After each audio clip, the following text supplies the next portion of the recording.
Hello, sir. Daya ji. Hello.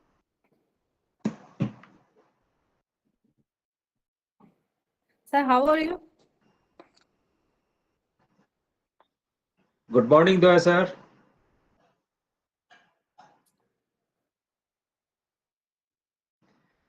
Sir, you are muted.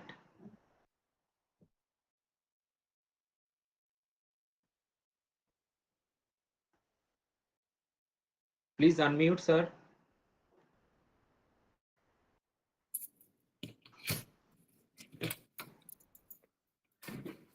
Sir, you have been muted, sir.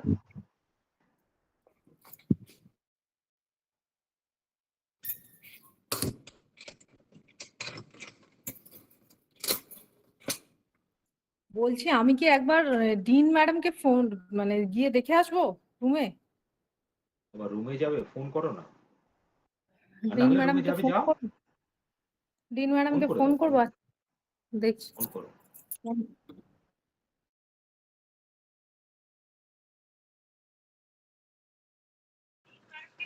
Sir আপনাকে ইউটিউবে ওই live স্ট্রিমের লিংকটা share করে দিয়েছি স্যার, আর সেটা হচ্ছে। হ্যাঁ ঠিক আছে, এখনই করিস না, স্টার্ট হোক। ওটা অ্যাকচুয়ালি টাইম দেওয়া ছিল তো স্যার 11টা, সেই জন্য স্যার 11টা থেকে শুরু হয়েছে। এখন তো পুরো ব্ল্যাঙ্ক যাবে, কেউ কোনো কথা বলছে না।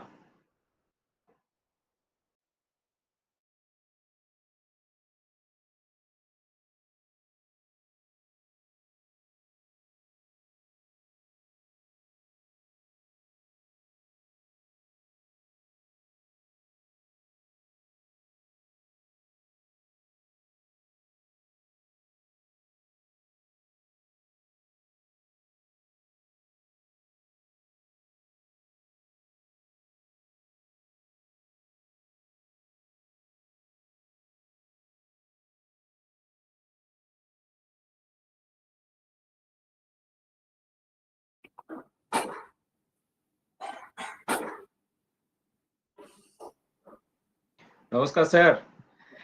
Namaskar. Namaskar. So, what happened yesterday? I think it's fine. And thank you for inviting me for this and thinking of me at this time after so long ago. Because I was at RPU several years ago for a conference, and the an advantage of trying to talk to you from home, which is, and it was kind of you to think of me and invite me for this. Thank you.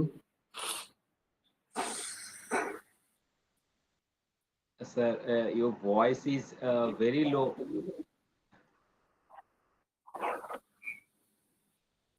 Is it? Can you hear me now? Now it is okay. Now it is okay.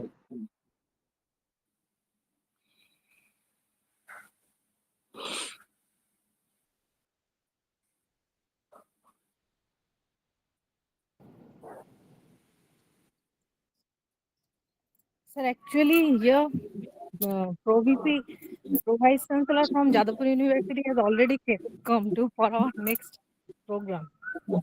But I have to go there. Madam, tell me to receive him.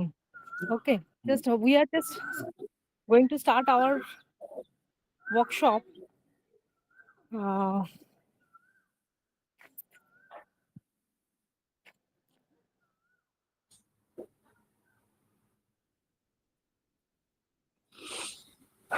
But Dean Madam is present on that function. No. Dean Madam joined us by 3 to 4 minutes. Okay, she is also on the way. So,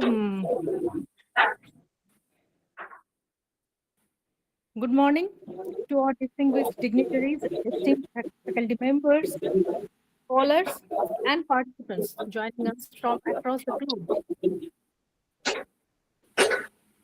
I am honored to serve as the joint convener and your anchor for today's proceedings. We gathered here at Rabindra University to deliberate upon a theme on intellectual property right.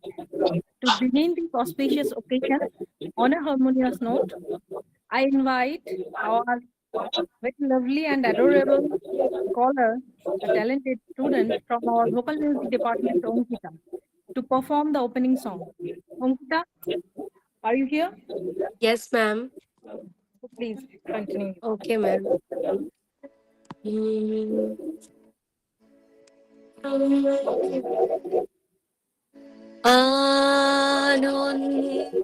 আনন্দলোকে মঙ্গলালোকে বিরাজ সত্য সুন্দর মহিমা তব উদ্ভাসিত মহাগগন মাঝে মহিমা তব উদ্ভাসিত মহাগগন মাঝে বিশ্ব জগত মণিভূষণ বেষ্টিত চরণে all in the lightfulness amid all the blissful beds thou duty. Oh, beauty is the truth. Grace is your manifest over orbs and through the spaces. Grace is your manifest over orbs and through the spaces. Lotus feet roundly decked with cosmo ornaments, Anando loke Mongola loke Birajo সত্য সুন্দর গ্রহ তারক চন্দ্র তপন ব্যাকুল দ্রুত বেগে করিছে পান করিছে স্নান অক্ষয় কিরণে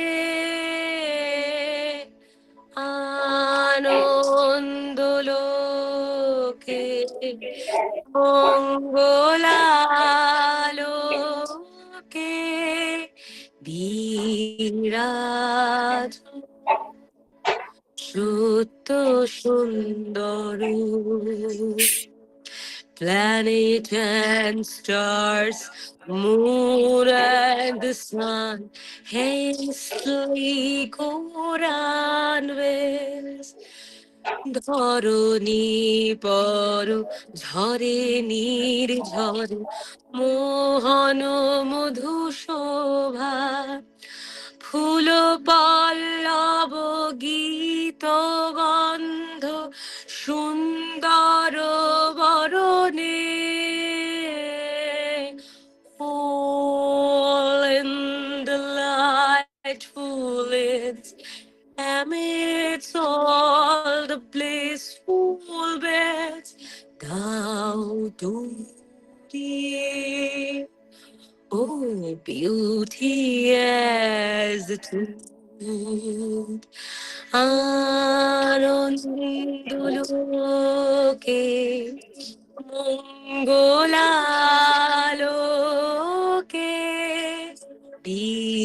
Birajo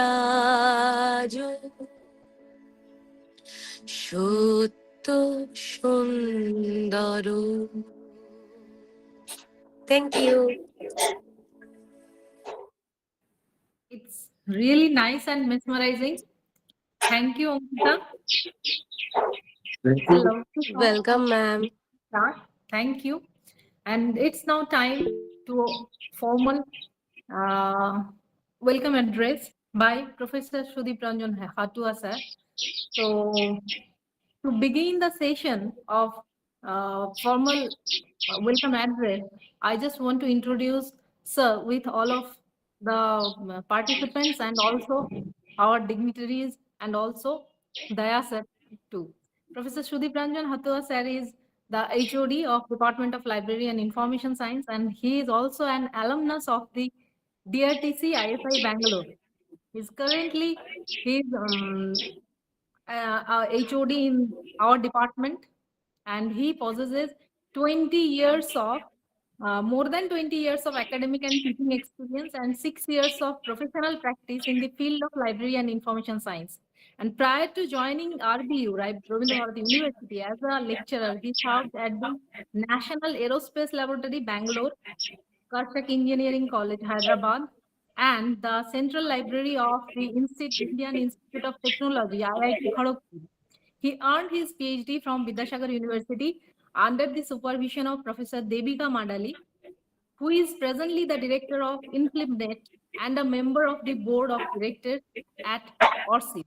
Dr. Hatua has authored more than 90 scholarly publications at both national and international levels, including 5 textbooks and reference books. His research interests encompasses knowledge organization, information retrieval, digital libraries, metadata standards, and the evolving paradigms of multidisciplinary, interdisciplinary, and transdisciplinary research. Uh, Sir, please come and give the welcome address.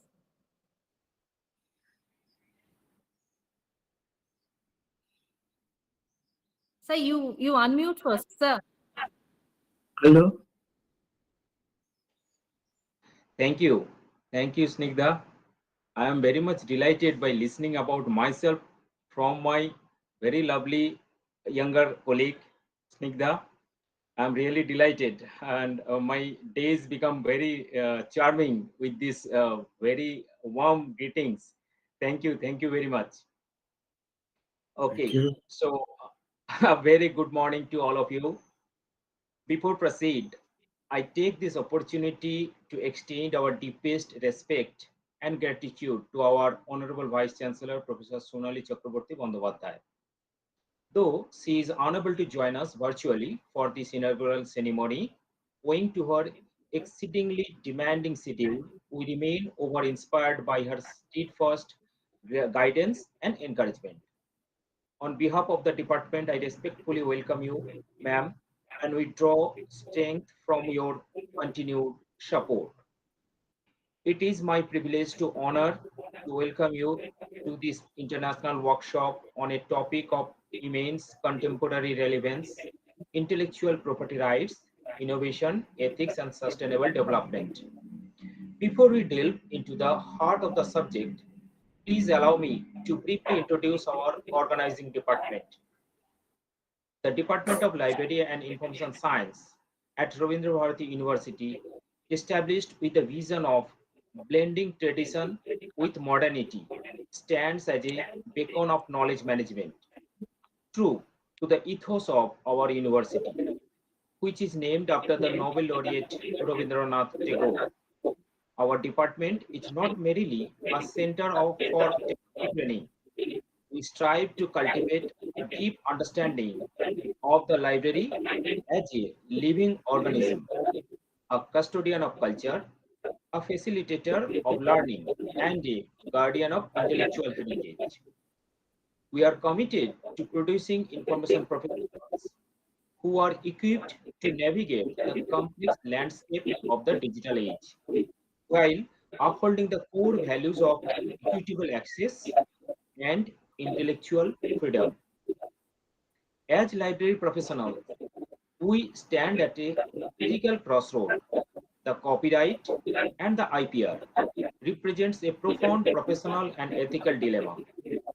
On one hand, we face immense pressure to digitize rare and fragile collections for preservation, provide open access to scholarly resources, to democratize knowledge, enhance discoverability by enabling remote access anytime, and from anywhere. On the other hand, we are constrained by copyright law and IPR framework that restrict digitization of in-copyright works without explicit, often prohibitively costly, and permission. Limit open sharing of digitized materials, confining access to on-premise use or a restricted number of users, and create ambiguity around fair use or fair dealing provisions, fostering risk aversion and underutilization of the collection. Thus, the modern library occupies a precarious position, expected to serve as an agent of openness and accessibility, yet legally compelled to act as a gatekeeper of restricted content. So, how do we balance the rights of creator with the people's right to access of knowledge? How do we ensure that the fruit of innovation contribute to sustainable development and reduce inequalities rather than exacerbate, exacerbating them? From access to life-saving medicine to the preservation of emerging knowledge, the ethics of how we manage intellectual property shape our collective future. We grapple with the escalating cost of scholarly journal that strain our budget and limit our ability to serve our academic community. We navigate the complexities of copyright in the digital environment, striving to support digital scholarship and preservation while respecting the law. For us, IPR is not a theoretical concept but a set of practical hurdles we must overcome daily to fulfill our core mission. It is to address these multifaceted issues from global policy to on the ground implementation that we have gathered here today. We have an exceptional assembly of minds to guide us through this complex terrain. With this short background of the workshop, it is my privilege to welcome our esteemed Honorable Dean, Faculty of Arts, Professor Soma Banerjee, who has graciously agreed to inaugurate this workshop. Ma'am, your leadership and support for this initiative means a great to us. I am truly privileged to welcome a distinguished personality delivered the keynote address. He is a noted Sri Lankan novelist, poet, and a luminary in the world of literature, a three-time recipient of Sri Lankan State Literary Award and the prestigious SART Literary Award in 2013. Please join me in extending a warm welcome to Sri Daya Dissanayake. Sir, your profound understanding of creativity and the moral rights of an author will provide us with an invaluable perspective. We eagerly awaiting for your deliberation. We are also fortunate to have an outstanding panel of resource persons who will share their deep expertise. And I welcome Dr. S.K. Mitra, former Deputy Councillor of Controller of Patent and Design, the Patent Office, Government of India, and Scientific Officer at the Central Drug Laboratory. His experience on the front line of India's patent system is unparalleled. I am honored to welcome my senior colleague, Professor Saptarshi Ghosh, Head of the Department of the Library and Information Science, North Bengal University. His insight into the practical challenges and academic dimensions of IPR in the library context will be highly enriching. Welcome to our distinguished speaker, Mohar Mitra, Assistant Professor of St. Xavier's College, Kolkata, who will share his valuable perspective.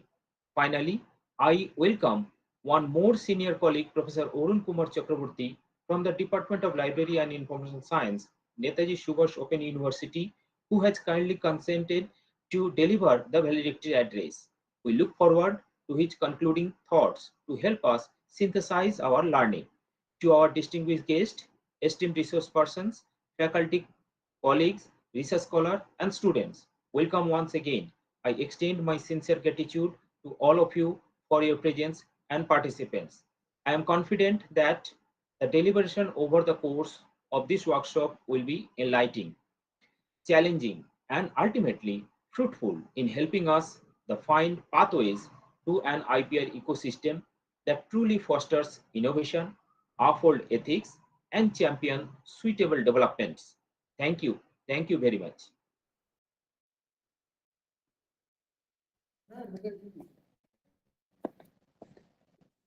Thank you, sir. Now it is time to formally inaugurate our session.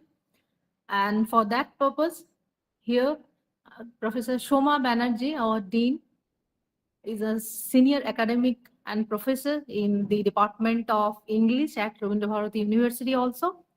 And currently she serves as the Dean of Faculty of Arts with around 35 years, more than 35 years of teaching experience. Uh, she has made a significant contributions to higher education and research. She previously served as the head of department in the Department of English multiple times and guided several PhD and MPhil scholars. She completed her BA and MA in English with first position from Ranchi University.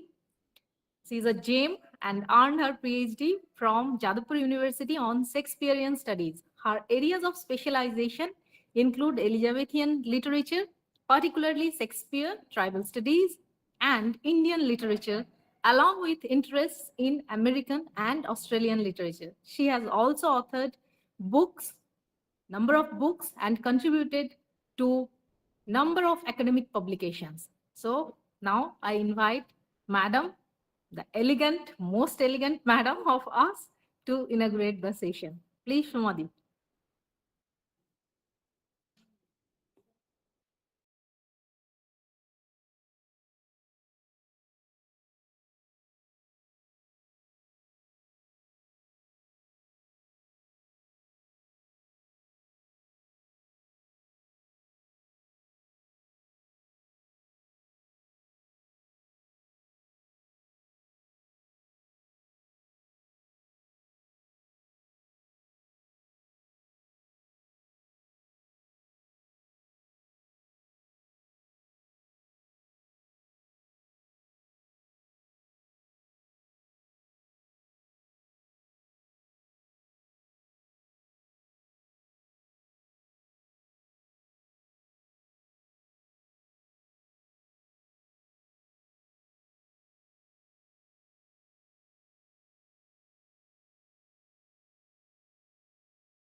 Take it best.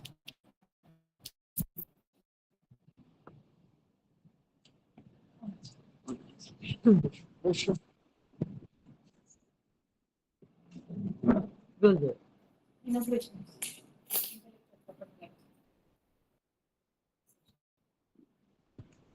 You've been sleeping.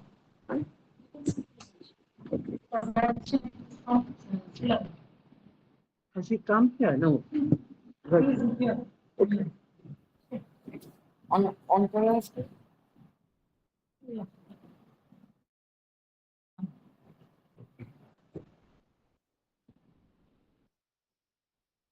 Good morning to everyone assembled there. I'm so delighted to see that Daya Dissanayake is here. And I'm so sorry that this is virtual, otherwise we could have had you here. Now, this is an excellent seminar organized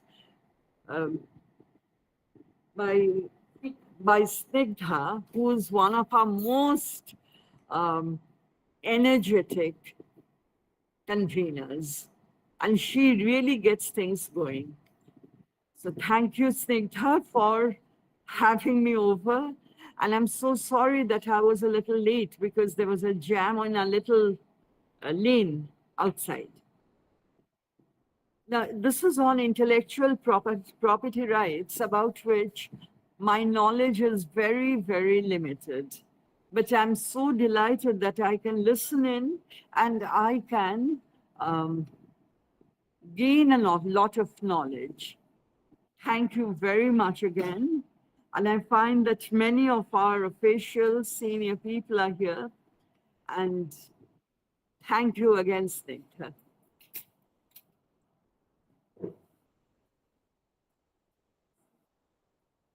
Thank you.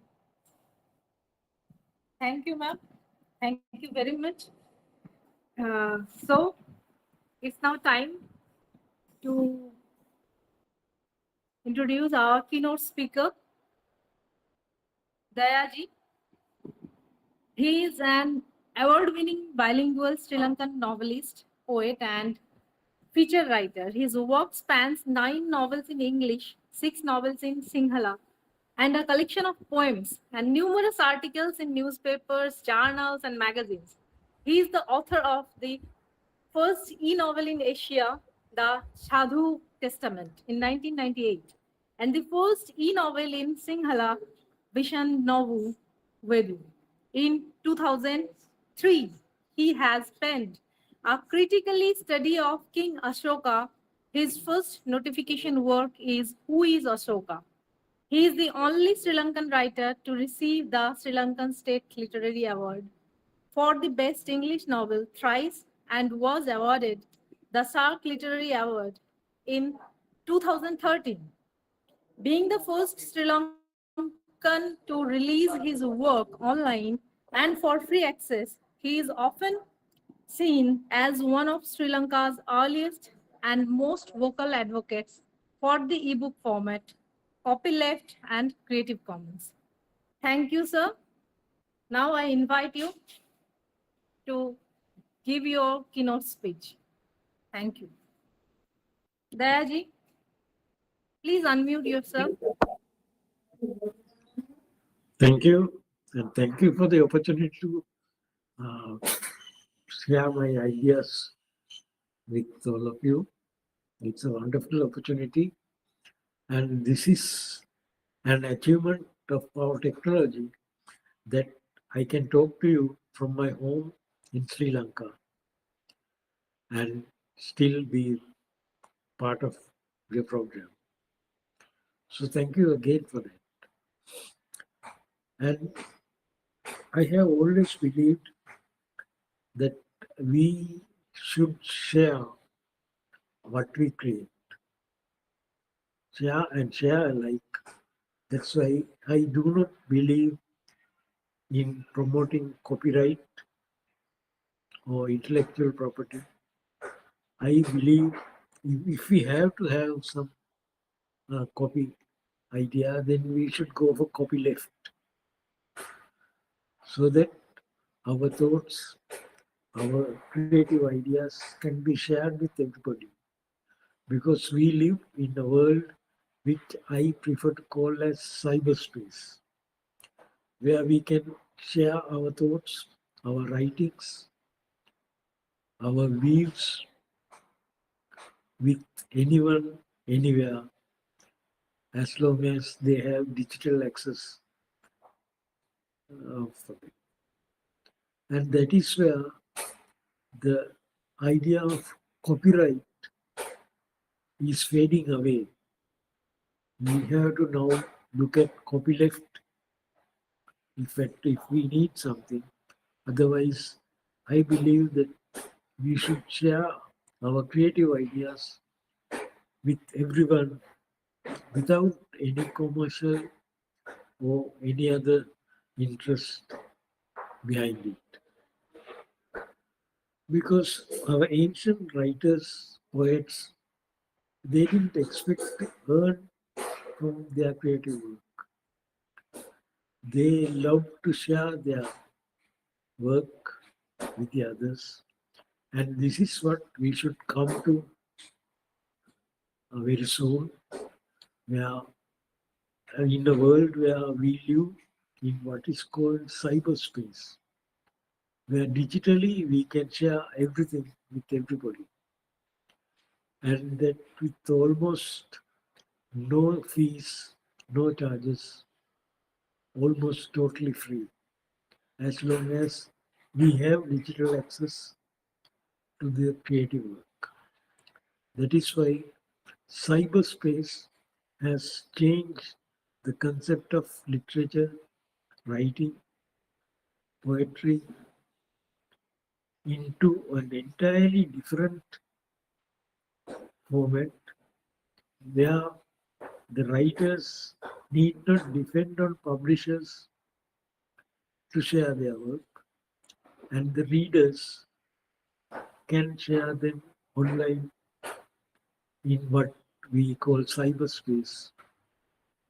And it gives an opportunity to the writer to share their creative work free with anyone, anywhere.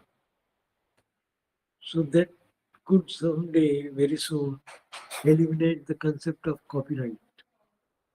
If at all we can look at copyleft, if we need something, otherwise let's share what we have, like our ancient poets, our ancient scribes. They never claimed copyright for what they created. They shared it freely, and we are still able to share them freely. It's only when literature became a commodity, when books became a commodity, and when it gives an opportunity for business people to earn a quick profit, that some of these ideas and the concept of copyright and such concepts began to come, because ancient writers never claimed copyright, never expected payment for what they created, and never expected any fame or popularity. They created what they had the opportunity to create, and it was the urge to write, to urge to share their ideas with the rest of humanity. And that we find everywhere. And one of the very famous examples is the graffiti inscribed on the mirror wall at Sigiriya in Sri Lanka, which I consider as the first social media that we had, where poets could write their poems, where others could read them and even reply to the poem or add something more to that. And that is something we had so long ago, over 1500 years ago. And we still have some of it now back in media like Facebook. So probably the origin of the Facebook concept was probably at the mirror wall at Sigiriya in Sri Lanka. Because those poems we can still read, we can still enjoy, and the wall gave an opportunity for readers to respond to such graffiti, and that is what we have today. Now with the social media like Facebook and other popular media, where we can share our creative works, our creative ideas, and where we can read what the others create and share them freely, read them freely, and respond to them freely. And that is the future, because cyber literature is, I believe, what the future will give us, where we can share our creative ideas, our creative works with anyone, anywhere who has access to digital facilities. And that also gives an opportunity to the readers to respond to the works, to reply, and sometimes create something in response to such works, which we did not have with the printed media. We only could read the printed material, and we didn't have an opportunity, or we didn't have an easy opportunity to comment on such works, or to review them, or to add something more to them. So, cyber literature is changing the entire concept of literary works. And that also gives an opportunity for anybody, anywhere on earth, to access such work as long as it is available digitally. So that gives the opportunity for us to share our work freely in what I prefer to call cyberspace. And it relieves us from the grip of publishers who sometimes control our creative work, sometimes who decide what is to be published, what is to be discarded, because they look at only the profits they can make out of it. So that is something where literature, our ancient writers, ancient literature poets, they didn't create their work for payment. They didn't expect to earn money from that. And the readers could read and enjoy all that freely. With the arrival of the publishing industry, it became another commodity. And commodities means an opportunity to make the highest possible profit at the earliest. So that limits the creativity of the writers, of the poets, because they have to please the publisher, who wants to please the readers who can buy the published work. So that is what unfortunately is happening today. And one of the biggest obstacles we face is the concept of copyright. We should, if we at all we need some control, we could go for copyleft and let our creative from anywhere at any time, and preferably free of cost. And if at all a payment is to be made, let it be reasonable, because with digital publishing, the cost of publishing is almost negligible. So the monopoly held by publishers with the printed books they publish, that age is slowly dying. And it will be the what's called the cyber literature that is taking on and will thrive and will replace almost all published literature very soon, someday.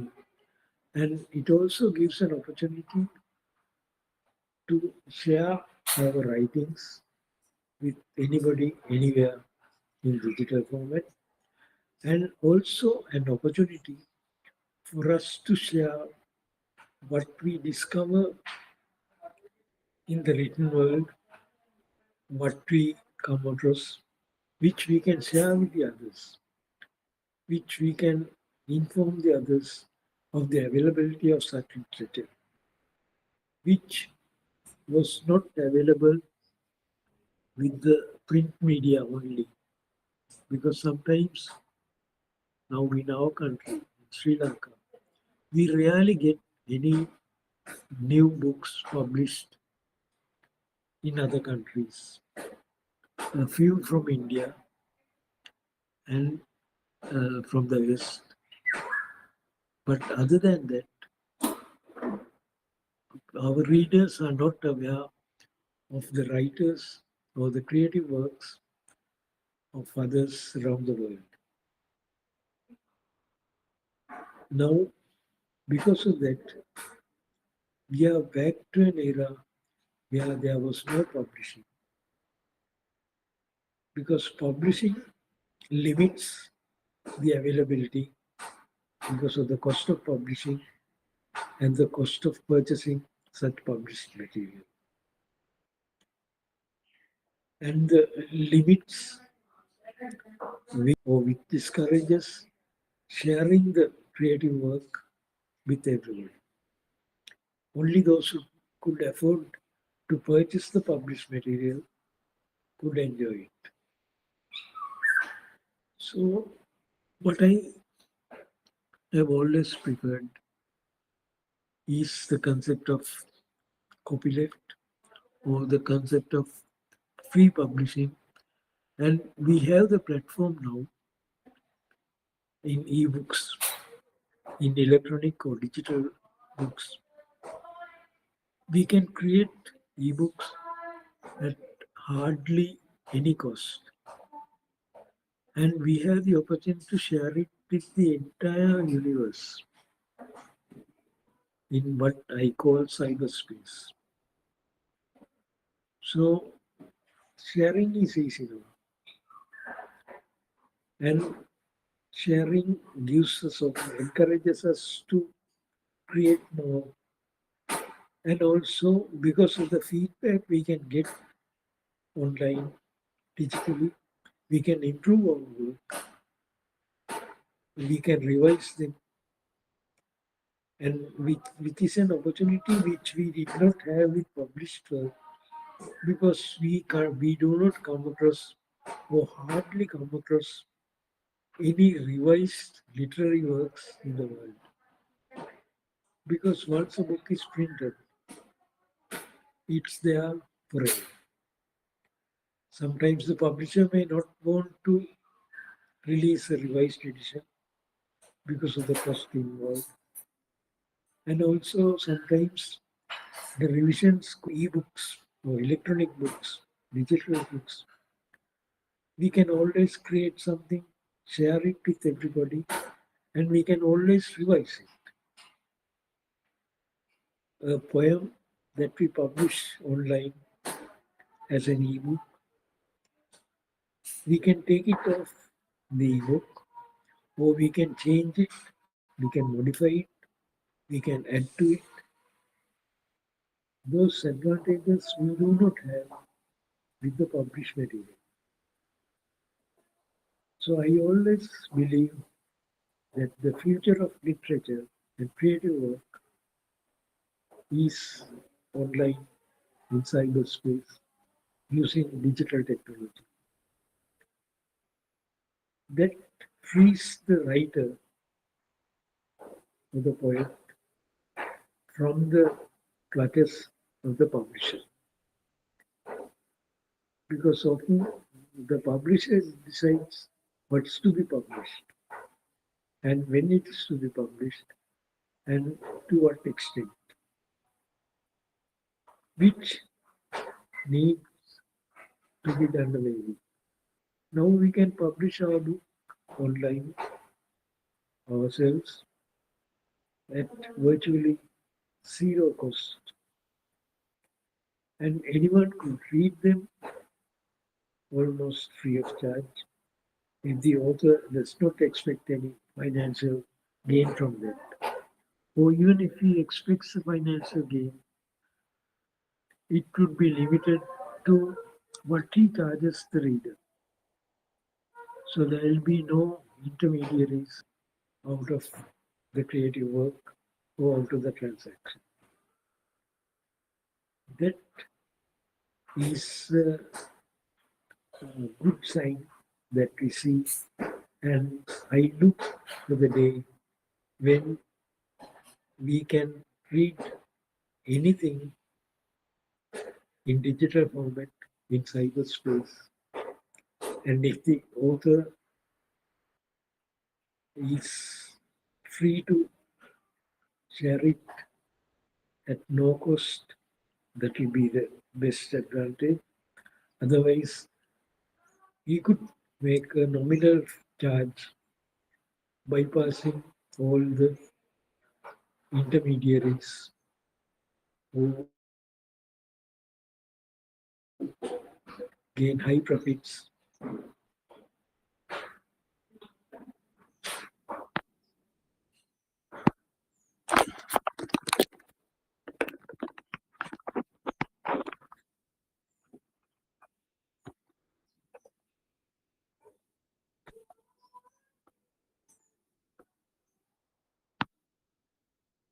I am sorry about the interruption, and I hope you can listen now. You can hear me. And because my hello, Yes, we can hear you, sir. okay, thank you. So, what I would like is, because I always times my talk would be a ramble, a jargon. So, what I would like is for you to raise any points which I can clarify, which would be a lot better than for my continuing to ramble on to many of you. And some of you may not agree with me about my concept of abolition of copyright, because we have no right, no moral authority to claim the rights to anything we create, because intellectual rights or property rights or anything, because we can't create anything on our own, not dependent on any previous writings, publications, or thoughts expressed. Because we have, for the past several millennia, ideas that have come up and they are in us, embedded in us. So we cannot separate what we have created. So I believe that we don't have the right to claim the creative properties of anything we write, any poem, any story, or any critical work that we do, because we don't know who had created those things before us, because we don't have access to everything that's written everywhere and throughout history. So we find that very often, sometimes even in our folk tales, in the Buddhist Jataka stories, in other religious narratives and stories, and even history, we find so many things that in a way common, or some things that we had heard before. So that is, we can't prevent it because we gather everything that we hear, that we see. And we also have some kind of inherited knowledge, and we cannot separate them. And what we create today, what I say here today, or what I write, whether it is creative fiction or poetry or critical work, I may have knowingly or unknowingly absorbed from other writers before me. So I cannot claim that anything I write, that I should have the total copyright for them. This concept of copyright is a concept created by the publishers so that they can earn better profits. If if our work can be shared freely with anybody, anywhere, without depending on other third parties, then what we have today is not what we really want to share. We should be able to discuss everything openly, and we should be able to copy or borrow ideas from others. And if we are aware of such creations before us, then we should acknowledge the earlier creators. But often it is very difficult because if we take our folk tales, if we take the religious stories in any culture, we do not know who originated them, who created them. And very often we could find the same idea, same story repeated in different cultures. So even when we come to present day works of fiction or poetry, we cannot give 100% assurance that it is our own creativity. Unconsciously, we may have read something like that sometime recently or sometimes long ago, which had been hibernating in our minds, and we have come out with it thinking it's our own idea. Or we could be, or it could be possible that we create something believing it's our own creation, that there was no influence from anybody in the present or in the past. But we can't give such a guarantee because we don't have access to everything that is created anywhere on earth, and to anything that we created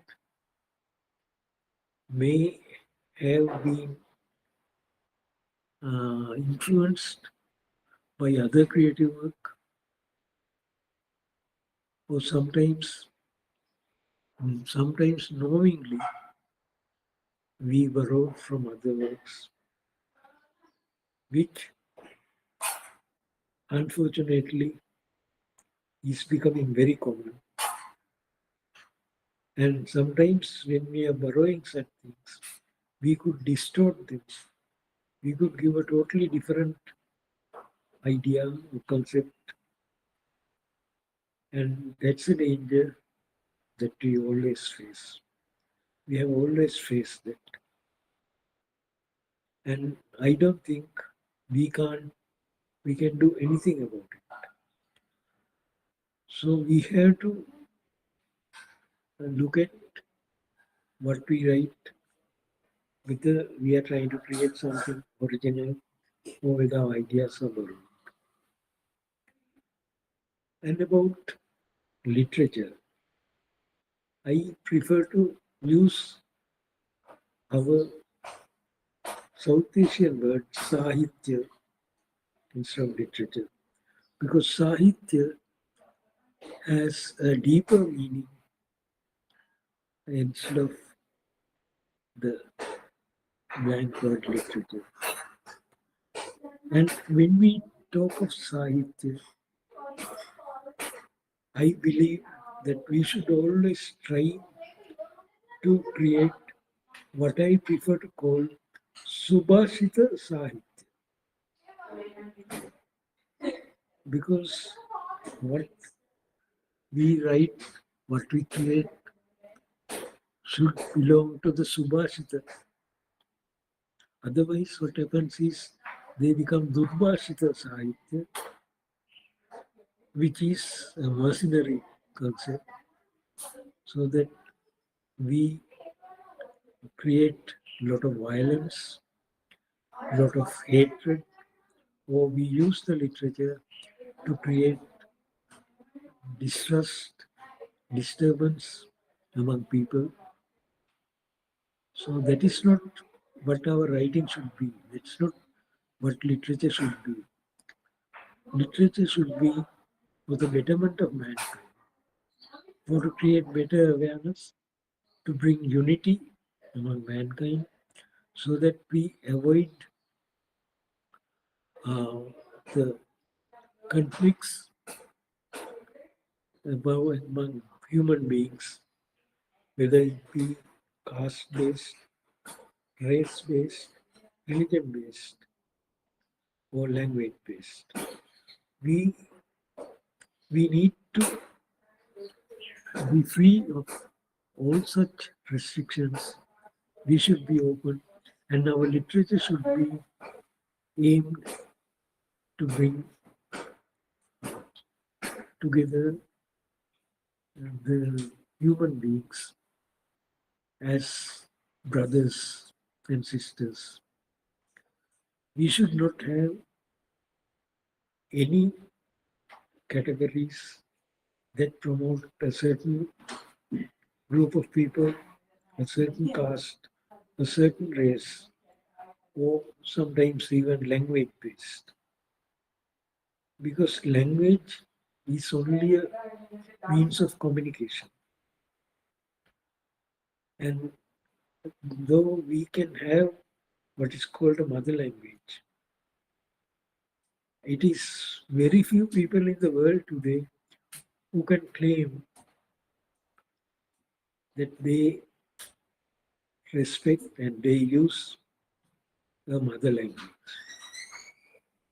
Because probably very few of us use the language that we started with in our childhood, with our mother, with our parents. We have diversified. We are using different languages. And we are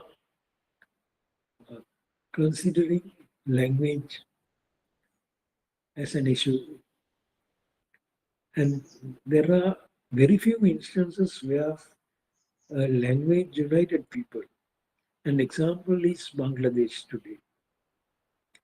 It is the language that united them, that made them free of the British control. But it doesn't happen often now. Because today sometimes language could create division among people, which unfortunately happened even in Sri Lanka between the Sinhala and the Tamil community. where people had coexisted for thousands of years without any conflict, without any issue. But there was a time recently when it became a major issue and it became the cause of major conflicts. But that is not what should be. We should try to learn the languages of the other people in our society. If we can try to learn or at least understand the language of the people around us, then we would not have any conflicts. We would not have any misunderstandings. And that is how we should look at things. And even when we do creative writing, we should ensure that we do not create any conflict. We should not create any ideas that could make people hate each other or distrust each other. So that is the kind of idea we have to look at. And we have to look at literature in the same way. We should look at literature as I prefer to call it universal literature or Vishwa Sahitya, as Mahakavi Rabindranath used the term, which should be universal, where anybody everywhere should be able to appreciate and enjoy our literature, our Sahitya. So the word Sahitya gives a better meaning, better idea than the word literature. Because literature has been so abused that people do not have much regard for literary works. So that is basically the thoughts that I wanted to share with you all today. And I'm very grateful to the organizers to let me share my thoughts from Sri Lanka. Though my thoughts, not all of them would, not all Sri Lankans may not agree with my ideas, with my thoughts. But this is what I believe. This is what I think what our literature should be. We should have Vishwa Sahitya, a literature that could be enjoyed by anyone, anywhere, irrespective of the caste, creed, or race. And we should be very careful to avoid creating any hatred or distrust of the people. So that is why I prefer to use our term Subhashita Sahitya. Sir, sir, I beg pardon. Extremely sorry, sir. Actually, our next speaker is waiting, sir. Can you please conclude? Okay. I'm sorry. I No, continue. no, sir. Actually, So, thank you very much. And I'd be happy to Mowli, are make you any here? response to anybody Yes, by ma'am. email. I'm in. Please proceed. Okay, Thank you. Mowli. So, thank you for the opportunity to share my thoughts with you. Thank you. Thank you so much, sir, for your such insightful and inspiring talk. Your perspective on the topic really was thought-provoking, and I'm sure it gave all of us a lot to reflection on. Thank you so much. So we will now start our very short question answer session. To all the participants, please feel free to unmute yourself and ask the questions one by one. If you have any question, please.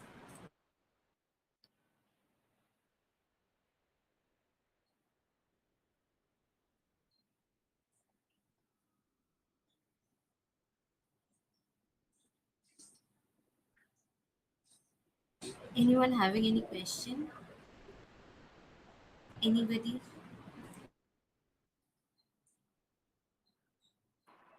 All right, Thank since you. Thank you so much, sir.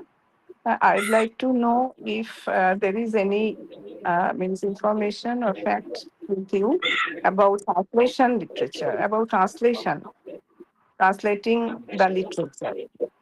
Yes, that's a broad subject. My regards.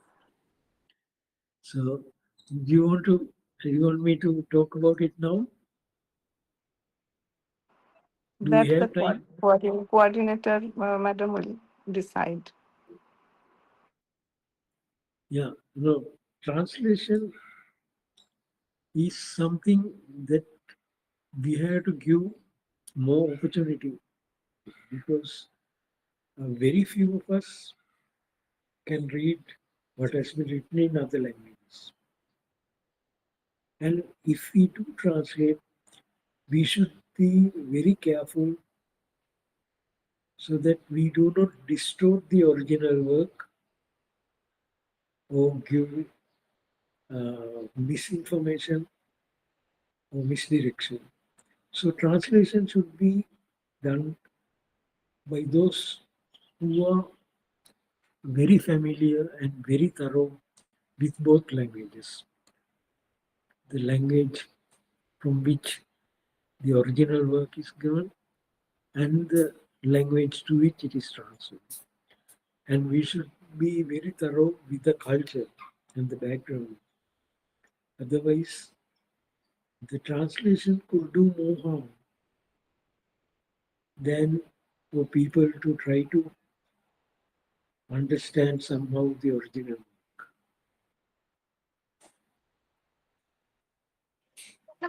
Sir, our next presenter is waiting, sir. Thank you so much. My We are regards. we are we are moving to the next presenter, sir. He's waiting from 12 o'clock. Okay, so So thank thank you you very very much, much sir. for the opportunity, and look forward to sharing with our thoughts again Yes, sure, someday. sir. Thank you. Yes, sir. Sir, Thank you. sir. If possible, sir, be with us. Yes, I'll try. Moli, Okay. yes, Moli, can you introduce the next presenter? yes. Now we are going to start our first session. So now we are moving to our first session, and it is my honor to introduce our next speaker.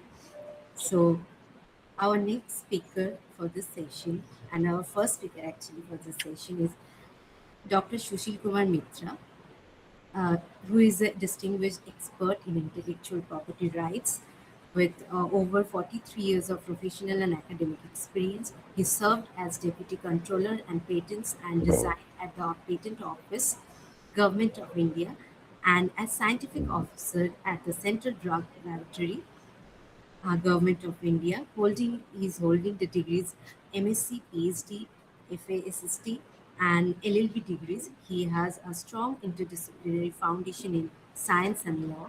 Dr. Mitra has contributed extensively as a resource person and guest faculty in IPR across national institutions.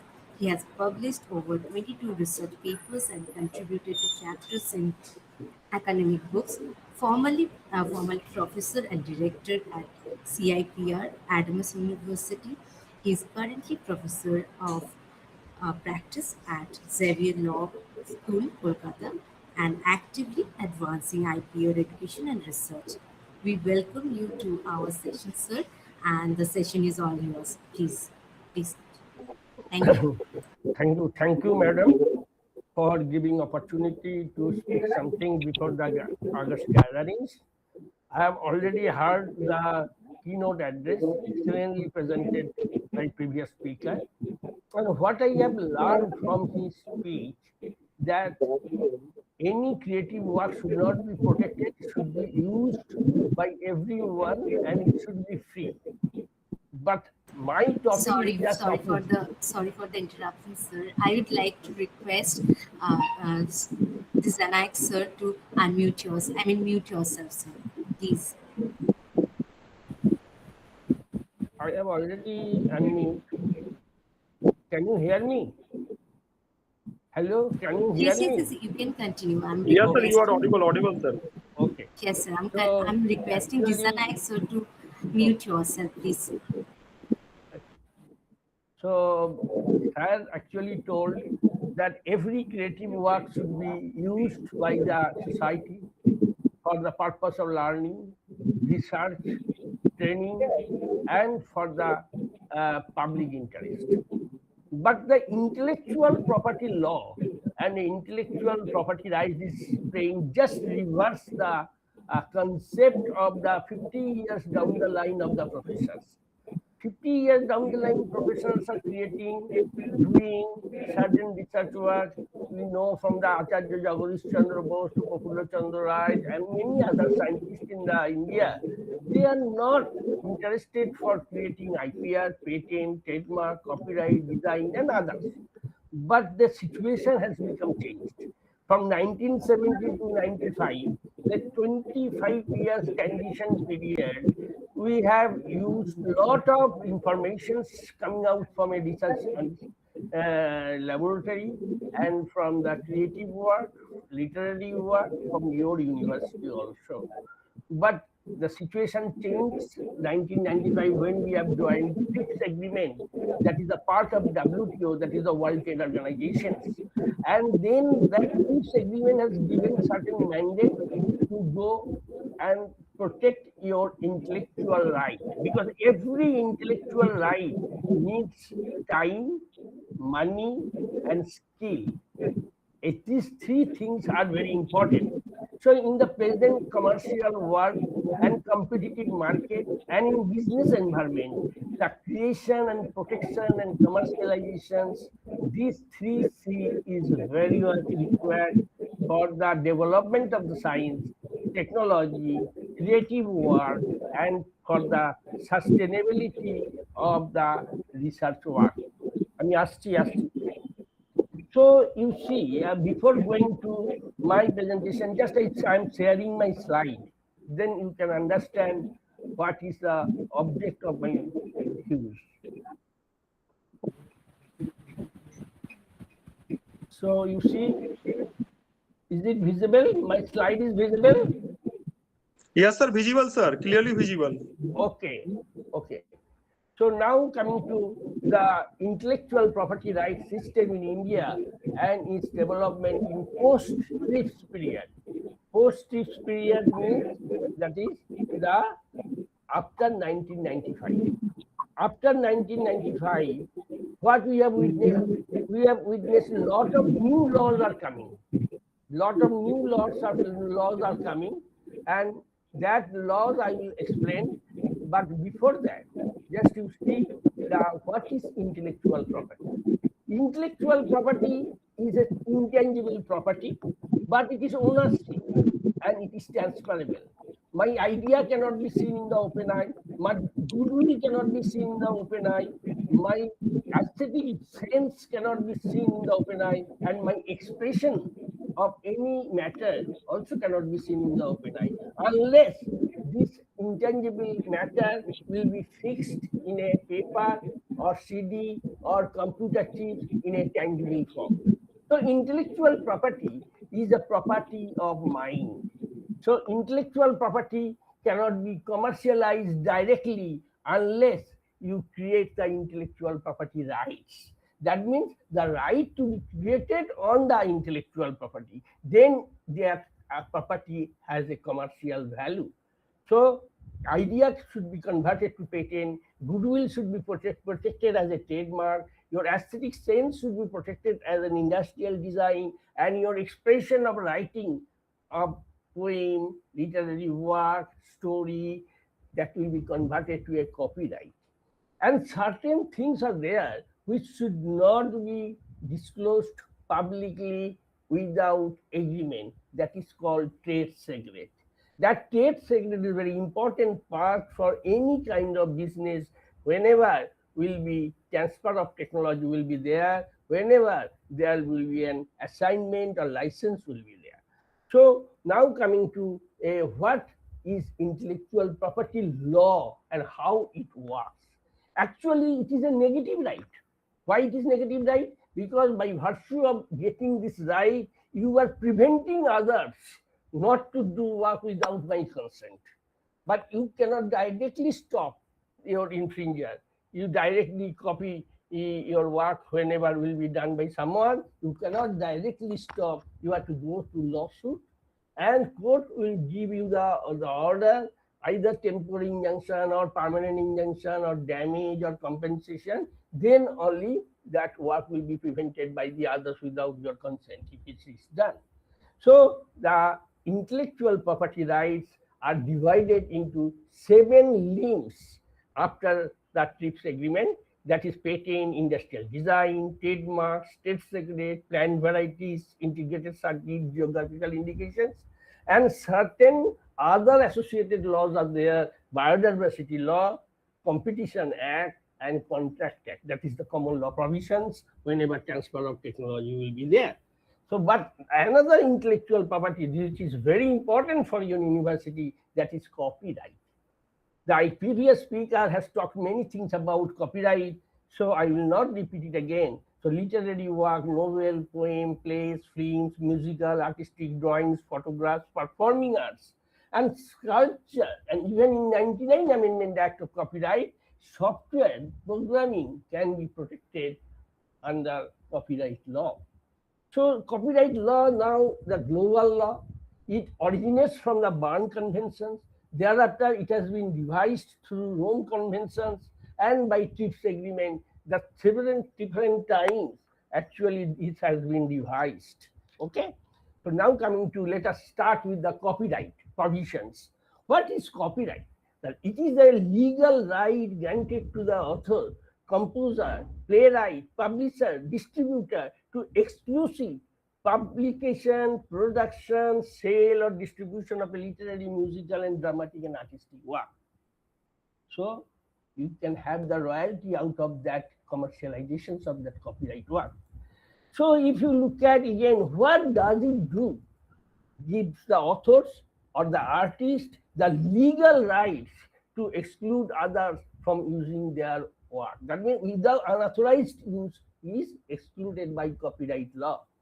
Next, the copyright informations. Copyright protects the original works of the authorship that are fixed in a tangible form, not only in mind, tangible form in paper, CD, computer, by way of expressions.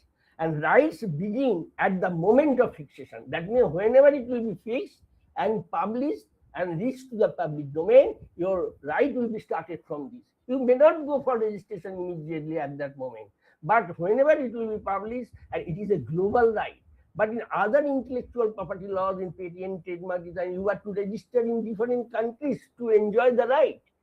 So, but copyright, whenever it will be published any part of the world, the right will be started from the moment of existence all over the world. This is the unique provisions provided in the copyright law. So copyright information is also very important. Copyright is automatic. When a protectable work has been fixed in a tangible media, such as a floppy disk, hard disk, that means it is an automatic process. It does not require to file an application, register it, then copyright will be started. Now you may ask questions, sir, then what is the function of the Copyright Office to register copyright? Yes, Copyright Office is there in Delhi. That office is going to register all literary, musical, and all the work that I have mentioned earlier, because of the reasons that they are giving one certificate. And prima facie, that certificate is an evidence. If anyone infringe your right, then that certificate, if you produce before the court, then court immediately will take action against the person who is infringing your right. So prima facie as an evidence that copyright certificate is very important. Otherwise, you have to prove by different documents when I fix the material into the tangible form, when I have published in journal or papers or magazine or newsletter or any workshop. So many things are to be procured and collected and to be proved before the court that you are the real copyright holder. But if you register, the fees is only 500 rupees. And if you file and within 3 months, there is no examination process. Immediately it will be registered and notified in the copyright register and journal when the right will be started from the date of publications. That means the retrospective benefit you can obtain, like trademark. In trademark, I am coming to trademark also. The copyright law and trademark law are playing simultaneously very closely to protect your right. Now next thing is the poem. A poem or a picture is as much protected on a disc as a piece of paper or a canvas. The right will be started on that very day. And what is protected? The literary works, all text including computer software, musical work, dramatic works, pantomimes and choreographic works, pictorial, graphics and sculptures works, motion pictures and other audio-visual works, all are the subject matter for copyright registration. Even the sound recordings, previously it was not there, but in the Rome Convention it has been included. The sound recordings also can be protected under copyright law, and the architectural work also can be protected under copyright, building architecture. Not what is not protected under copyright law. The ideas, concept, discoveries, titles, names, short phrases, slogans, works that are not fixed in a tangible form of expression, such as improvised speech or dance, work consisting entirely of information that is commonly available and contents and not original, that is not protected under copyright law. What right does the owner control? What is the control on the owner in the copyright work? Rights, make copies of the work, distribute copies of the work, perform the work publicly, such as the plays, films, music, display the work publicly, such as artwork, material used on the internet or television, derivative work. The translated work is also derivative work, including making modification, adaptations, or other new use of work or translating the work to another media are all the owner's control. Without the consent of the owner, nobody can do this kind of derivative work. So how long does it protect? It is the lifetime of the author plus 60 years. So limits of the copyright, the email message, if you send a message, email message or web page may be covered under copyright law, but such protection is subject to certain limits. So it does not give its owner the right to sell or distribute such things as libelous email messages or works that are obscene, scandalous, or invade someone's right of privacy, because the moral question of order and morality is coming here. So now coming to the what if I use copyright work, then what will be? If we use copyrighted work and author finds you, he or she must notify you in writing if or she wants you to remove it. So you must remove it if you do without permission of the copyright owner. And when can you use the copyrighted material? For personal work, academic work, not for profit use, that means research work, and some authors will let you use and give the author credit. That means always you have to put some acknowledgement that I have taken this part from that particular author and linking to the author side. And this falls under fair use. This is the most important terminology in copyright. For fair use, it is free use. If it is not a fair use, then you have to pay for that. So now you come to the copyright law. It is original, literary, dramatic, musical, artistic works, computer, software, choreographic work, sound recordings.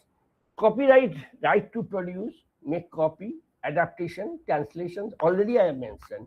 Term, 60 years, followed by author's right. Then from the Rome Convention, it is coming the broadcasting right.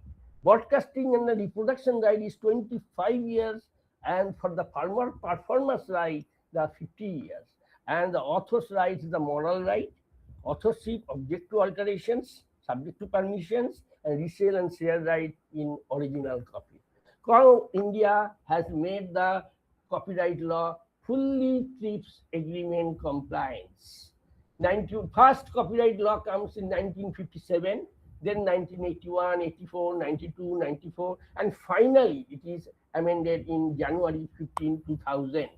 The amendment in 1994 was a response to technological change by means of communication like broadcasting and telecasting and emergence of the new technology like the computer software. So 99 Amendments Act giving the fully TRIPS agreement, and whatever provisions provided under TRIPS agreement that will amended in our copyright law to give the global law for protections of the copyright work. So now with this amendment, Indian copyright law has become one of the most modern copyright laws in the world. Now next, geographical indication. You are well aware about GI product. We are very known about the Malda Fojli agricultural product, Basmati rice, Govindo Bhog chal, our Tulaipunji rice, like food product, Joynagar Moa, Bardhaman Sitabog, Bardhaman Mizana, and lot of other products. Like the first GI in India was registered as Darjeeling tea. Then Kanchipuram silk, Alphonsus mango, Nagpur orange, because this type of laws was not there in India. But when Basmati was pirated and biopiracy happened in USA, one rice tech company has taken this name of Basmati and produced the genetically modified Basmati rice and marketing in the market.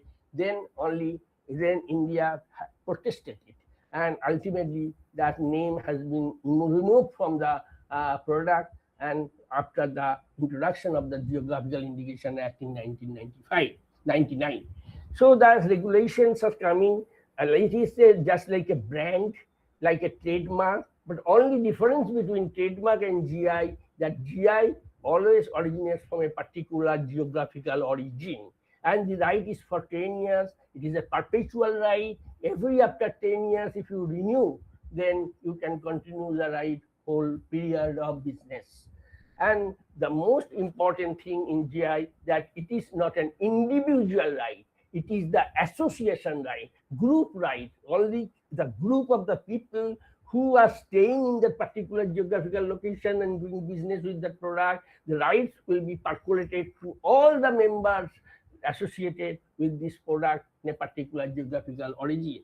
For the government of West Bengal, different state government are using the authorized user for GI tag or GI logo, because authorized user only has the right to use this logo because of staying in particular GI and producing the product based on their traditional knowledge and expressions. So now, next geographical origin, 99 has come into force with effect from 15 September 2003, and the source of geographical origin of the biological material used in invention required to be disclosed in the specification. So if you do any patent work, innovations or inventions with that product of GI origin, that is to be mentioned in the specification from where I have collected that material also. Now next, the plant varieties. Plant varieties, another law, because we have no level of protections of different varieties of plant and seed. Because agricultural research and ICAR and different agricultural university invested huge amount of money for their research work. But there is no mechanism of protections. So TRIPS has said that you have to make your own sui generis system to protect your own plant varieties. So we have brought out this law in plant protection of new varieties of plant, and the criteria for plant varieties, that plant, hybrid plant, should comply the requirements of the distinctiveness, uniformity, and stability. That is, those criteria should be fulfilled. Then only it can be registered, and registration term is 15 years to 18 years. And also there is an exemption. If any farmer is going to use that seed for the purpose of trial, in field trial, then that will be exempted from the infringement. And also for the research and for learning and for teaching, if anyone agricultural university is using that seed or plant varieties, then that is exempted under these protections. That means no infringement can be occurred there. Layout design and semiconductor circuit, that is another law, because particularly the motherboard of any smartphone or any television, LED TV, the motherboard cannot be protected by any law previously. But the India government has brought out this law in 2000 to protect this motherboard and semiconductor and integrated circuit law, and this protection is for 10 years. Now coming to the trademark. The trademark, because every product, whenever going to market and to sell the product in the market, end user only is known to the product by name. So the name is very important part of that. The similar products are produced by the different companies with the different trademark. But trademark, why it is very important? Because it is a business asset. You see, whenever you are going to the market, you say, please give me Cadbury's chocolate or Amul chocolate. Or you are saying that I want Complan or I want some Horlicks. So all are the trademark. To register trademark should be distinctive, not deceptive, and contrary to law or morality, and not identical to similar or to any earlier marks. So trademark right is for 10 years, like GI, and it is the perpetual right. If you renew every after 10 years, you can use that mark whole life. Now the next question is very important. You see, all the marks which are very important in the market that has no dictionary meaning. Kodak, you cannot find any dictionary meaning, but it is a very strong mark, creative mark. Horlicks, Complan, Colgate, Coca-Cola, all are the very strong mark, but you cannot find any meaning of that. But certain marks are there where the meaning is there, but it is not associated with the product. Apple for computers. And certain suggestive marks is also there. Baby dye. From the name you can understand that it will be used for the napkins. So you see, the selection of mark is also very important, and application of mind is required whenever you are creating any mark and used in your business area or product. Then only your mark will be very strong. So next, the design. Design is an unique feature of shape, configurations, ornaments, color combinations. It appears very fantastic. It appeals to eye, and it will be solely judged by the eye. But it should not contain any trademark, artistic mark, under copyright or property mark. So why design is very important? Why design is a very strong business asset for the company? You see the Design Act, whenever applied to the article, the manufacturing goods of 2-dimensional or 3-dimensional, 2-dimensional bed sheet, curtain, shirt, pant, cloth, everywhere. That is 2-dimensional. 3-dimensional, the container, the electric kettle, dress, different kind of dress, garments are coming under design registration. You see, every product we are using in my house, from toothbrush to bed and cycle and car and sofa set and mobile and the table watch, all are, you see, very good looking, appeal to eye. And from the using of the material, every third party can understand that what is the status of the family, because all are called the lifestyle product. You see, everything we are using in the market, all are registered under Design Act. If we look at the pharmaceutical product, The pharmaceutical ingredient we are not looking. We are looking the first the design of the container or the delivery material, how it looks good. And from the packaging material, you can understand whether the product is coming from the multinational companies or generic industry or for a small scale company.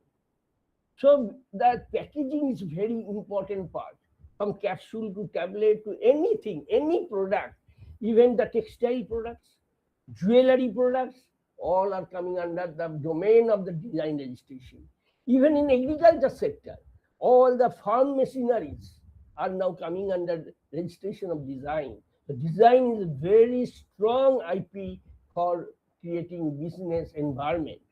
Now next is coming to the whether we will go for the secret, keep it secret as a trade secret, we will do the business, or I will disclose my invention to the patent office, and patent office will give the right for 20 years of monopoly from the date of filing.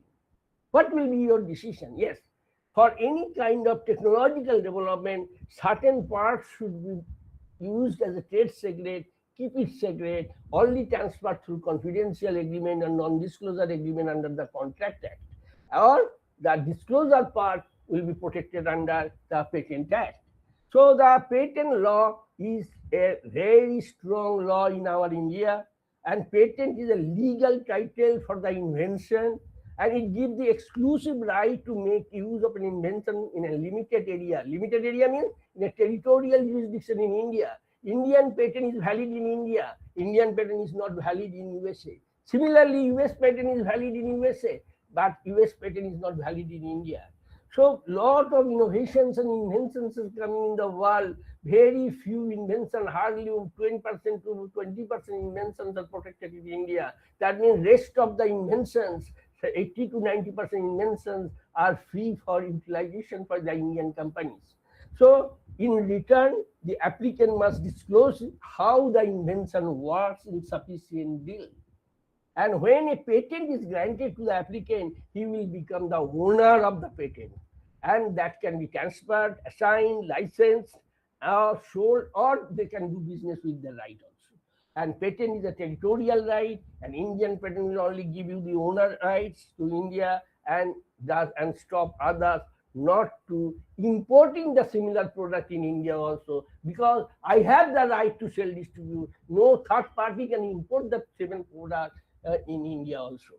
Now the intellectual property, before TRIPS agreement, patent, design, trademark, copyrights play the key role in India for the protections of the intellectual rights.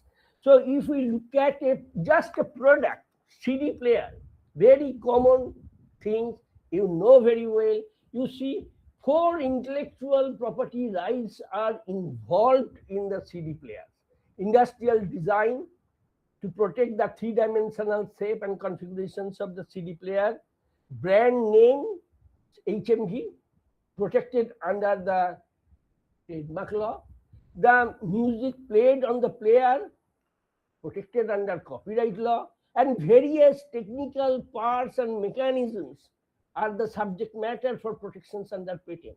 So you see, whenever I am putting any product in the market, that product is based on 4 intellectual property rights. That is, patent is there, design is there, trademark is there, and copyright is also there when the music played on the player, protected by the copyright. So now the question is the validity. Whether patent right is valid right given by the government, the obligation is there, but validity not guaranteed. Why? Because patent office or no intellectual property rights office has their own laboratory to check your disclosure. Whatever you are saying, that is accepted, and based on that, search will be conducted whether it is new or original. So based on your disclosure, the burden of proof will be on you, the applicant, not on the patent office. So validity is not guaranteed, but obligation is there. Why? Because if you don't work with the right, if you don't publish your work, then public will not aware about the modern science, technology, and modern theme created by you. So importance of the patent document, the 70% commercial technical information is available in patent. Now I'm giving a very good example. I've collected this information from a patent information cell. The punch card, the patent published 1889. But first publication in any form, it is coming in 1914 in non-patent literature. That is in books, journal, magazine. Television, the first published in patent literature 1923. After 5 years, it has come into the public domain as a knowledge in books, literature. Jet engine, 1936. After 10 years, it has come in a public domain in non-patent literature. Now I think you can understand, if I don't go to study patent literature, only by the non-patent literature, if I go study, then our knowledge will be backdated. Because you are getting the knowledge after the 10 years inventions, or 5 years inventions, or 15 years or 25 years of inventions, you are getting knowledge from the non-patent literature document. So my request to all the group of scientists and faculties that you must look the patent documents. Then you can aware about the current status of the invention or any kind of intellectual property rights prevail in the market. Now the WTO TRIPS agreement, given the 20 years term, pharmaceutical to be protected as a product patent. It is a huge deal. Previously, when Prime Minister Indira Gandhi was there, at that time, Patent Act 1970 talks about no product patent will be allowed on the pharmaceuticals and food product and chemical produced by the chemical process to achieve the goal of our industrial development. But TRIPS say no, you have to give the product patent. If I give you the product patent, then nobody can touch that product patent by different process to produce the product in the market. And certain importation, compulsory license, burden of proof, lot of formalities are introduced in the Indian law according to TRIPS agreement to control the monopoly of right of a new product or process, particularly in the pharmaceutical sector. So different amendments are coming. I am not creating in detail. The invention, so new product or process having non-obviousness and capable of industrial application. But all the inventions are not patentable in India. In the Europe, in USA, lot of things are allowable, but in India it is not allowable. Morality is a very important part in our inventions. I cannot allow any method of treatment of the human beings or animals. I cannot allow any patent on the animals or the plants' bodies. I cannot allow any patent on the agriculture sector, like particularly the method of agriculture, horticulture, mere admixing, second medical applications, scientific principles, and also the 3K, that is the business method, and the traditional knowledge, topography cannot be subject matter for the patent. And also any inventions related to atomic energy and defense also cannot be patentable subject matter. Now the next question, when to file patent application? Patent applications should be filed before any kind of publication or commercial using or communication to others also. Otherwise, your own invention will be anticipated by your own publication or disclosure.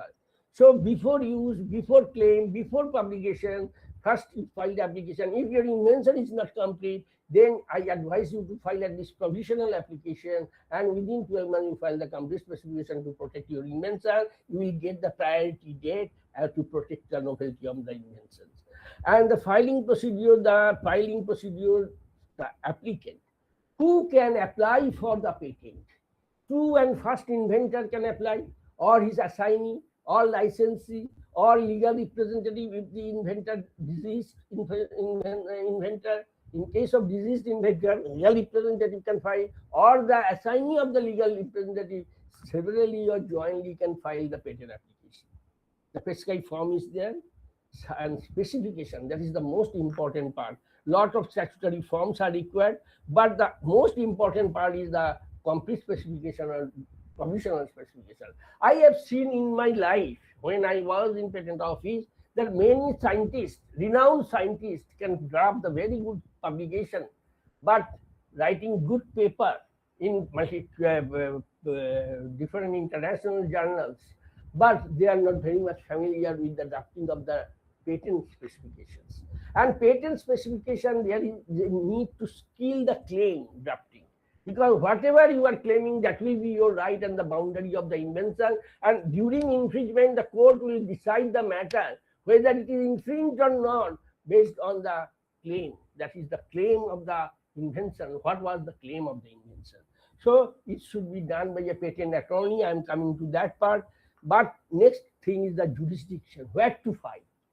If my invention originates from Kolkata, we have the 4 offices, Kolkata, Delhi, Chennai, Mumbai, you have to file the application in Kolkata. If the invention originates from the Ranchi, your jurisdiction will be Eastern Zone, Kolkata. If the invention originates from the Ahmedabad, your jurisdiction will be Mumbai. If the invention originates from the Chandigarh, jurisdiction will be Delhi. If the original invention originates from Bangalore, your jurisdiction will be Chennai office. So we have the 4 offices, and all the states and union territories are divided among the 4 offices. The contents of specification, it just look like a paper filled of invention, prior art, setting invention, object, statement of drawing, description, set of claim, abstract. In that way, serially you have to arrange and describe. And my understanding and my experience says that you just pay some money to your attorney and draft the specification. Don't try to go drafting yourself, because I have seen in my life that very good invention has turned to a very bad patent because of bad drafting, and a very strong invention has turned to a very good patent because of good drafting. This is the procedure.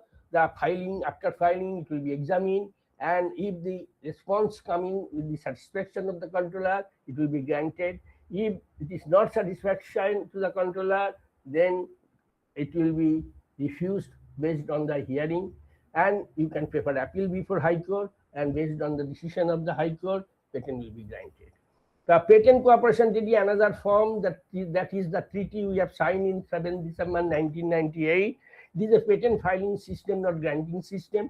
But by single international application, you can protect your invention in the countries other than India. At present, 150 countries are the member of the PCT, and you can protect your invention in 150 countries by single applications. And the writing of the specification should be either Hindi or English or any language. If it is in any language, then you have to submit the translated document in time to adjudicate the matter, to search the matter, to examine the matter.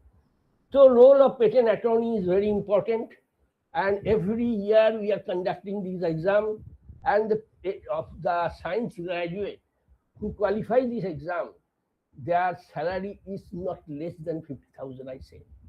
It is a good opportunity for our young guys, if they can pass these exams and work as a patent attorney to help our inventors or scientists.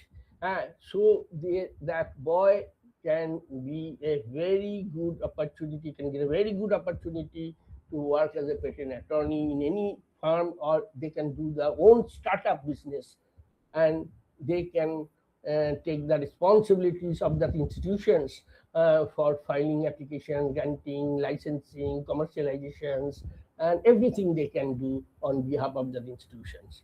So role of patent attorney is very important.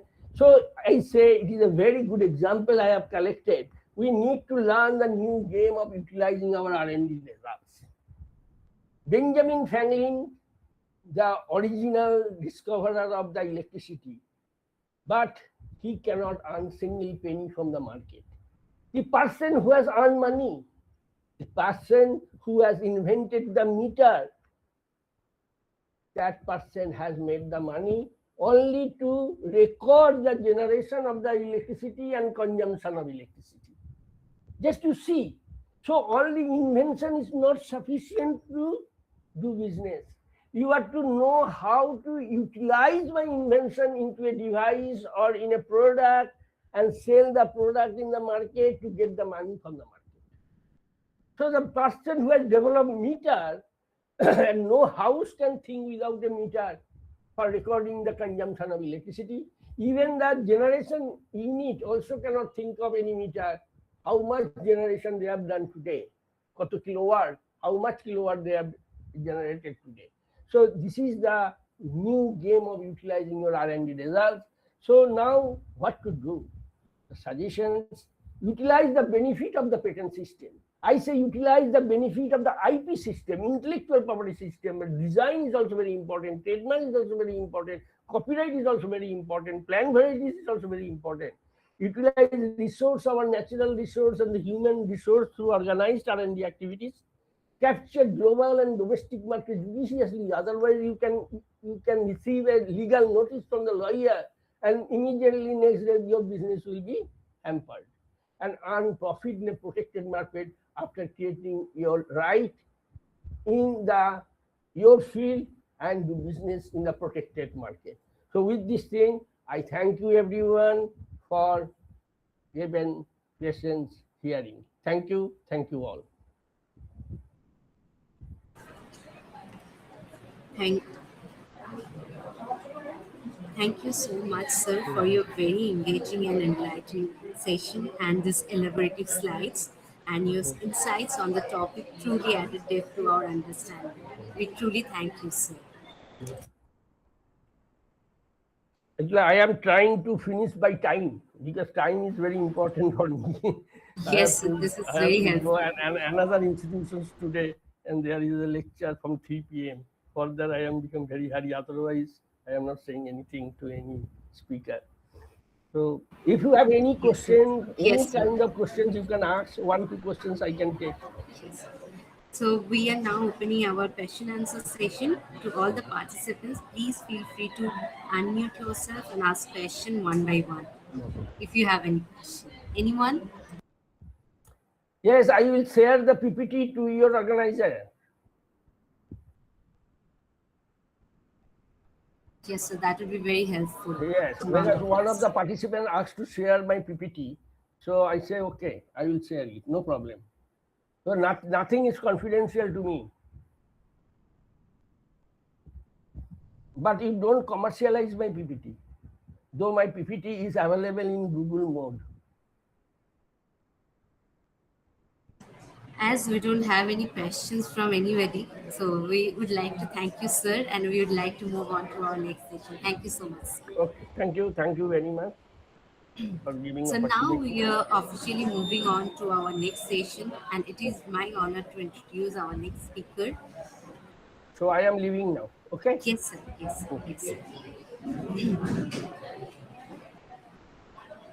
So it is my honor to introduce our next speaker. For our next session, we have Professor Saptarshi Ghosh, a distinguished academician and eminent scholar in the field of library and information science. Professor Ghosh is currently serving as a professor in the Department of Library and Information Science at University of North Bengal, West Bengal.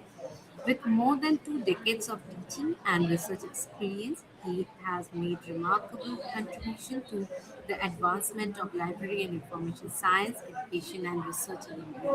He completed his MList from Jadavpur University and earned his PhD from Jadavpur University. Professor Ghosh's area of research includes metric research on studies, digital sociology, data carpentry, digital humanities, philosophical basis of lease, AI application in lease domain.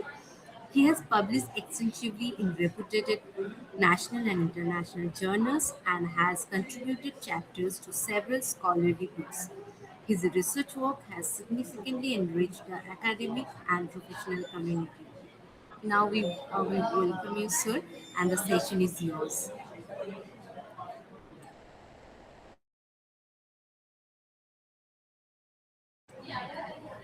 Professor Saptarshi Ghosh, sir, are you there?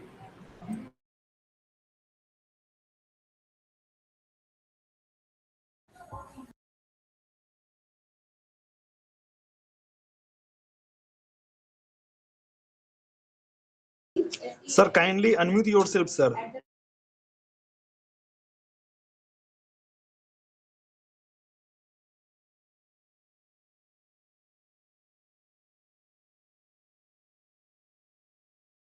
Sir, we have introduced you to our all the participants, and now the session is yours.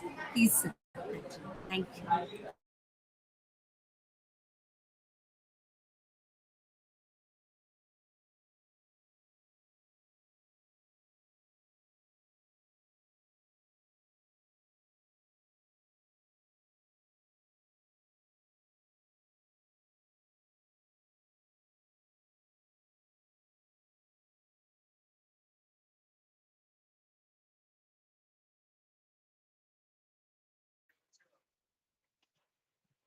Saptarshi Ghosh is waiting. You can invite. Hello, am I audible? Yes, yes, audible. Hello, Professor Hatua, am I audible? Yes, yes, yes, yes. You are very much audible. You are very much audible. Okay, fine.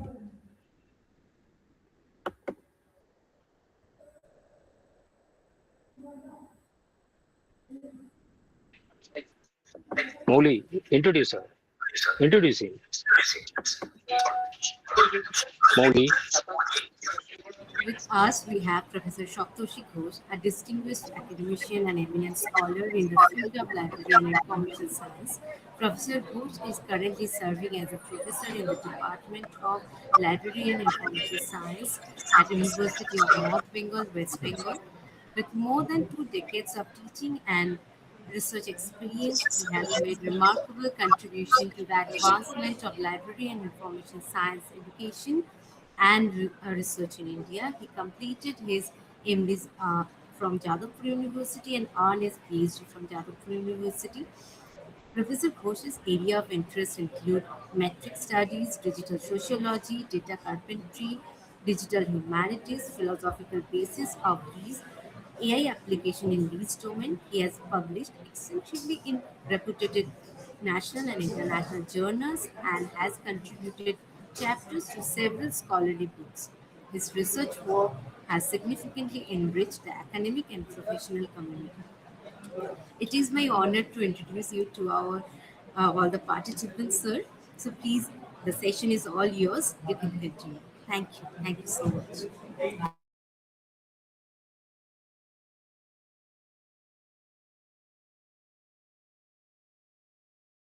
Sir, please unmute yourself.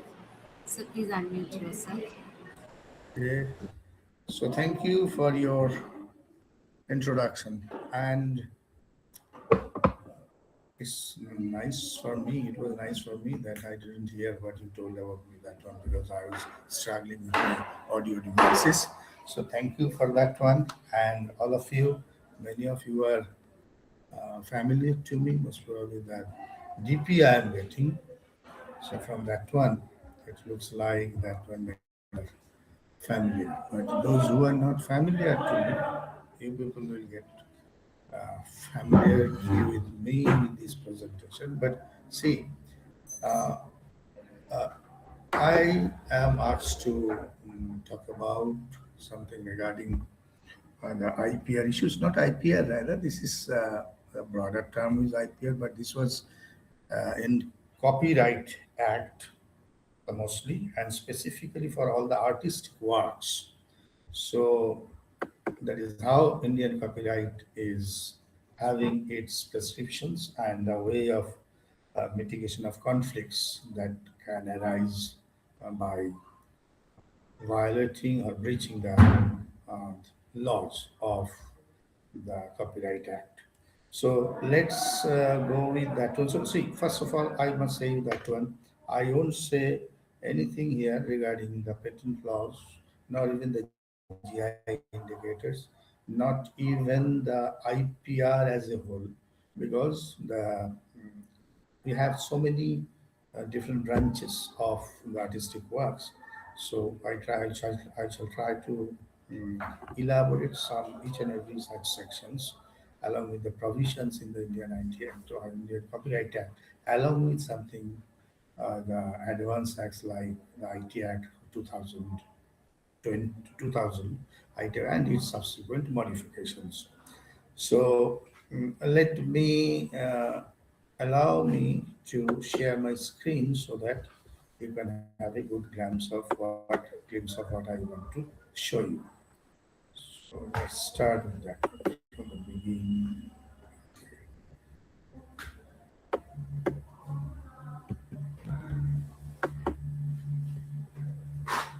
Yes.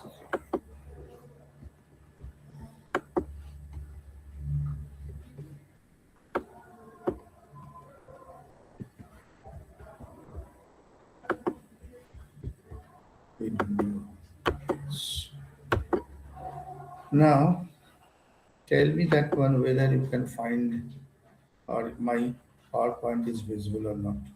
Yes, sir. Yes, Your sir. PowerPoint is Visible. visual. It's visible. Visible. So I'm making right now. Let me make that one full screen. Now this thing. Okay. So I think while I'll be talking about this one just a minute. So I think it would be worthy if I uh, stop my turn off my camera so that you cannot see two things together. That is one the presentation, another thing is my face for a long time, which can give you some kind of detrimental value of what I am trying to convey. So that is how. So better you concentrate on that one only. Okay. So the title goes like that one. That is rights and wrongs in artistic works, legal framework in Indian context. Okay.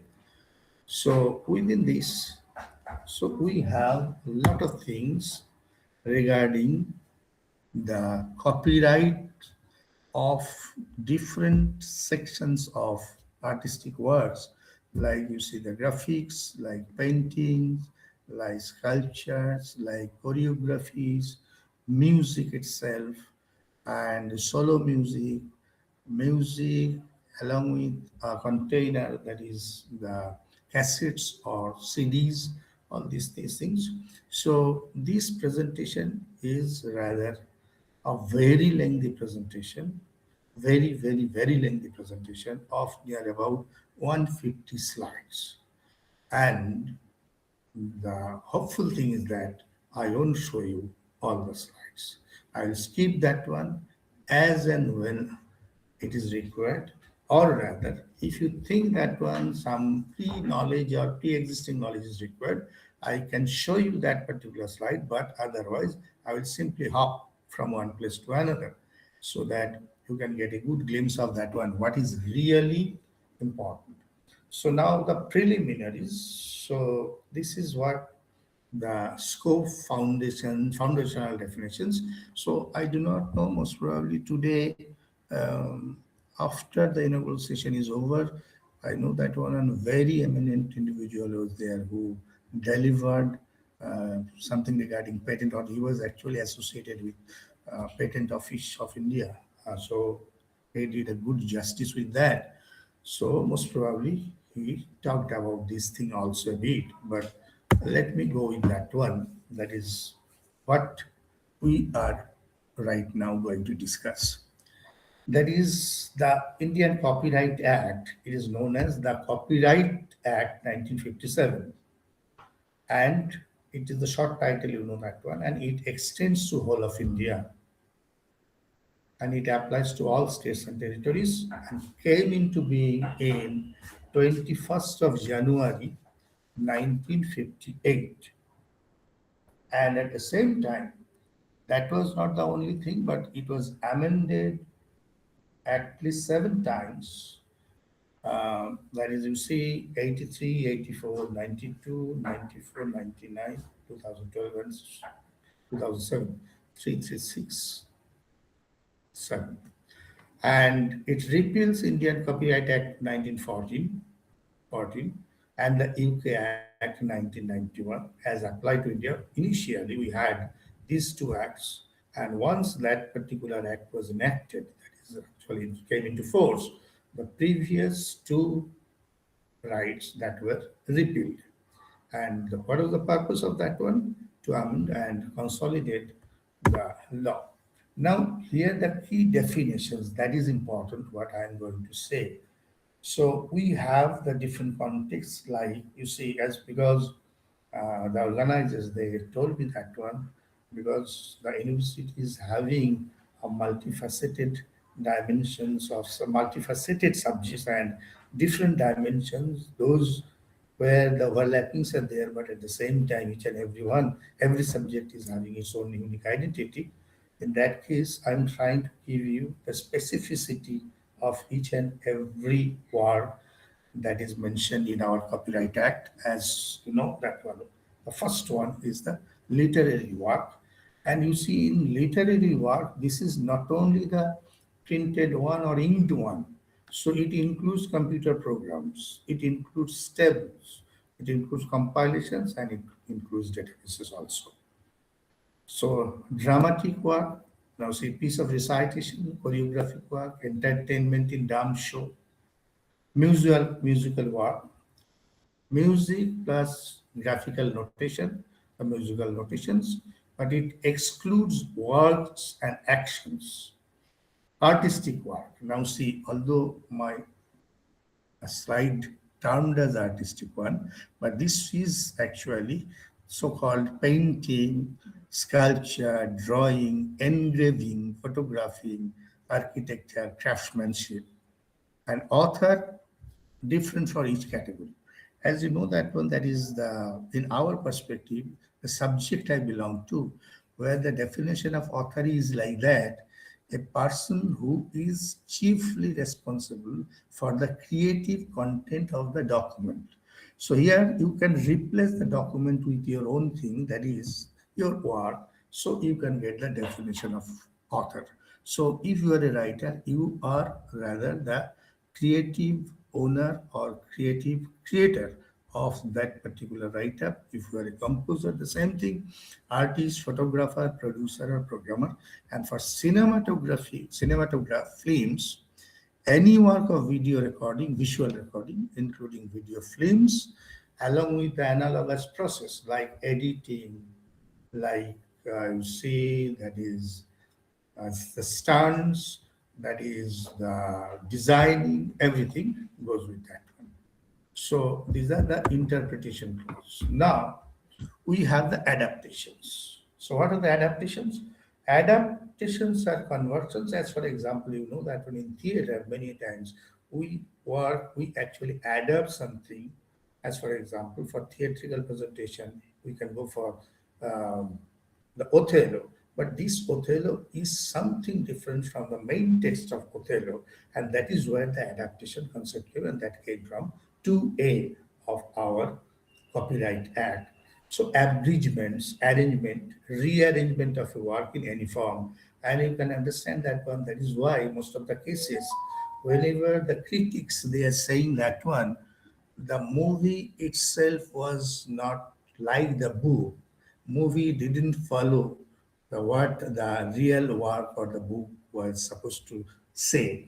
This is where the liberty is taken, the rearrangement of the work in any form. So each and every medium is having its own language, the way of presentation, the way of conveying information. So that is where this thing is important.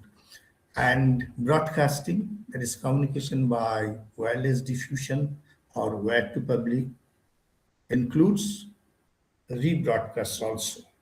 So broadcasting, that is what the communication by wireless diffusion or wired diffusion to public.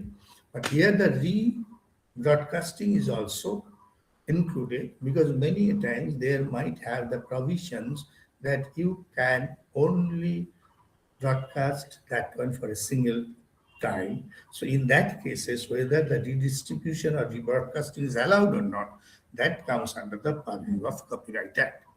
Now, communication to public, see, making work available to public by any means other than physical copies. That is where it comes. It is actually giving you that one, that is, it's not a printed one, or this is not the physical copies.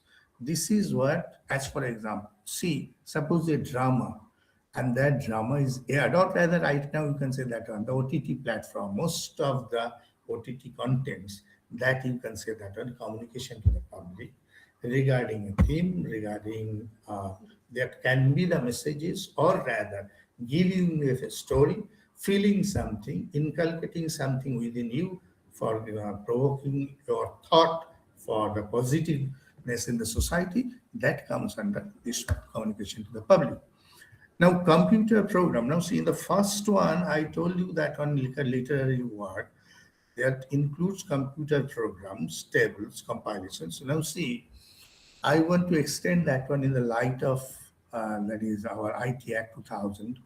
Basically, if you right now take the help of the information technology to generate a story that can, whether that can be called as literary work or not, that will be governed by two distinct laws. One is the copyright law and another one the IT Act. So with this one, so here, so in this case, the computer programs, that is what the copyright is saying, instructions in any form causing a computer to perform a task. So it comes also the purview of Copyright Act, because any instruction, see, if you are saying that, saying means what? You are using Word for writing something. So once you are opening the Word, basically you are instructing the computer. Each and every time you are pressing your mouse, you are generating one event, and that event is a task. Computer understand that particular press as an event, is throws to that one to the computer through the bus, you can say that on the route through which it goes to that one, and it gives you the result.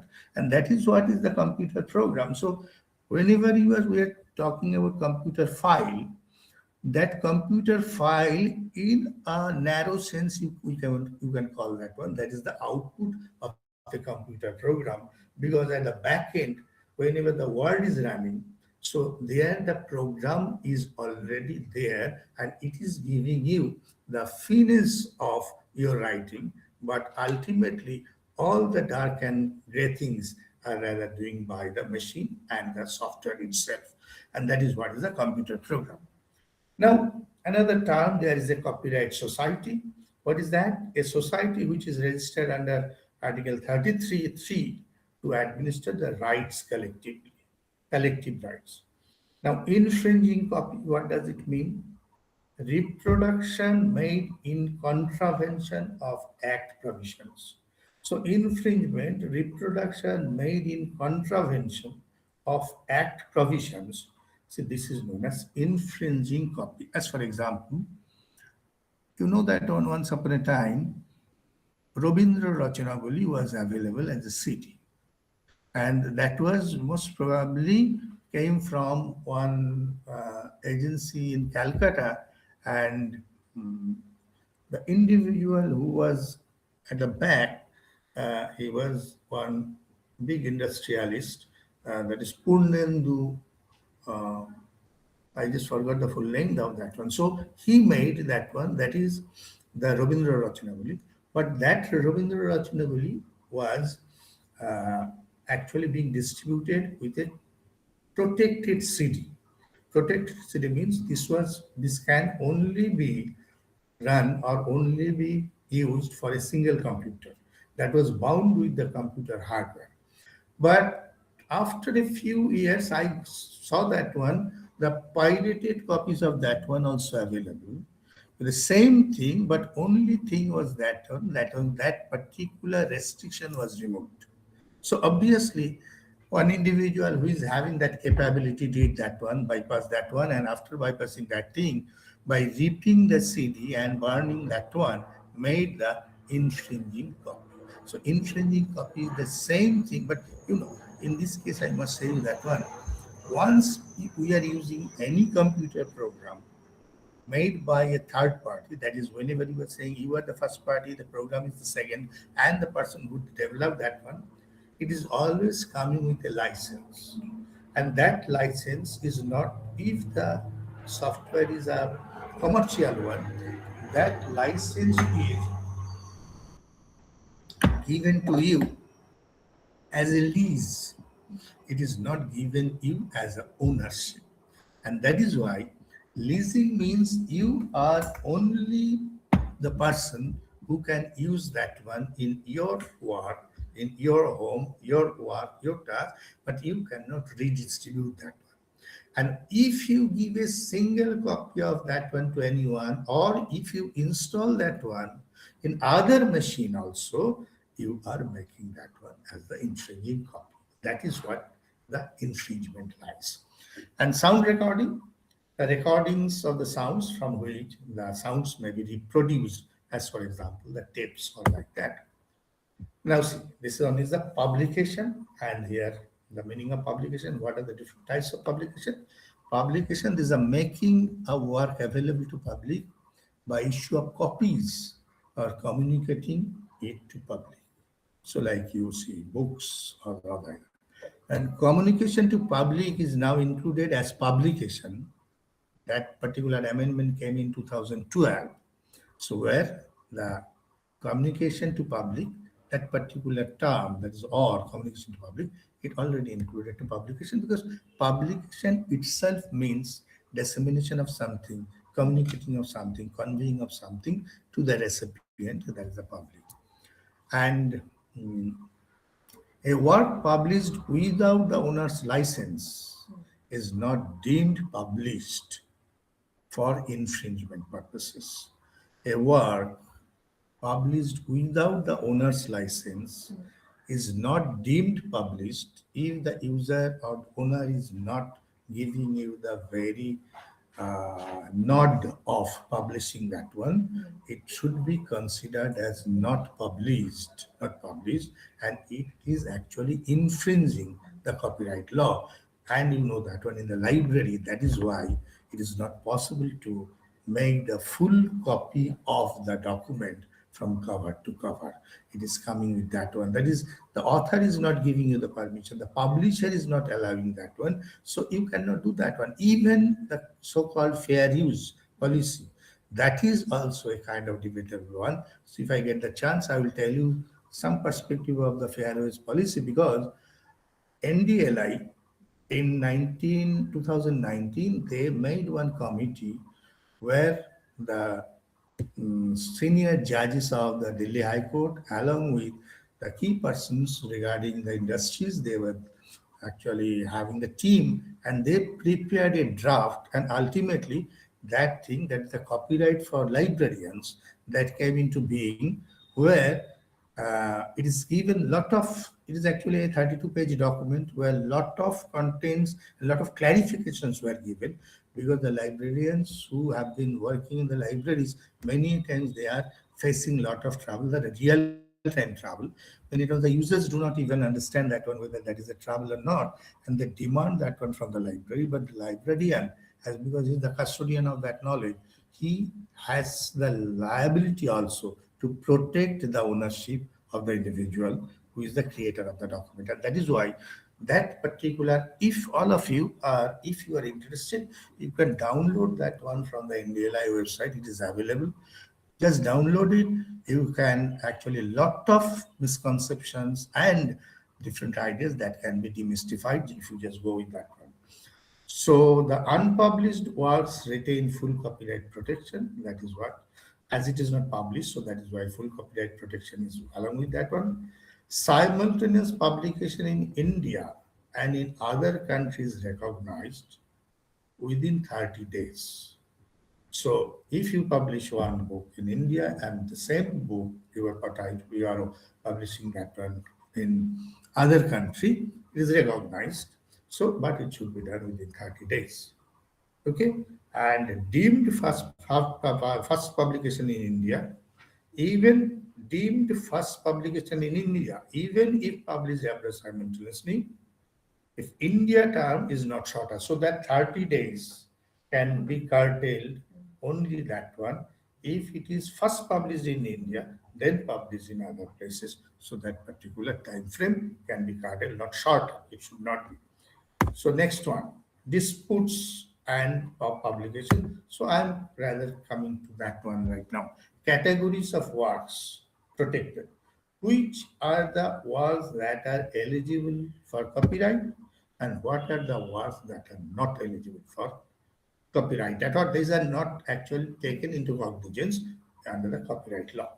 Now, first of all, you see, and many of you were here, you know that one, you were doing that one for a long time, so you can even identify that one. That is how whether you can enjoy the Copyright Act, the fruit of Copyright Act or not. So first one, original literary works. So those are rather anything you are writing, short stories, poems, all these things, for any literary works, original one, not the adaptation. Not that it's an original, fundamental, you are the author, then it is eligible for copyright. Drama, that is dramatic works, that can be copyrighted. Musical works, copyrighted. Artistic work, copyrighted. Cinematography, film, copyrighted. Some recordings can be copyrighted. And computer databases can also be copyrighted. And you know that one, it's already copyrighted if you know that one, that is Microsoft Access. One database is already there. So it is already with the Microsoft Office package. But if you use it, it's already coming under the IT Act. But at the same time, if you prepare a computer database of your own, now database doesn't mean I'm telling that on an empty database only having the fields, null fields and null records.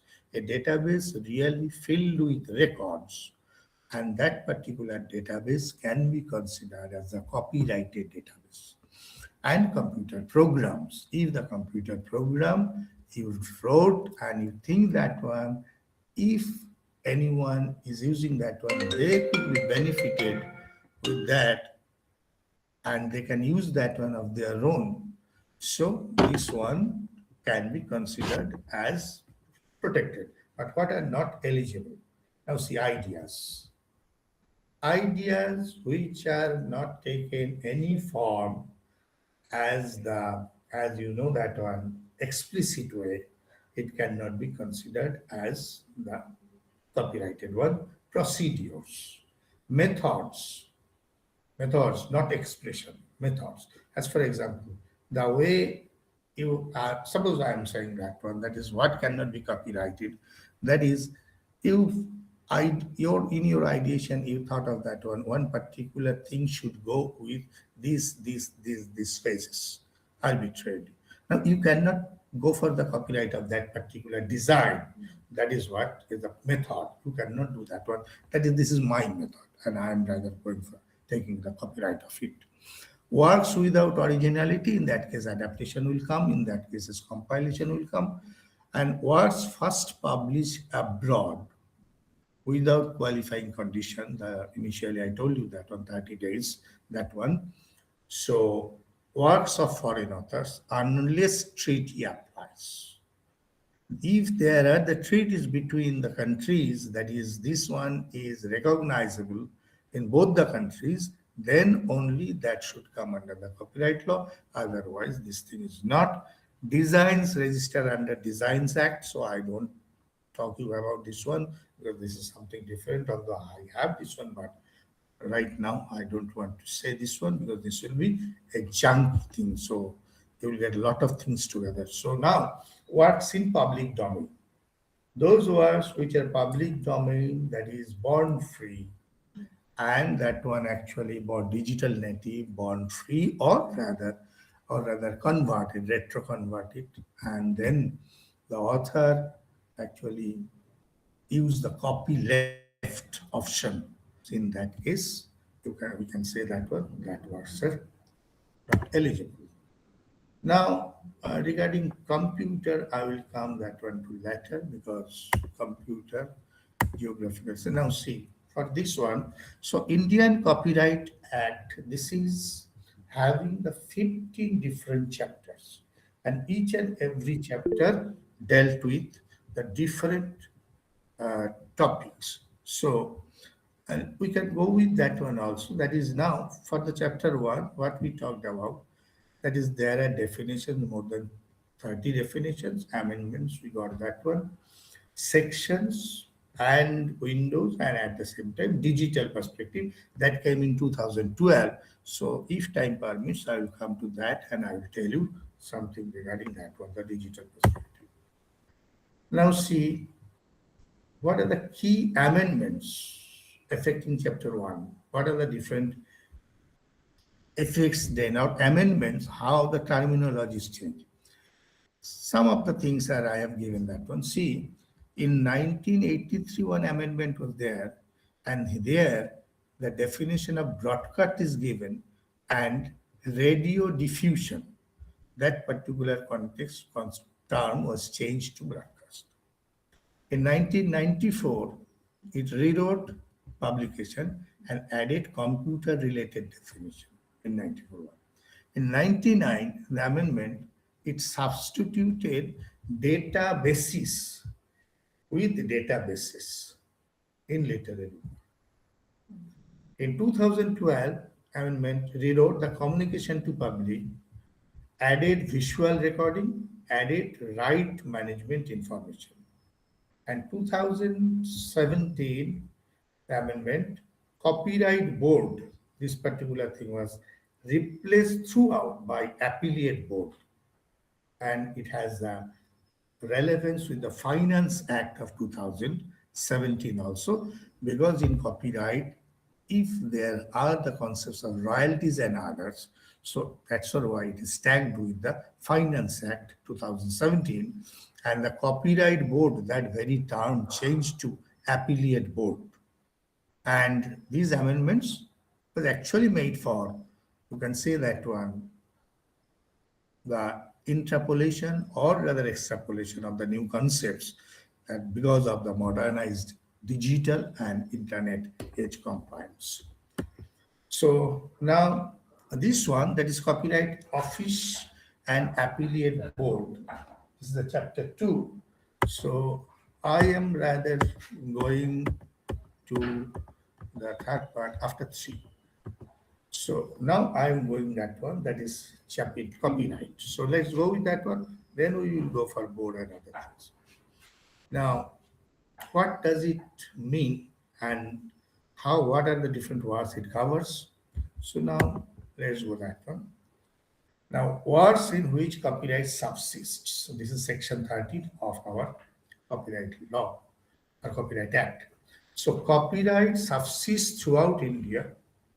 That already I told you that an original literary, dramatic, musical, cinematography sounds. And for copyright to subsist for published works, first published in India, or author is an Indian citizen. And other author is the citizen domiciled in India at the time of making. For architecture, the work must be located in India. Architecture, then only the Copyright Act subsists. Okay. And no copyright in film if it substantially infringes another work. No copyright in a film if it substantially infringes another work. Suppose one particular film is based on a history book written by someone, but the movie is going just opposite to what is written.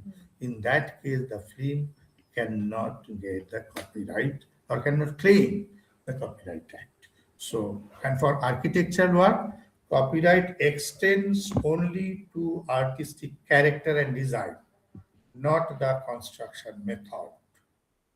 See this one. For architectural work, copyright extends to the artistic character, that one, and the design. But whether you are making that one with copper, with plaster of Paris, with stone, that cannot come under copyright. But your character and your design, that only, because that is your creation. That is your thought content. The material is not your content. The material is the natural thing available in the art, for which individual should not get copyright. The thing is very simple. So next one, the copyright, that is exclusive right to do or authorize the following acts. Copyright, remind it, copyright is not only the ownership. There's a bundle of exclusive rights. Each right can be licensed or assigned separately. It's the bundle of that one. So what are these? Literary, now see, what are the perspectives of copyright regarding the section 14? Now see, that is literary, dramatic, musical, but non-computer. So these are reproduction, issue copies, perform, communicate, make film, sound recording, translate, adapt. So permissible. Copyright. Exclusive right to do the author the following acts. We can do this. Computer program, all of the above, plus sale, given, commercial, rental. But the rental right doesn't apply if the program is not the essential object of rental. So rental right doesn't apply. The program, if it is not the essential object of rental, that is, if it is the, you see, it is all above, that is previous. Suppose a computer program that is a drama, and it is drama, so you can sell that one or you can rent that one. But this rental right, you do not have that rental right. If the program is not the essential object of rental, that is, if the content itself is not or infringes the copyright laws, so it cannot be considered as the copyrighted under section 14. Artistic work, you can reproduce any material, 2D to 3D, 3D to 2D, communicate, issue copies, including film, adapt, allowed. Cinematograph, copy including still photos of frames, sell, commercial, rental, and communicate to the public. Sound recordings, make any other recording embodying it, including electronic storage. So that is what you can record that one in any recording embedding, including electronic storage. So this is the MP4, MP3, WAV, anything, sell it commercially and communicate to the public. So this is the right for the person who are doing that one. So suppose one individual has written a drama, one drama, and that drama he can reproduce, he can rewrite that one, he can issue that one. That is, issue copies means make copies of it. He can allow that one for performance, he can communicate, he can allow that one, give that one for making the film or sound recordings, translate, adaptation. A person who has written a computer program, he can, so and computer program, with the computer program, he made something, and that one is available for, and he can sell it. You can go for the rental for that one commercially, but he won't have the rental right if that particular program is not the essential object of rental. Because see, one particular object of rental means a theater. Suppose a computer program where we already digitize the play by someone, and we are giving that one the rental. So once I have written that play and I made that one, and for that one you can see right now a lot of animated cartoons are there. So a lot of animated cartoons, so we are getting that on the CDs. So these are written with the computer program. So the person who developed that one, they can sell it, give it to rental, but their rental right doesn't apply only for the essential object of the rental. Essential object means if that particular CD or rather the content. So you have to decide that on whether you are asking rent for the media or you are asking for the content therein.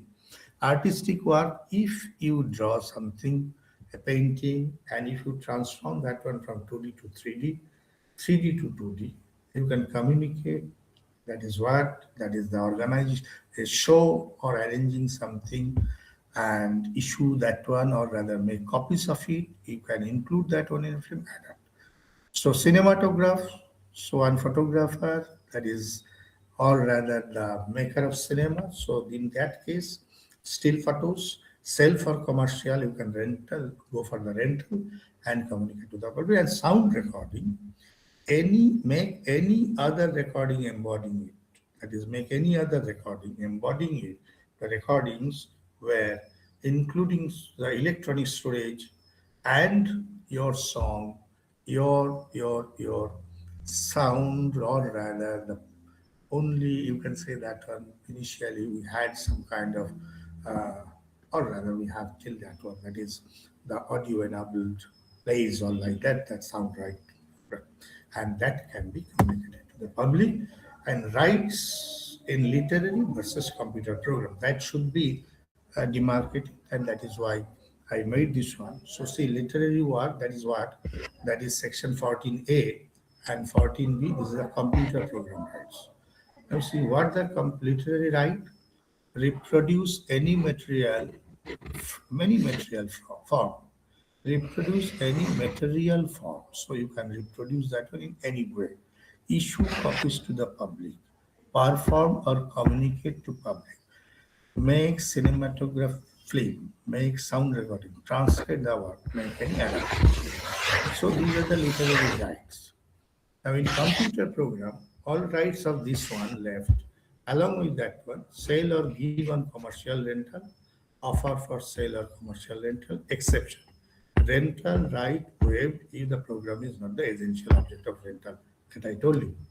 A computer rented for data entry purposes, see the computer program. Critical distinction for software licensing, that is what I am talking about. Critical distinction for software licensing, that particular license tells you what are the different way you can use it, or what are the different way you can communicate it, what are the different way you can store it, copy it, that one, that is the distinction in software licensing, which comes under the purview of IT Act. So now, special copyright provision. So do we have that one? Can we go for the special copyright provision? So see the 14C in 2012 amendment, it is saying that one, the reproduction means we can store it in any medium by electronic means. So this is also reproduction. Reproduction doesn't mean that is you always have to provide that one, give that one to the people. So even if you can store it, that is also a kind of reproduction. So that is a special copyright. Three-dimensional and two-dimensional artistic work, that is sculpture of a drawing. So these are the special copyrights. For first one, another right, for the second one, another right. And three-dimensional work, photograph or sculpture. Now 15.1, it is saying that one, copyright doesn't subsist in design registers under Designs Act 2000. So if something is considered as a design, and if it is registered under Designs Act 2000, then it won't come under Copyright Act. And where a design is capable of registration under the Designs Act, but not registered, copyright ceases when the article reproduced more than 50 times industrially. This is very, very important. So that is, a design is made, but it is not registered under Designs Act. So the copyright will be there. But how many times? 50 times industrial reproduction is only the thing. After that, it will ceases its copyright provision, or rather the copyright ownership. And no copyright except under this act, but does not abrogate rights to restrain, breach of trust or confidence. So no copyright will be given, but does not abrogate the rights to restrain, breach of trust and confidence.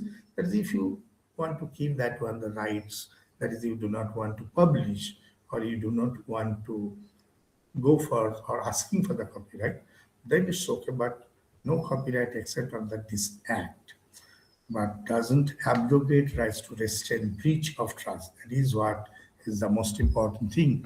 That is breach of trust or confidence. Specifically, this comes under the purview of IT domain, where a product is given license to another individual with the trust and confidence. And if you go through the licensing policies and the license document, you will see that one.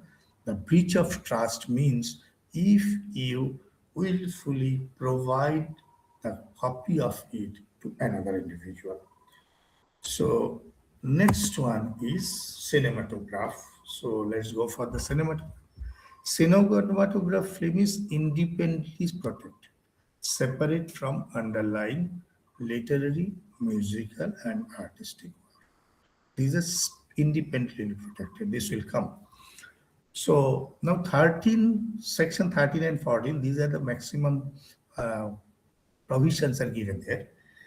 Now 13(4) is saying that copyright in a film does not affect the separate copyright in underlying works. The film is something and the work, that is the document or rather the context portrayed in that film, that can be separated, that is having a separate copyright perspective. And right to copy a film includes taking photograph of any frame, that came under 2012, and that is what right to copy. If you get that one, it's not included that you have to copy the whole thing. You can copy the whole film, but the frames, as you know that one, that is 30 fps or 25 frames per second. So frames are nothing but the continuously moving pictures, and mostly that is actually, if you call each and every picture as a frame, so within a second, either 25 such thing should move one after another. So, and this way, that can be considered as a film. So, it includes the copyright of any frame, a still frame, and that one that came under 2012. And 14D is saying that one, right to sell or give the commercial rental, given that one, 2012 amendment, it clarified that one. Right to communicate the film to the public, that is broadcasting. No copyright if substantial part of the film infringes copyright in any other one. So that should be clear. So there shouldn't have any kind of ambiguity. So producers of films hold, producers, now see here, that is a catch.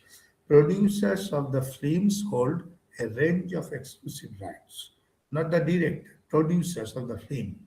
So hold range of exclusive rights, but the original authors retain separate rights, original authors who wrote that on the script. Now, the sound recording.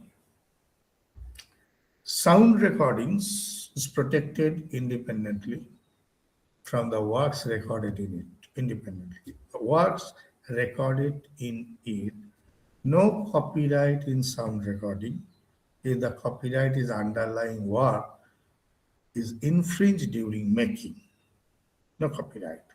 As you know that one, once upon a time there was a company like Napster, which was actually producing the ripped copy of that one and selling ripped copy of music videos and selling that one through internet, and people were subscribing that one. But once Napster was sued in the court, Napster actually defeated, and the music industry, basically Sony, actually took the lead. And once that one, and right now you know that one, there are several such, you see, sound, not sound recording, these are the music providers specifically, like Spotify, you know, Shant, so these are there. But every time you need to know the subscription of it, and that is why, and they can only store those songs which they procured by legal terms. That is the infringement. Right to make any other sound recording embodied it, including electronic storage. So you can store it, you can copy it, you can keep that one in your hard disk, and you can sell that one in the commercial way.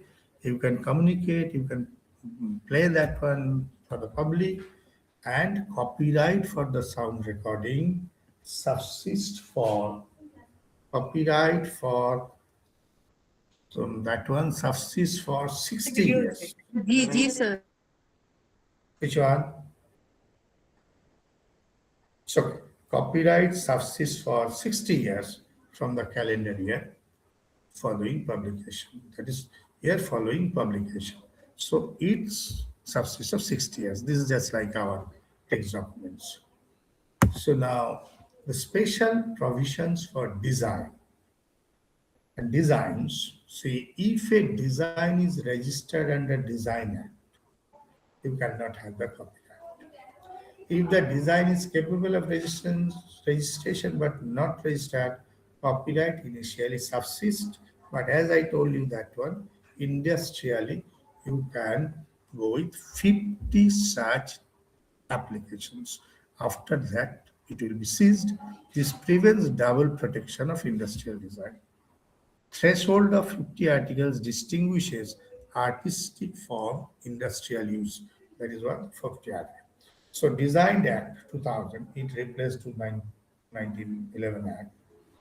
So it governs the design registration, and it was again 2012, that one, the important year where these things are amended, and this one is important for a product design, logos, packaging used in manufacturing. So this is what is the design, the logo itself. As for example, you know that one, even for the websites also, whenever you are designing the logos or the headers, that can also come under the purview of Design Act.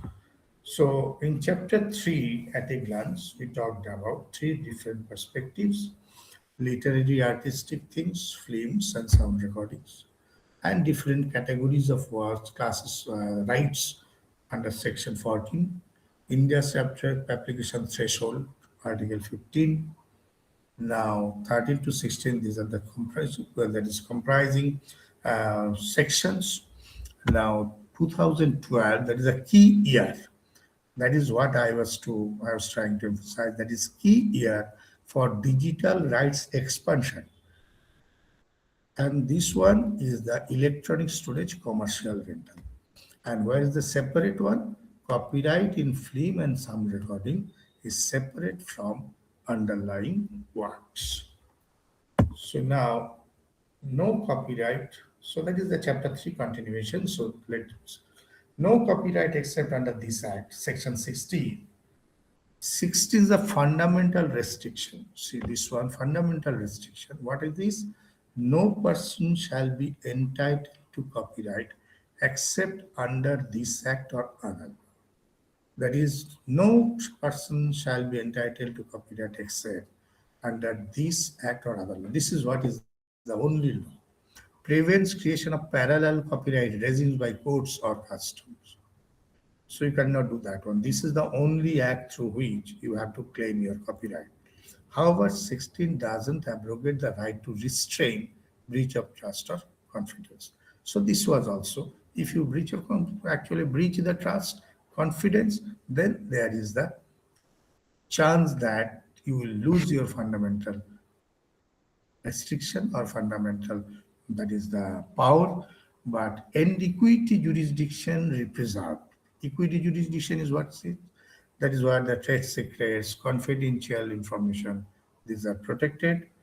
Court may still grant injunctions for misappropriation even where copyright does not subsist. So where the Copyright Act law or Copyright Act is not subsisting, so here the court may grant injunctions or misappropriation, injunctions for misappropriation. This ensures copyright is a statutory right, not a common law right in India. That is why this is a right made with the statute, not the common law right in India. So it is actually coming under the fundamental thing. That is, it comes under the view of a statute made by the government of India. That is, with that one, you can enjoy that right, and this is not a common one. And now, chapter 4. This is the ownership of copyright and the rights of the owner. Who owns copyright? Now, this one is important because here you may want to know that one. I already understood whatever the thing is that is 60 years, 50 years. That is what I need. I will only get 50 times industrial reproduction, all of these things. But if I do something, what I will get, how I can retain that one, this is my ownership, this is my property, I own this. That is this one. And the moral rights also came there. Now see, within this is what the ownership of copyright and rights of the owner. What are these? First ownership of copyright, this is the first ownership. This is given in section 17. What section 17 is saying? This is general, all general. Author is the first owner of copyright. And exceptions are there, subject to expression. The author of a work shall be the first owner of the copyright there. So this one. So what are these? Now, for newspaper, magazine, proprietor owns copyright for publication purposes. Author retains all rights. Right? So newspaper, magazine. So proprietor owns copyright for publication purposes. Author retains all rights. So in this case, I can say that one. You know that when Sunday magazine or Sunday newspaper, every time, so additional contents are being printed. So where the short stories can there be, short stories or rather something essays. So these are the rights of the authors. But as that particular newspaper published that one, the proprietor of that particular newspaper owns the copyright for publication purposes. Now, Proviso 2. Photograph, painting, portrait, engraving, film made for valuable consideration. Commissioner is the first owner. Absent agreement. Now, photograph, painting, portrait, engraving, film made valuable for commissioner. Commissioner means who commissioned, who actually made that one. He is the first owner. Made Proviso 3, works made during employment under contract of service, apprentice, employer is first owner. So this is what is very important. Many times it is actually coming like that. So I'm doing something in an university and I did that one in my home and I made that thing and then I claim the copyright of that one because I'm the owner. But I used all the materials, all the infrastructure facilities of the organization. So how I can say that one, that is I'm the owner. So this is where this particular thing came, that is work made under employment and during employment, under contract of service or apprentice. So if we do that one, the employer is the first owner. So anything we are making, so new thing. So there, you know that one, that is the employer, that is the university, that is the owner. And Proviso added in 893, public address speech. The speaker is first owner, even if employed by organizer. If the organizer is organized that one, but the speaker who is speaking, that is, he is the owner, and that is why many times you will see the disclaimer like that one. That is, the responsibility goes with the person who is saying that one. We are not taking the liability of that one. You saw most of the cases, you saw the scrolling news for every news channel. So speaker is the first owner. For government work, government is the first owner. And Proviso added in 1983.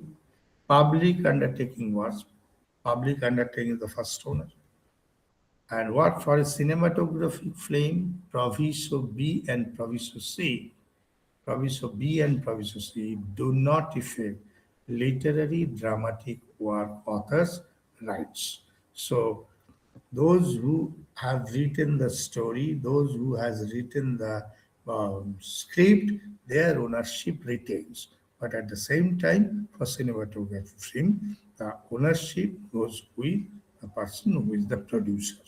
So that is the producer is the person who is responsible for that. So Now, section 18. So this is saying that one owner now, owner may assign copyright wholly or partially, generally or with limitation, or full or part of term. Owner may assign. It is possible. Assignment of future work takes effect when the work comes into existence. So you cannot say that one. That is, you will get the enjoyment of that act only up to that one where the thing is visible. That is what your work is visible. But any assignment on future work, this will actually get into consideration only whenever the work comes into existence. And in 2012, one amendment that one is there. Amendment assignment cannot apply to a medium, mode of exploitation, not existing or commercially used at the time of assignment unless specifically referred to. This assignment cannot apply to any medium or mode of exploitation not existing or commercially used at the time unless so actually this assignment a future task, so in that case it only applies from the beginning of that work, and here previous assignment or previous um, rights cannot be applied to any medium or mode of exploitation. So this one, and then we are going to authors of literary and musical works cannot assign away right to receive royalties for non-cinema hall uses, must retain equal share with the assignee. See, first one you see 18.1, that is the assignee. And for that one, the sound recording. So author retains the rights. Sorry, authors and musical works in films, literary work and musical works in films. That is who are the lyricists, who are the person who uh, that is the music arranger. So they cannot assign their rights to receive royalties from non-cinema hall uses. So you cannot get any money for that one if you assign someone to do that particular job outside of the music cinema hall or in a hall where it is only performed but it is not the part of the cinema itself. So this right cannot be assigned. For sound recordings, author retains the right to equal share of royalties. Any contrary assignment is void. And section 18.2, assignee becomes owner of assigned rights. Assigner retains unassigned rights. So only the portion of the right that is given, the assignee becomes the right that only for that portion. But assigner remains other. That is what you see in this case. You cannot use the lyrics of the song, but you can use the tune of the song. In that case, if the assignee is assigning that one, someone, so now assigner remains unassigned one. Unassigned one means he is still having the copyright of the lyrics, but the music will actually be the right of the assignees. So assignee includes legal representatives. If the assignee dies before future work came into existence, so it includes the legal representative that can also be done. And how you can assign that one? Suppose you want to assign your you want to retain something and you want to assign something of your work to other. How? Assignment 19, this is section 19. Assignment must be in writing, signed by assigner or duly authorized agent. This is the mandatory purpose. So that is what the assignment must be signed by the assigner to the assignee. That is that one. So assigner must give that one, I am giving this right to this individual, and that should be signed by the assigner or duly authorized agent, and this one is mandatory. That is the thing, same thing, you know that one, whenever you do affidavit or rather going for the authorization letter also, you have to do that. Now, assignment must identify the work, specify rights assigned, duration and territorial event. See, the writing must incorporate these things. What is the work? What specific rights are assigned? What are the duration of such assignment? And in where this particular right is can be executed or can be enjoyed. So that is what the fourth thing that must be there in the document. Must specify the royalty and other consideration payable, if any, subject to revision, extension, or termination. Now, see 19.4, what is saying. If the assignee doesn't exercise right within a year, assignment lapses after that period, unless otherwise specified within a year. So if you mention the year, then it will continue. Otherwise, it will be only for a year. If the period is not stated, deemed 5 years from the date of assignment.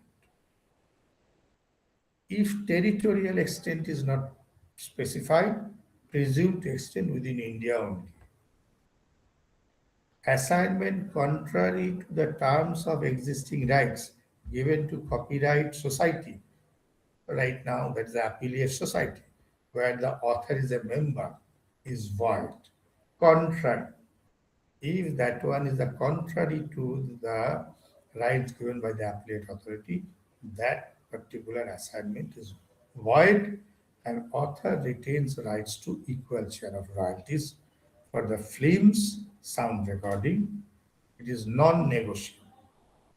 Author retains right to equal share of royalties for film sound recording.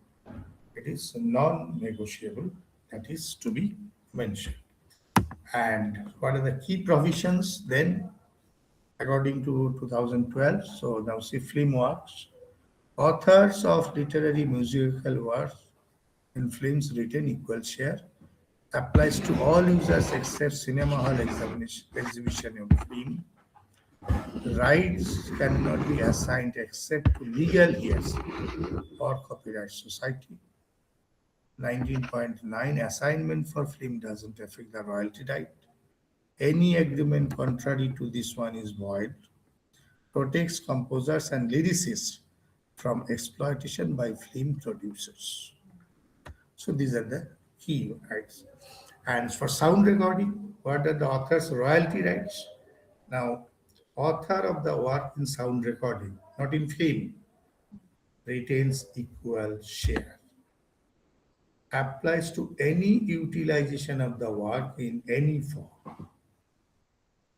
Applies to any utilization of the work in any form, public performance or rather digital broadcasting. So in any form, this is the author will always be treated as the, or he should retain the equal share along with the person who is the lyricist and sound recorders.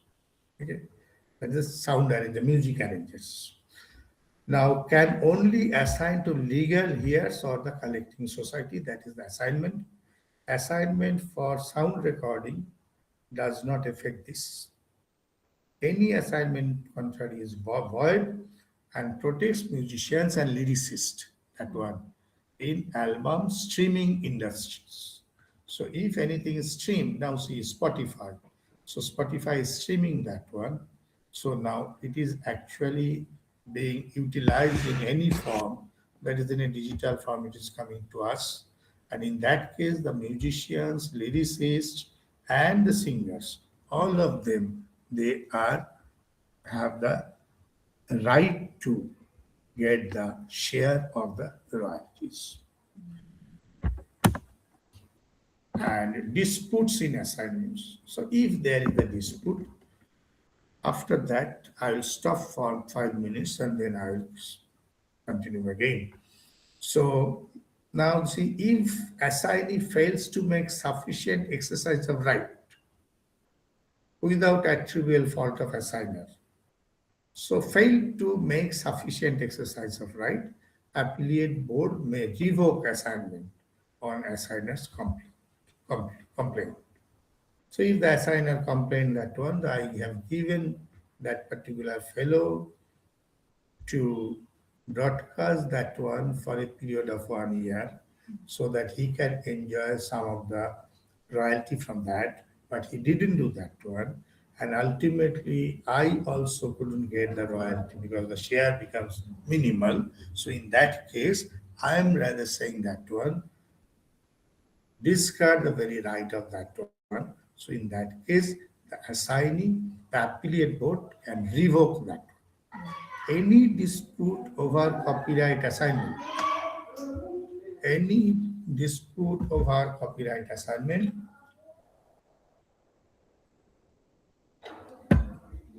the appellate board may pass orders including for recovery of royalty. Board shall not revoke assignment unless terms are harsh to the assigner, who is also the author. So it's something like giving something like a kind of human touch within the law. And see, law is made for people, and here that is what is being reflected. So board shall not revoke assignment unless terms are harsh to the assigner. That is who is also the author. Because if the author is in regard of royalty, he is really getting a very bad shape, or rather bad, you see, return, the harsh return. So that is what the harsh reality. So in that case, the board can take that one. But usually this is not done because both are the part of that process. In 1982 proviso, no revocation within first 5 years of assignment. Okay. The board may pass interim orders regarding implementation of assignments. So actually this is where whenever you will have the problem with the assignment, the cases are usually not that much, but in that case, the board, appellate board, is the authority where the assigner can raise protest or raise dispute, and the board will take that one for resolving and mitigating the issue. So, and right to relinquish author special right, and after that, I'm coming to this one. So that is the 4th chapter, that is 17 to 21. These are the sections. Ownership, that is, and 65th section 57 of the rights. We'll come to that one later. Written, mandatory form of valid assignment. It must be written. 1 year, period within which assignee must exercise rights. 5 years, default duration of assignment if period is not specified. 5 years, moratorium before appellate board can revoke an assignment. So you have to go for that one. Place the moratorium. And equal share authors non-assignable royalty right for films and sound recordings. Authors non-assignable royalty right, which is not assigned. If that one, that right is assigned to someone, he will get that one, but not for some. So equal share. So now these are the provisions of the ownership. And then next one we'll go for term of copyright, the duration of copyright process across different categories of work. This is also important to understand. But for that one, I think you also need a little break. So I just trying to take a break here, and I will again come to you by 14 20. Is it okay? Okay, sir. Okay.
So let's complete the session with that one.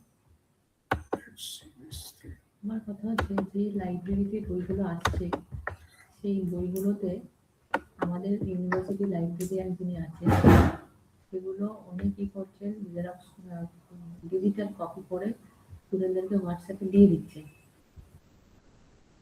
এবং but উনি যখন post করছেন ফেসবুকে তখন উনি বলছেন এগুলোতে copyright নেই বা কপিরাইট তো ওইটা ডাউনলোড করে নিতে হবে তাহলে ওটা কান ধরে দেখাতে okay let's see that one. I'm getting this thing from the current slide. Let's go to chapter 4.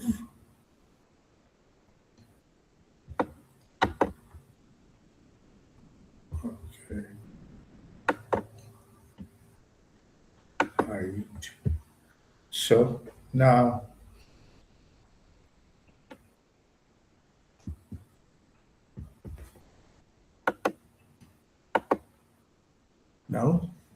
so terms of copyright, that is terms of copyright. So duration of copyright protection across different categories of work. So the different categories of work I already told you. So now see this thing. So first of all, now this is coming under section 22. Now first one, copyright 22, that is section 22, it is saying that one. Copyright subsists until 60 years from the beginning of the calendar year next following the year in which the author dies. Right? Copyright subsists until 60 years, that is total 60 year span. That is the following the next year, which that is the year in which author dies. So if the author dies in 2025, so it will start counting from 2026 and then 60 years. Okay. Earlier it was 50 years, but in 1992 it was 92 Act amended, extended to 60 years with effect from 28/10/1991. It was enacted 60 years. And it applies to works published within the lifetime of the author. Okay.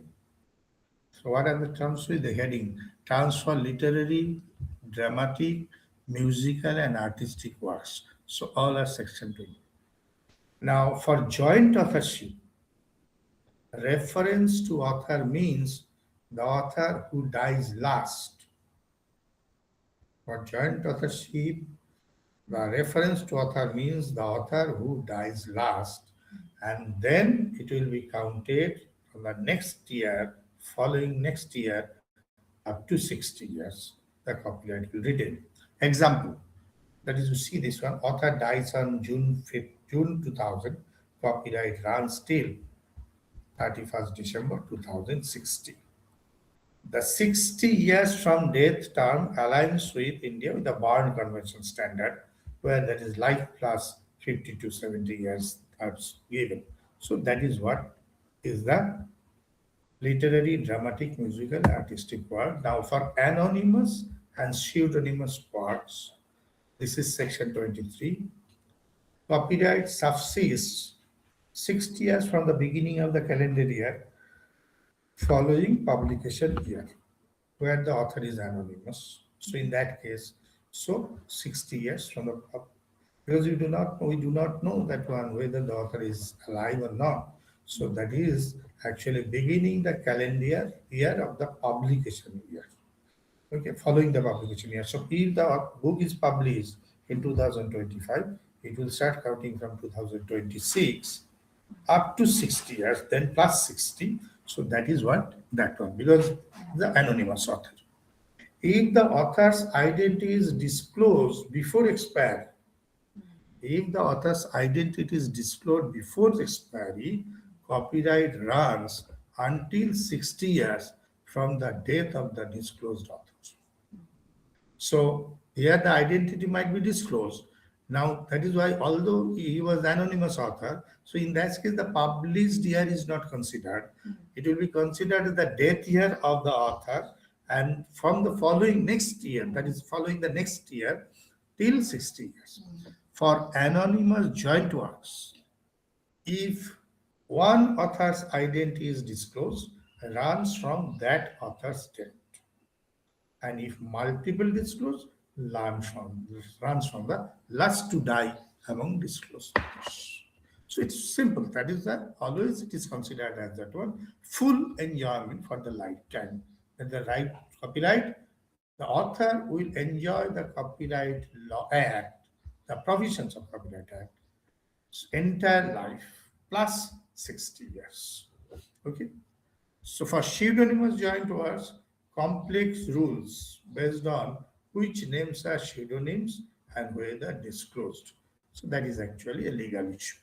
Author's identity deemed disclosed if made public by both author and publisher or established, that should be placed before the appellate board. So this is for anonymous author. Now posthumous works. This is section 24. 24.1, this applies to literary, dramatic, and musical work or engravings where author had died before publication. Copyright subsists until 60 years from the calendar year, next following year of the first publication. First publication, here you see the posthumous work. Where an adaptation is published earlier than 60 years from the year of the adaptation's publication. A work is deemed published if performed in public or sound recordings of it sold, offered for sale. Then the work is considered as published, right? So this is what, but this is not true for the movies, because you know that one, that is, in a movie, many a times the songs are published years before the movie is released. So in that case, as the movie itself is the main content, and that is why it is not considered that one that is already published. And the work deemed to, if it is performed in public, because a music song can be performed, so it will be considered as published. So it's a sound recording. But the movie cannot be termed that one as published. The prospects of posthumous publication, a state can still exercise copyright. For joint authorship, Rule 24 or Section 24 applies from the last author's death. So now see the categories. 60 years for most of the creators, literary, dramatic, musical, artistic, from the year following author's death. 60 years for anonymous, pseudonymous from the first publication. 60 years posthumous work from the year of following first publications. For cinematography film, from the year of following year of publication. 60 years sound recordings from the year following the year of publication. For government works, public undertakings, international organizations, 60 years, and these are covered in 28, 28A, and 29. Now, terms for films, sound recordings, and government works. So, Section 25, photographs. It is omitted in 2012 amendment, now covered under life plus 60 years. Cinematographic film in 26 section, 60 years from the beginning of calendar year following the year of publication. Sound recording, 60 years from the beginning of calendar year following next year of publication. Government works, 60 years from the year following first publication. Public undertaking was 60 years from the year following first publication. It was amended in 1983. And international organization work, that is Rule 41 or Section 41, 60 years from the year following first publication. So these are the tenure. Now, if we try to calculate that one, that is copyright term. So we need to go with some processes like that one. See, first of all, identifying the type of the work: literary, dramatic, musical, artistic, film, sound recording, government work. First of all, determine the type. Second one, finding out the relevant date of the author, date of publication, both. Next calendar year, count from January, 1st January of the next year after the trigger date. That is next January. It will always come to the following next January. It will start from that one. Now, fourth thing is that add 60 year to that starting year. Anonymous, pseudonymous, joint authorship, posthumous. Now, these are the checkpoints. And then determine the status. Is the work still in copyright or in public domain? So these are the process through which we can calculate copyright in simpler terms. Now, regarding copyright, the amendments we have seen. So originally in 1957, the copyright term was 51 years. Then amendment 1992, it extended 50 to 60 years. That is 91, 18, 10, 91. Then 1999 amendment, performers' rights extended from 25 to 50 years through section 38, performers' right. As for example, see Birju Maharaj, so a kind of one right of that one, that is the performance, recorded performance. He is the responsible for that one. Initially that was 25, right now it will be 50. Broadcasting organizations reproduction right, 25 years, not changed. Broadcasting organizations reproduction right, that means you can see that one, that is the radio centers, television, so they can store that one, preserve that one. That is also a kind of a reproduction, and it will continue till 25 years. And photographs, Article 25 omitted. Photographs now fall under 22, which is 60 years. India currently at 60 years post-mortem. Some countries like USA, United, that is European Unions, they moved to 70 years. India still retaining 60 years. So, term convention. So just I'm showing you a little bit of variations in Indian perspective and international perspective. In India, we have the Copyright Act, and we have that one international standard, TRIPS and Berne Convention. Now see, literary, dramatic, music, artistic, we have that one, life plus 60 years. Berne Convention, this talked about life plus 50 years. Cinematograph, we have 60 years. Sound recording, 60 years. Broadcasters, 25. Performers, 50. Government work, 60. What is international? Berne Convention, life plus 50. USA, EU, that is European Union, life plus 70. TRIPS. So they specify minimum 50 years for film recordings. Some countries life plus 70 for all works. India aligned with Berne minimum, that's 50 plus 10 years. And WTO, what is organizing, they comply in that one. So India is compliant. So joint authorship, now licenses. This one is the important one, and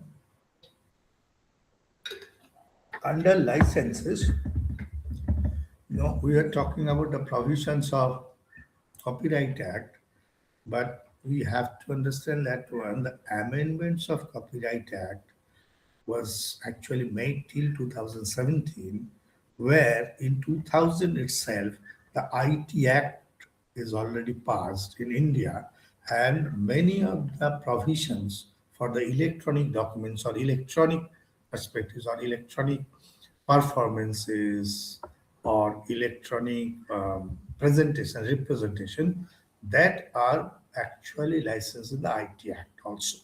But however, here that is the jot down of all these things. So now you see Voluntary license by copyright owner. This is the Licensing Act. These are the provisions of Copyright Act 1957, not 57, that is the amended, you can say that one, from 1957 to 2017. So in section 30 and 30A, so we are getting that one concept of voluntary licensing by the copyright owners. So what is that? Copyright owner of an existing or future work may grant a license in writing. Okay, copyright owner or the of an existing or future work may grant a license in writing. In 2012, changed writing signed by him to writing by him. Simplified. The term changed. License in future work takes effect only whenever that will come into existence. Yes. While licensee dies before future work comes into existence, legal representatives inherit the benefit.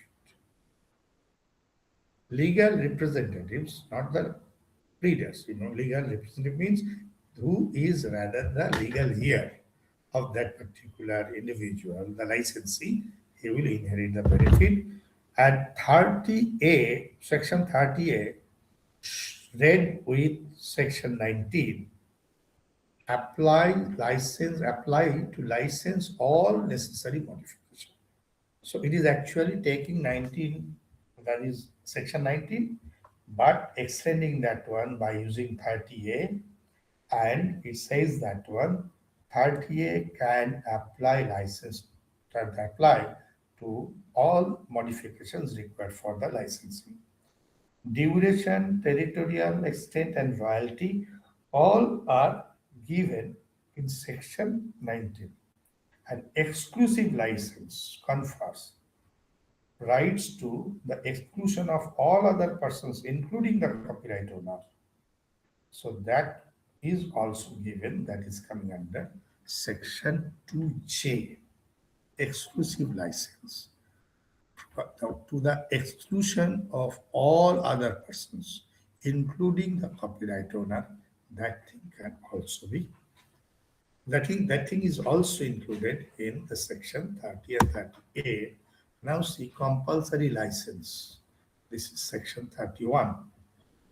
Words withheld. What is that?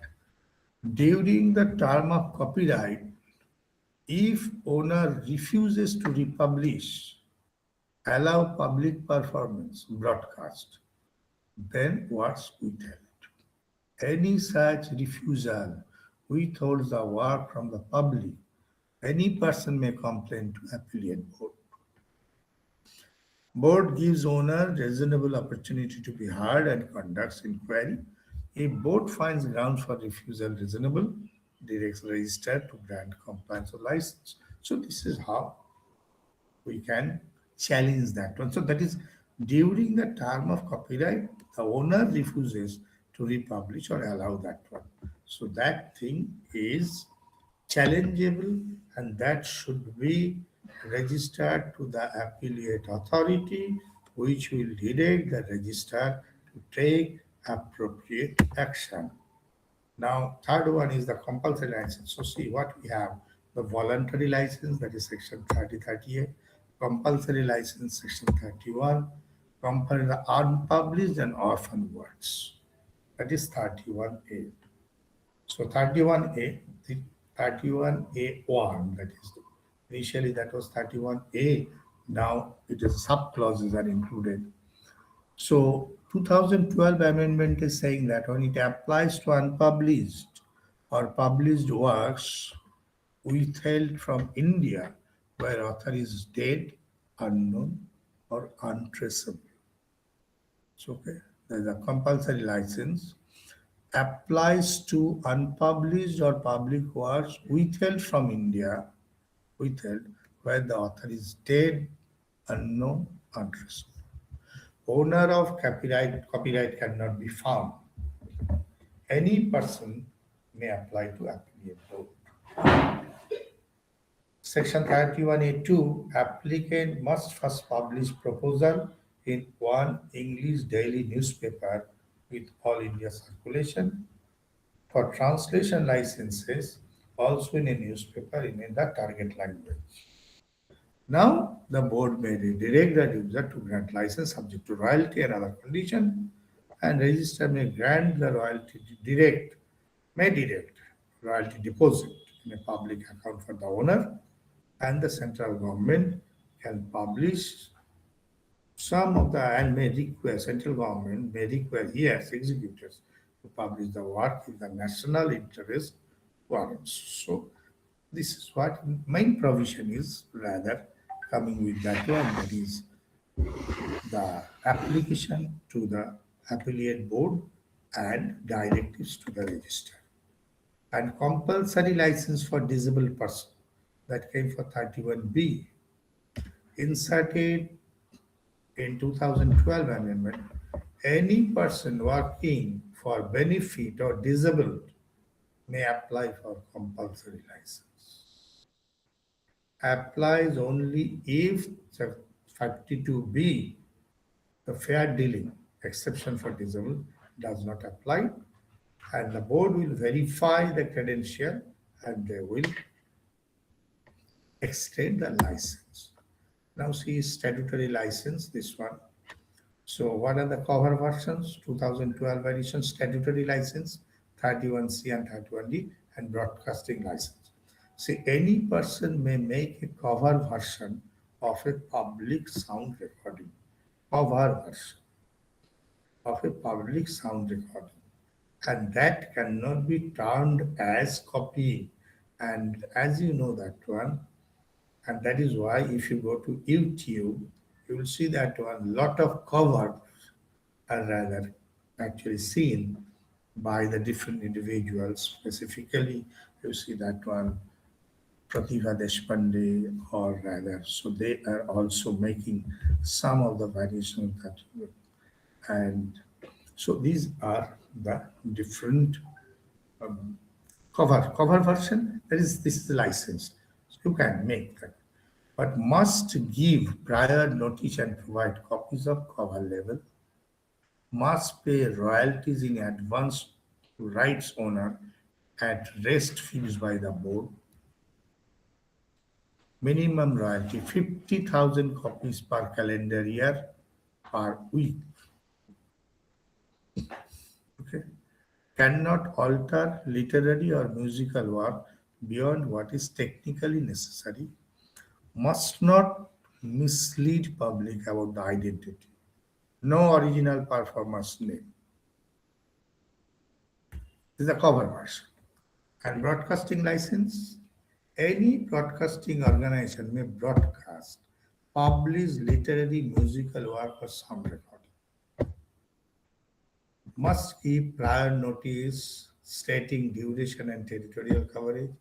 Must pay royalties at rate fixed by affiliate board. Different rates for radio broadcasting and television broadcasting. Different rates for radio broadcasting and television broadcasting. Board may require advance payment to rights owners. No alteration except what is technically or necessary for broadcast. So this is what is the translation license. Now reproduction license 32A. It was added in 1983.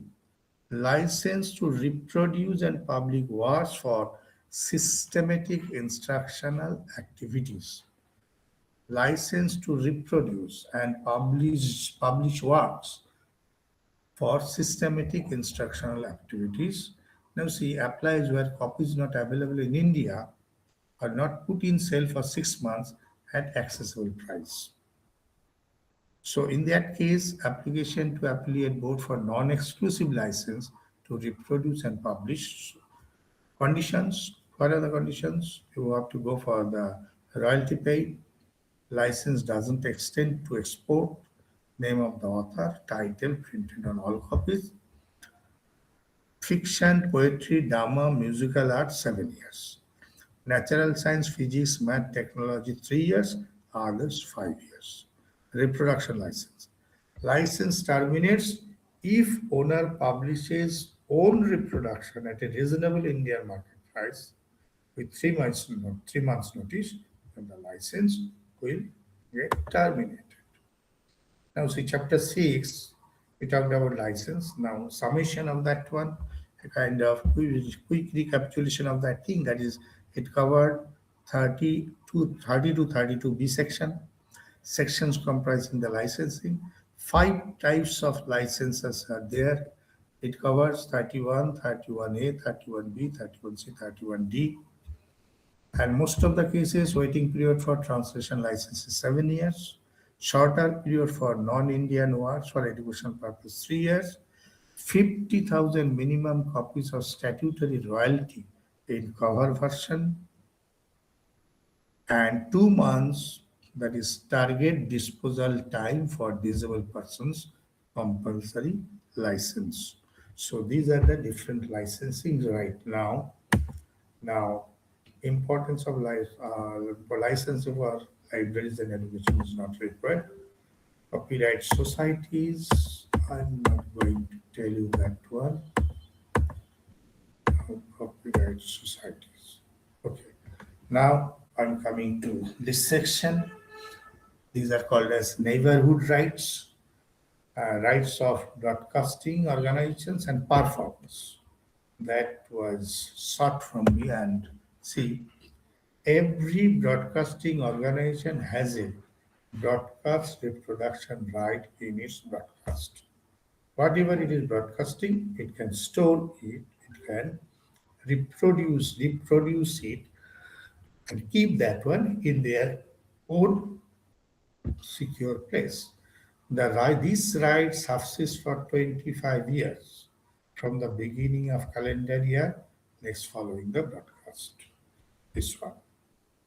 During this period, unauthorized act by any person means infringement. What are the infringement? Rebroadcasting the broadcast, causing broadcast to be heard, seen by the public on payment or charges, making any sound recording or visual recording of the broadcast, making reproductions of such recordings if the initial recording was unauthorized, selling or giving on commercial rental of such. So these are the different types of activities, unauthorized activities by any person, which will infringe the broadcaster's reproduction right. And now, performer's right. That is what is important. Many of us are the performers. Where any performer appears in a performance, they have a performer's right. This is 31.1 and 31.2. Performer's rights subsist for 50 years from beginning of the calendar year next following year of performance. The year of performance that will come from the next year, January 1st. Extended from 25 to 50 years. Subsections 3 and 4 of old 38 were omitted, replaced by 38A. And who are the performers? Actors, singers, musicians, dancers, acrobats, jugglers, conjurers, snake charmers, lecturers. So these are a few, but these are the different performers. And casual and incidental, that is incidental performers in a film who are not acknowledged in credits are not performers, except for the moral rights under 38B.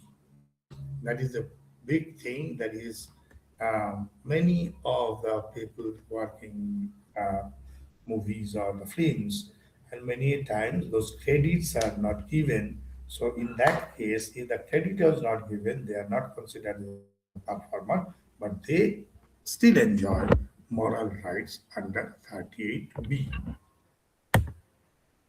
Now, exclusive right, are there any exclusive right for the performers? Now, section 38A is saying that one, they have the exclusive right, performer, make a sound or visual recording of their performance, including reproduction, issuance, communication, commercial ritual, broadcast or communicate the performance to the public if the performance already broadcast. And once a performer gives written consent for incorporation into a cinematographic film, once a performer gives written consent for incorporation into a cinematograph film, they cannot object to the producer's exercise of performance right in the same film. Okay? So now this goes with the producer's exercise. That is, if you give the consent that my performance in the movie is allowed, I am allowing the movie, that is producer, that whatever the musical sections or choreograph sections I have, I am willing to incorporate that one into the film. So if the producer exercise that one in different way in the same film, the performer cannot object. Exception is there. Performer still enjoys the royalties for commercial use of the performances. This protects film performers' economic interest while allowing film exploitation. So that is, they are getting money for their performance. So that is their royalty. Again, whenever that film will be legally broadcasted, they will give the royalty.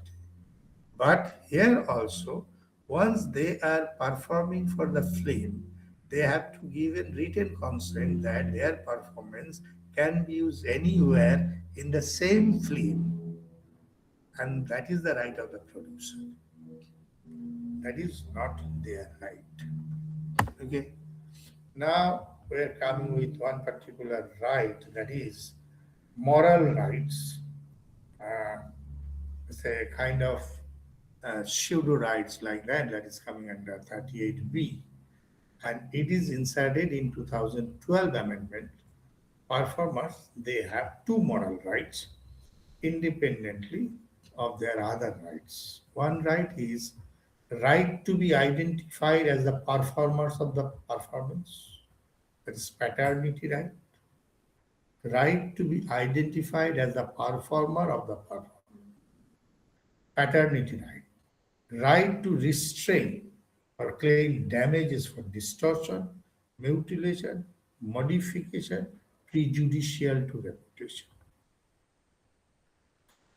Now, any performer whose name is not given or taken as a credit in a film, still he is having the right as because he performed in that particular movie and his performance is there and he requires that particular right and he should be identified as a performer, even if that thing is not given the credit. And that right is the paternity right. And second right, that is right to restrain or claim damages for distortion. That is, he can keep himself alive, or he can claim damage for distortion, mutilation, modification of his reputation. He can challenge that one.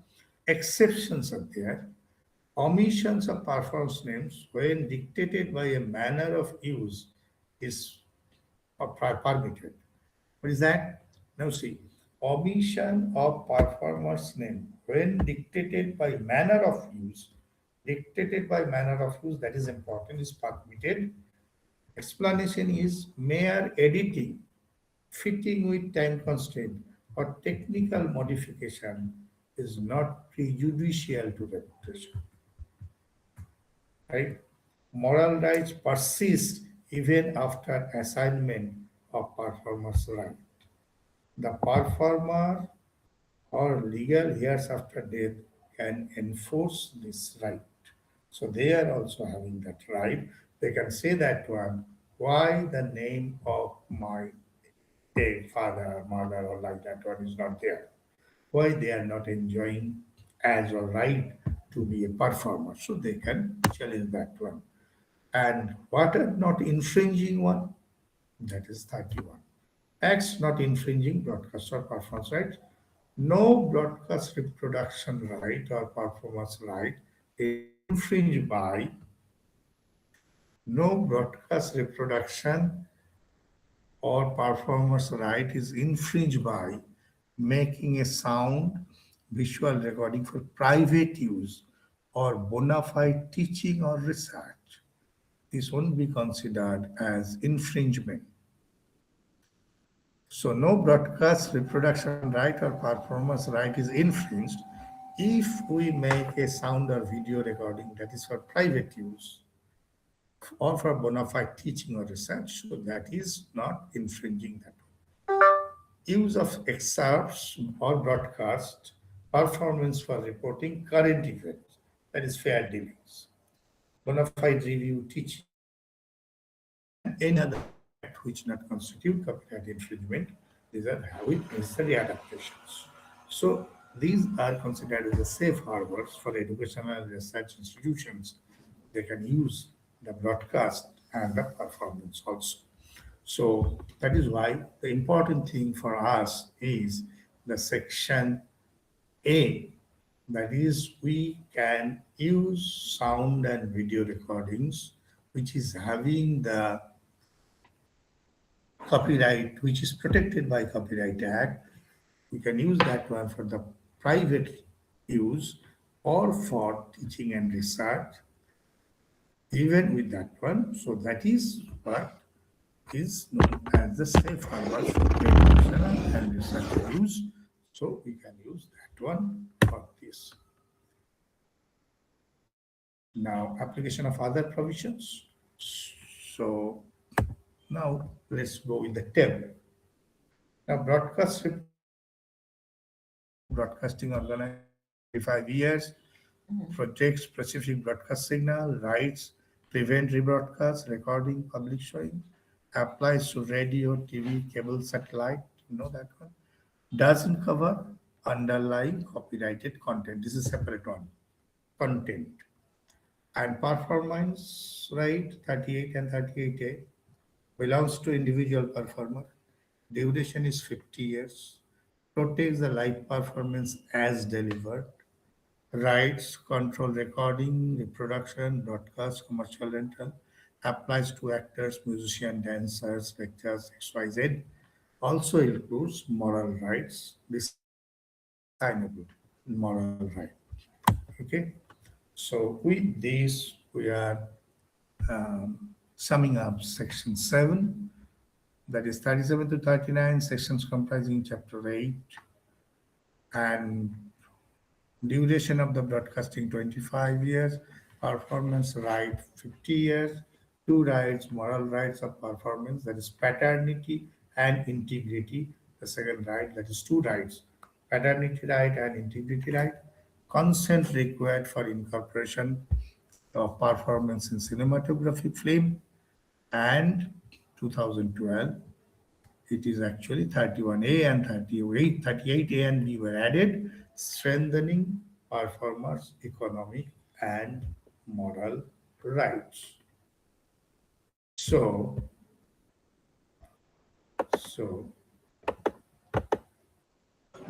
Thank you, sir. Thank you so much for your such comprehensive and insightful talk. Your perspective on the Let him topic. finish, Moli, let him finish. okay. So Now sorry. see, no, it's okay, no problem. What? So see, actually, just they call me twice to join. Okay. Now I don't want to let them tell me twice and leave. So that is why this is the high time for stopping here. You see, one. So, and each and every section, discussion of every section, it requires some bit of explanation along with that one. And this one is good to do this one physically, but we have the of such restrictions. And regarding law, I'm telling that one, there is no such definitive codes of action. I cannot say that one finiteness is there, because there are the overlappings. One thing can go with another one. Just because the digital thing doesn't that one, it is only text, conceptual involved. So all such. So I only told you the 7. So we have 15. So this time, because we have another prolific one who will come and tell you something regarding it. But whatever was assigned, I could do that one. You can say that was 75%, because it requires more reciprocal communication. That is whether you are getting that one. You know that one. I am in the department. Everyone is saying me that one. Say goodbye to. It's nice. This one I am rather good. My let's see what's there for me.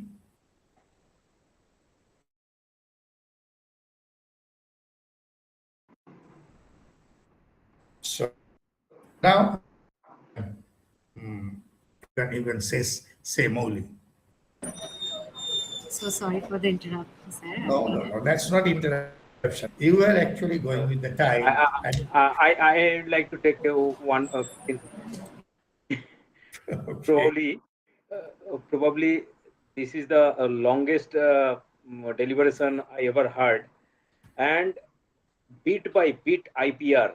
Probably I doubt that anybody have discussed before, and lot of clarity, bit by bit rules and laws has been discussed by our esteemed colleague, and it was so nice deliberation.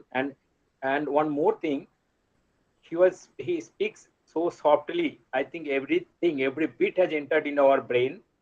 I doubt that nobody could say that I do not understand what he says, but it's really with example and covered a lot of areas, not only writing, as an author, book writing, but also he has covered art, say performing art, and other areas, other field also, where copyright is nowadays is very most important item. So I think on behalf of department, our secretary will organizing secretary will felicitate him. But on behalf of me, I thank you. Thank you. Thank you. Very Thank you, nice. sir. Thank you. Very Thank nice you. delivery, sir. Thank you. We'll So see now that. over to Moli.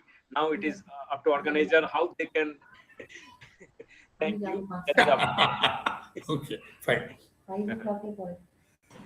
Actually, sir said it all. Nothing left to say more, actually. And thank you so much for such comprehensive and insightful talk, sir. Now we'll start our question answer session. So, participant, please feel free to unmute yourself and ask the question one by one. If you have any, please. One thing I'm saying you before you are firing me the question. So one thing is that, see, this particular presentation is having, I already told you that on 160 slides. Okay. Taking each and every section along with that one, the 15 different chapters of Copyright Act along with the modifications. I will forward that one, that particular presentation to your organizer and specifically Dr. Snigdha. I'll forward that one to her so that if you require this one, so all of you can have this from her. So if you see it, if you read it, and at the same time, if you follow the Copyright Act along with you, if you have the printed copy of Copyright Act with you, so then you can match that thing. You can match that thing, and then you will understand, because otherwise you will forget everything, because it's a long presentation and a lot of things are there. And as because Dr. Sudeep also told that one, bit by bit. So this is beat after beat means bites, you know that one. So I don't want to bite you. So that is why it's not that I don't want to bite you. So take that one with you, and you see I'm available. So you can now you can ask me at the same time. You can Hello, sir. ask. Yes. Sir, I only want to know about your comment or advice that in today's digital era where information is easy to access and copy. So, Yes. sir, what is your opinion about it, sir? What is that? That is, should we copy from internet or rather we shouldn't copy from internet? That is what the ethical issue you are talking about. What, sir? So, are you talking about the ethical perspective of that Yes, one? sir, yes, That definitely. is, should we copy that one? See, ethically, and if you say that one to me, according to law of any country, stealing, copying something and pasting that one somewhere, that is stealing. They're saying that one. Okay. And that is a big problem every time the different laws are there. And right now, corporeal punishments are also coming, you know. That is, it's not that only this is moral rights or ethical rights, but once you are violating that one, corporeal punishments are there. Specifically, you know, at the time of PhD, we are going with the plagiarism checking. And right, previously we didn't have that one, that provisions, but right now we are having that one. The supervisor can be banned. You may have to, you will be barred from that one. So these things are there.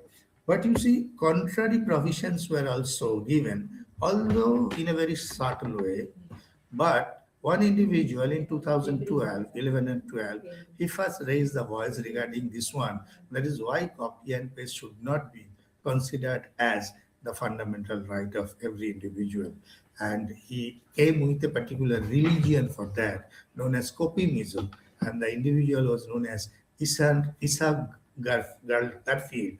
And this Isa, he talked about one particular religion where he told that one that is copying and pasting is a sacrament, and information is a sacrament. Those who are banning ourselves to copy and paste, they are liable for the punishment by the God, and that was his religion. And practically, the symbol of his religion was cut and paste. That is the Control C and Control V. If you go there, there is the Gospel of Copymism. Go to Google, type it, you will see that one, Gospel of Copymism. And the interview of Garsen is already there. Okay. But forget about that one. And that country is the Sweden, which endorsed that particular Garsen's idea as a religion. But believe me, what you are saying that one, what I do believe.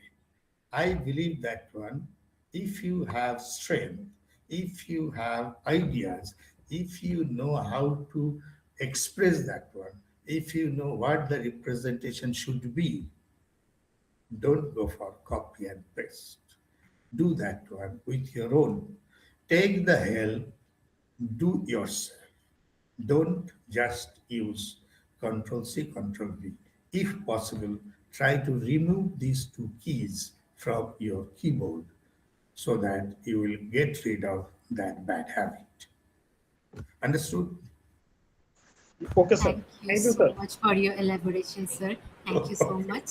Okay. And it was a privilege to have you with us. We will expect you more with our department and our events. Thank you so much, sir. Thank And you. as our next speaker is waiting, so Yes. we would like to conclude our question Okay, answer okay, session. madam. Okay, I know that one. Oh, you are waiting eagerly. I'm sorry, very sorry, because I No, could no, not. Oh, no, sir. sir, it is completely fine. Completely fine. So you please take your time. No, I did it. Okay, fine. Thank you very much. Have a nice. So I cannot say that one. Have a full stomach lunch because more is already there. So take a virtual lunch and wait for completion of our deliberation, and then take the physical lunch as much as possible. Thank you very much. For Sure, this. sir. Thank you. Actually, yesterday I had a discussion with them. That Okay. PID sir was there and another expert was there. So I thought that sending lunch to the to Swiggy or Zomato, but Okay. again I thought that anyway we should have sit together and have a lunch. So better next time. Okay. Fine. Thank you. Now just think about Gupi Vaga Firelo and just go for that particular scenario where Yes. Gupi and Vaga is getting so much of food, just the Yes. bank of the river. Thank you very much. Have a nice day. You too, sir. Have a nice day too.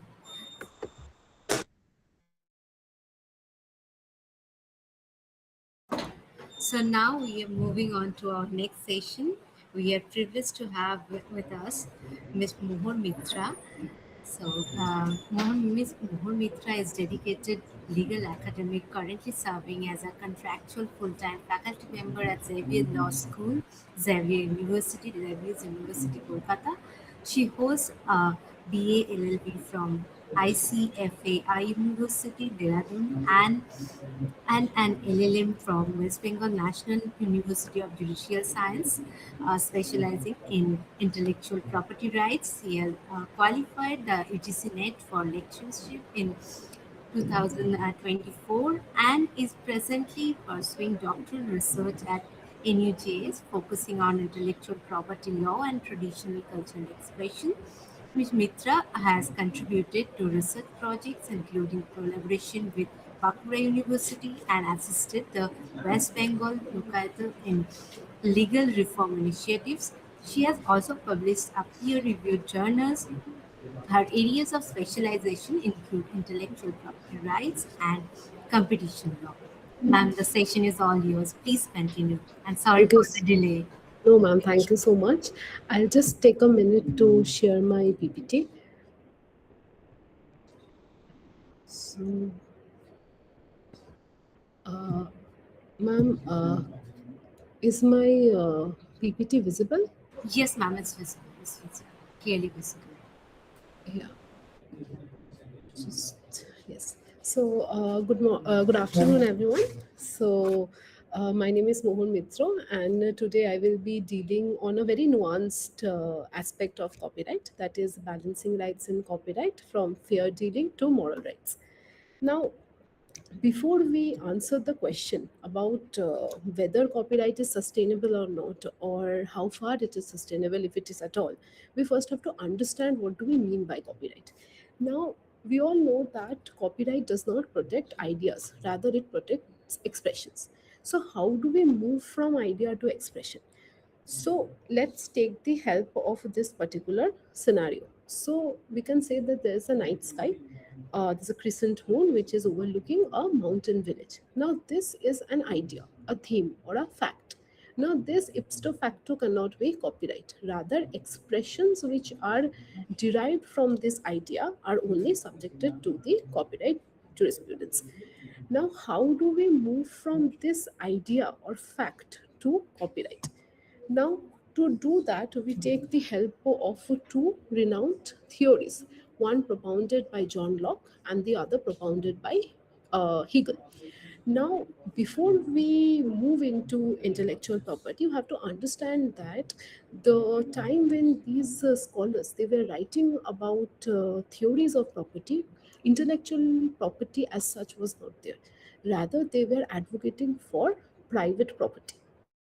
And later on, because intellectual property also advocates for exclusive use, private property was applied to justify intellectual claims. Now, what Locke is saying is, to understand private property, we have to go back to a state of nature. Now, what is this state of nature? In this state, resources are commonly held. Now, when I say commonly held, I mean that resources are unowned. No individual can say that this belongs to me or this resource is in my possession. Now, because at that state of nature, goods are commonly held, they were not that much resourceful. Rather, the value addition in the goods was not that great.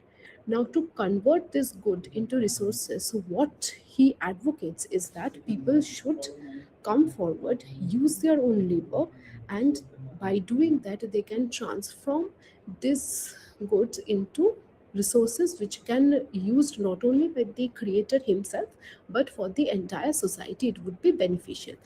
Now, he can appropriate so, provided there is two limitation to it. The first one talks about enough and as good, and second one is no spillage. What Locke is saying, that when you are appropriating something from the common, you have to ensure that there is no spillage, in the sense you are not appropriating so much that you cannot use. Automatically, if you take only that much which you can utilize optimally, you are leaving behind in the society enough and as good for the society to replenish itself. Now, when you apply this thing to copyright, you can say that When, if I say that I own a particular idea or historical fact, in this case, the night sky, I am automatically doing spillage. Why? Because I cannot guarantee that if I take control of the idea, I can do justice to it. In the sense, I can express the idea in n number of ways in which it can be expressed. Why? Because there are certain intellectual limitations that I as an individual has. So what copyright is saying, that if you can only protect expression, then my expression does not vitiate or does not diminish your capacity to express the night sky. This character of intellectual property is called non-rivalrous nature. Now, hence, we see that by using my expression, my physical labor, I come up to this picture of night sky, which is a very famous picture by Van Gogh, where he is using the night sky as an idea, and he is putting his own intellectual mind to create an expression. Similarly, when he does that, he doesn't restrict others' means of means of creating more expressions. For instance, this one, this is also a picture of the night sky, but here you see that the night sky has been depicted in a very different manner than the previous ones. So this is the non-rivalrous nature of intellectual property, and also how copyright protects expression, keeping the no spillage and enough and goes good provision in check. Now, let's move to the subject matter of copyright. So these are the subject matters of copyright. Now, I have kept my presentation very nuanced because there were prolific speakers who have already dealt a lot. So I'm only dealing with certain nuanced portions of copyright. Now, once we have understood that what expressions are and what copyright protects, the next question comes in our mind: are all expressions protected? Now, this is where the concept of originality kicks in. What originality means is that it has to originate from the author itself. Now, suppose a work is a first instance work. For, for example, which means that the work is not copied from anyone else, rather, you yourself have started making a particular work. In that case, the standard of originality is sweat of the brow, which means that if you can prove that it is you who have created it and you have not copied it somewhere else, then you get copyright. However, does that mean that anything and everything that I create on my own is subject to copyright protection? That is not the case. For instance, take this example of the Scrabble board. Now, in this case, what happened? Jayant Agrawal was a person who created a very similar looking Scrabble board from with the one that was created by Matalink. Now, Matalink sued Jayant Agrawal saying that this is our copyrighted work, you cannot copyright it. What Jayant Agrawal said is that you do not own copyright because in this case, what you're trying to protect is the idea and not the expression itself. So in this case, the court came up with a doctrine called merger. What the court is saying that there are few instances where you cannot protect anything and everything because it has been created by first instance. If suppose an idea and expression are so intertwined in a particular work that you cannot differentiate between when the idea ends and where the expression starts, then in that case merger doctrine applies and you cannot protect that particular expression. Because if you try to protect that expression, what happens is you end up protecting the idea itself, which is again against the copyright objective. Now, how does this thing apply in this case? You know how Scrabble is. There are certain letters in that letters there are certain numbers that has been given, and you have to put those letters to form a word in that board. And depending on which block has how many marks, you get the scores and you win the game.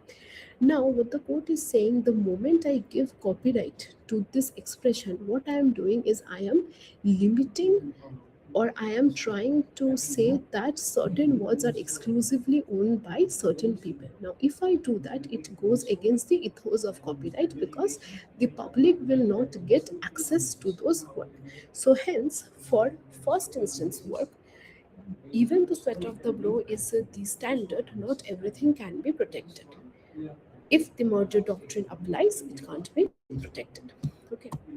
Now, moving on to secondary work.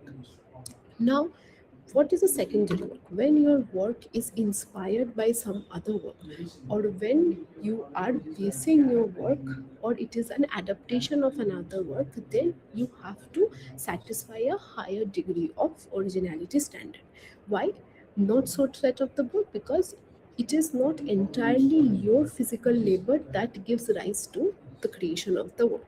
Rather, in your physical labor, somewhere someone else's physical labor is also mixed up, and as a result, you have to satisfy a higher degree of creativity standard. Now, in EPC, the court held that the standard is application of skill and judgment, which is non-trivial, non-mechanical. Now, this means that when you are selecting, compiling, or arranging certain works, your copyright exists in the choice of selection, compilation, or arrangement.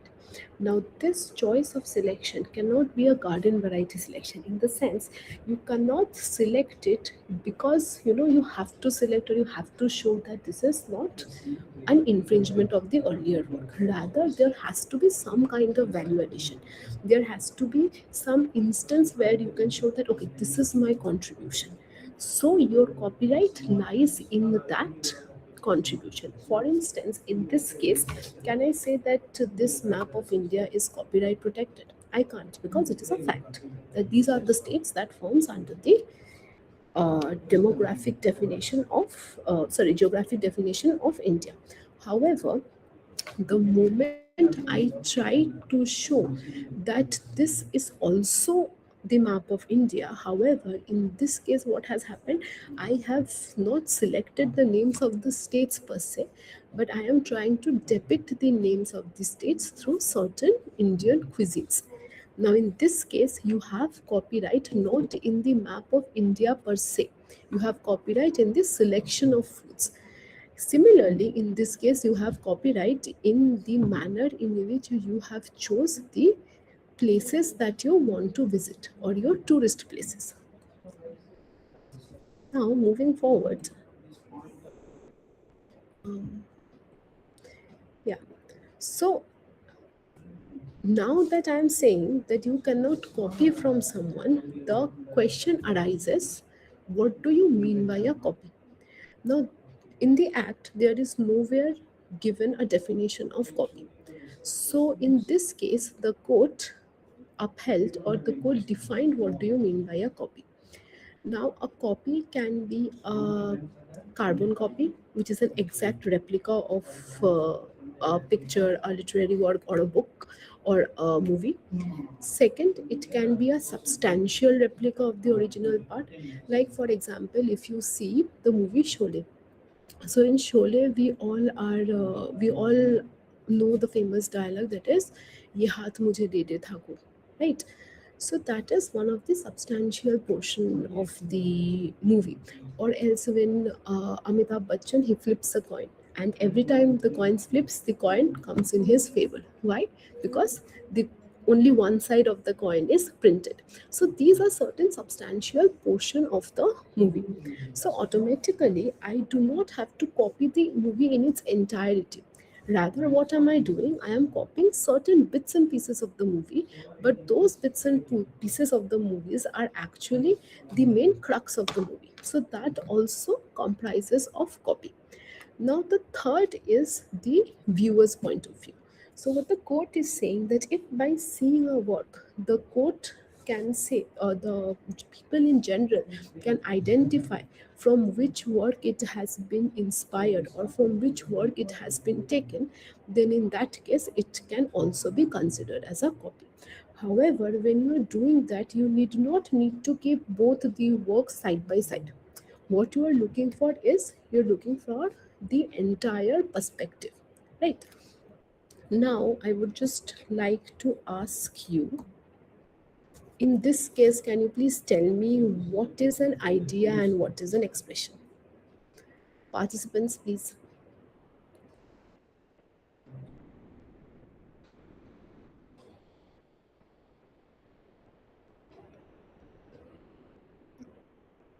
Yes, participants.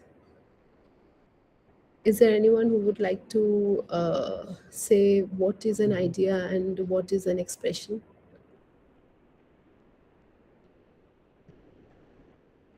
You can unmute yourself and speak that which part of the movie is an idea and which part of the movie is an expression. Okay, so let me answer you that in this case, the idea is the entire concept of the movie. That is the. Yes, I think someone wants to speak. Okay, so in this case, what I would say is that the idea is the general theme of the movie, that NRI comes to India, the NRI fall in love with that, the Indian fell in love with the NRI.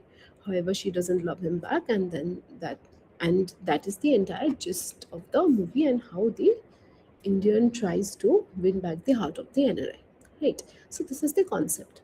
But certain scenes or certain storyline are expression. For instance, the idea that you do not do registry in India, but let's keep postpone the registry so that we can do it in London. So automatically, what happens that this becomes a unique expression of this particular movie. Or there was a song, or there was a moment where the groom's side of the relative is trying to uh, say demean India. So there, the Indian, he comes and he speaks up about his own country. So this is another expression, right? Now, the questions that were asked, that is also an expression, because you decide and deliberate which questions you want to put in the movie and which not. Now, Poranjai Joliale, which is a Bengali movie, it copied each and every scene of the movie Namaste London. So automatically what happens is they are not only copying the idea, rather what they are doing, they are pinpointing every expression and they are trying to copy those expressions. Now, what do you mean by copyright? So in this case, copyright is a bundle of rights that gives you certain what do you call it, that gives you that that enables you to enjoy the work in a particular manner. So the rights include reproduction, issue copy to the public, perform, make cinematographic film, make translation, adaptation, etc. Now, because it is an exclusive right, the question comes that if at all it provides sustainability or not.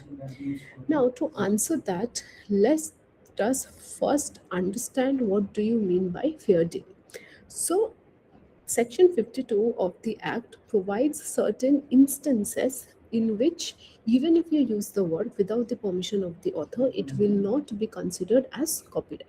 Why? Because the broader idea of the section is to give access to knowledge and to enrich the public pool. Now, in this case, what happened? There was a movie, there was a drama, and there was a counter drama that was produced later on.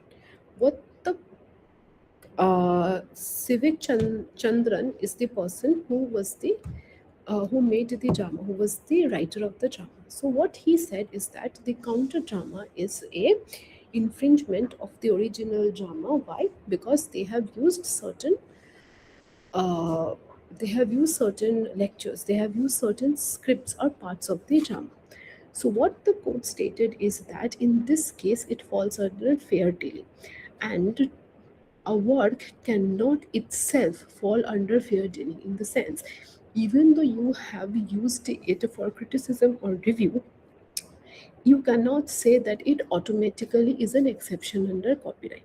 In that case, you have to see what is the quantum of use in that case. So, for instance, in this case, the court first looked into the nature of the work. Now, both the cases, the nature of the work was same. Both were drama. Second, the court stated that you have to look at the substantial portion used. Now, here, this substantial portion was not used. Rather, only verbatim copy of the script was used in two places where they wanted to criticize that part. And secondly, they are talking about the likelihood of competition. If they share a same market, and as a result, by sharing this market, the original author would suffer some economic damage. However, in this case, that was not likely because one is the drama and other one was the criticism. That is why in this case the court held that it fairly falls under fair dealing. Another example is the Delhi photocopy case. Now, in that case, what happened? The Delhi photocopy or the university photocopy machine, they would Xerox certain texts of reputed books, and they would, which were part of the curriculum and prescribed by the professors, and they would compile all of them and they would sell it to the students as a booklet. Now, all those books whose extracts were used, they all filed a suit against DU photocopy, stating that the Rameshwari photocopy, stating that they are infringing their right of publication. Now, what the court stated is that firstly, you have to understand that it falls. Now, the Rameshwari photocopy said that it falls under your fair dealing because it is used for educational and research purpose. But what the court is saying that section 52(1)(h) talks about that even if you want to use certain books, you can only use two paras of those books, and secondly, you can only use once in every 5 years of the same author. Now, when they're doing this, they are violating and they're eating away the economic the economic return, or they are eating away the market of that book. To this, the court stated that you have to first understand what do you mean by the course of instruction. The court elaborated the nature or the term instruction because the book publishers were saying that the act only allows such exemption for books that are only done for educational purposes or which are in their instruction. However, your course of instruction and course of preparation for instructions are different. However, the court gave a very broad understanding of the word instruction by stating that instruction does not only mean the duration of classroom discussion, rather, it includes each and every book that are prescribed in the curriculum.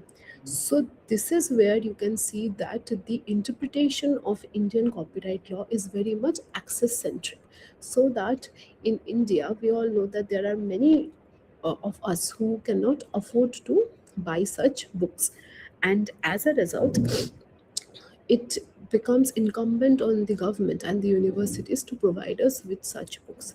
And this is where this case takes a very pivotal role. Why? Because it allows the university, or it allows the students to get access to such books. Secondly, the reasoning that the court that they gave, that they are eating away their market.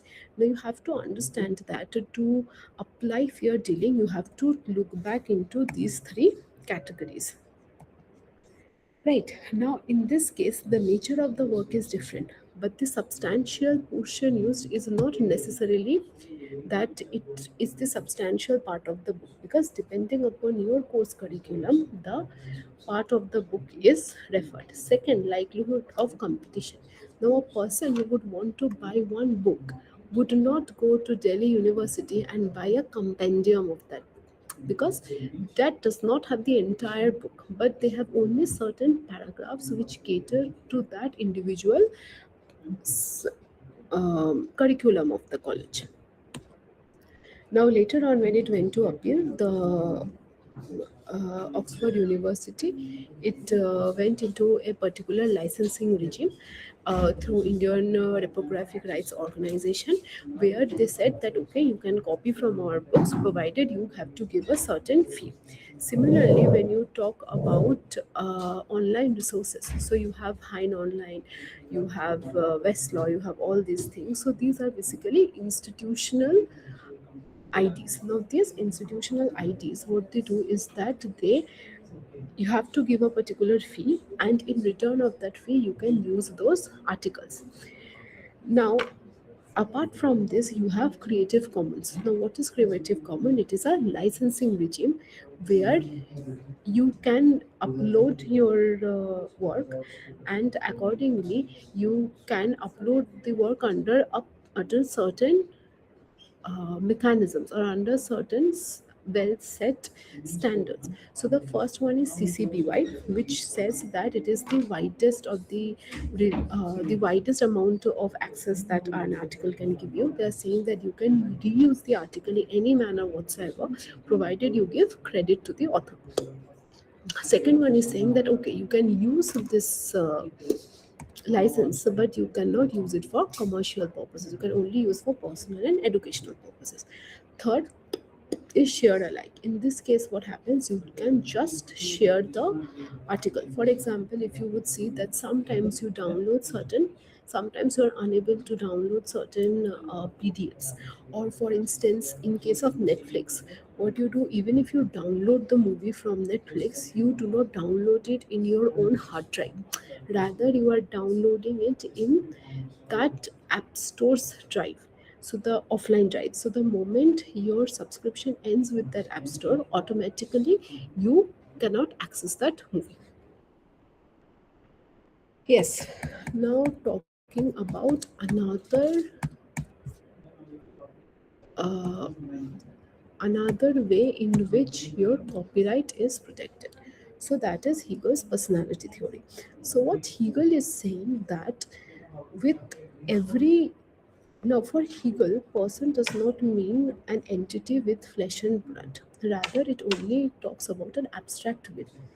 Now, this abstract will's entire existence depends on self-actualization. That is the only thing that it wants to do.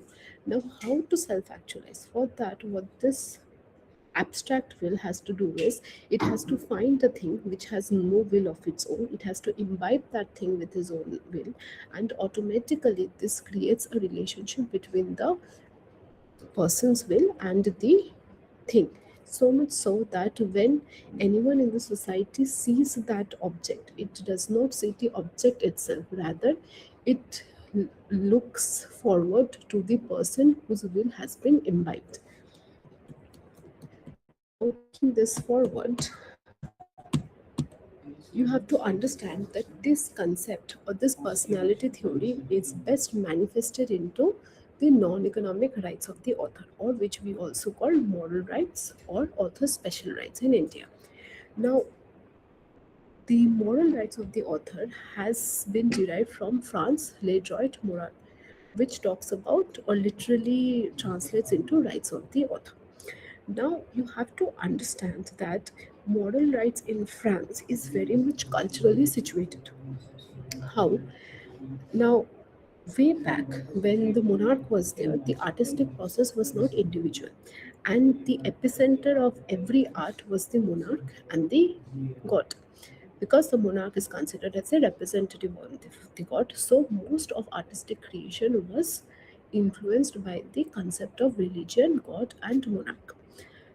Now, when the monarch would want to make an artistic work, he would give, or he would ask he would ask a patron by letter that this is the work that I want and this is the money. So he commissioned his work. Now, as a result, what happens is the person would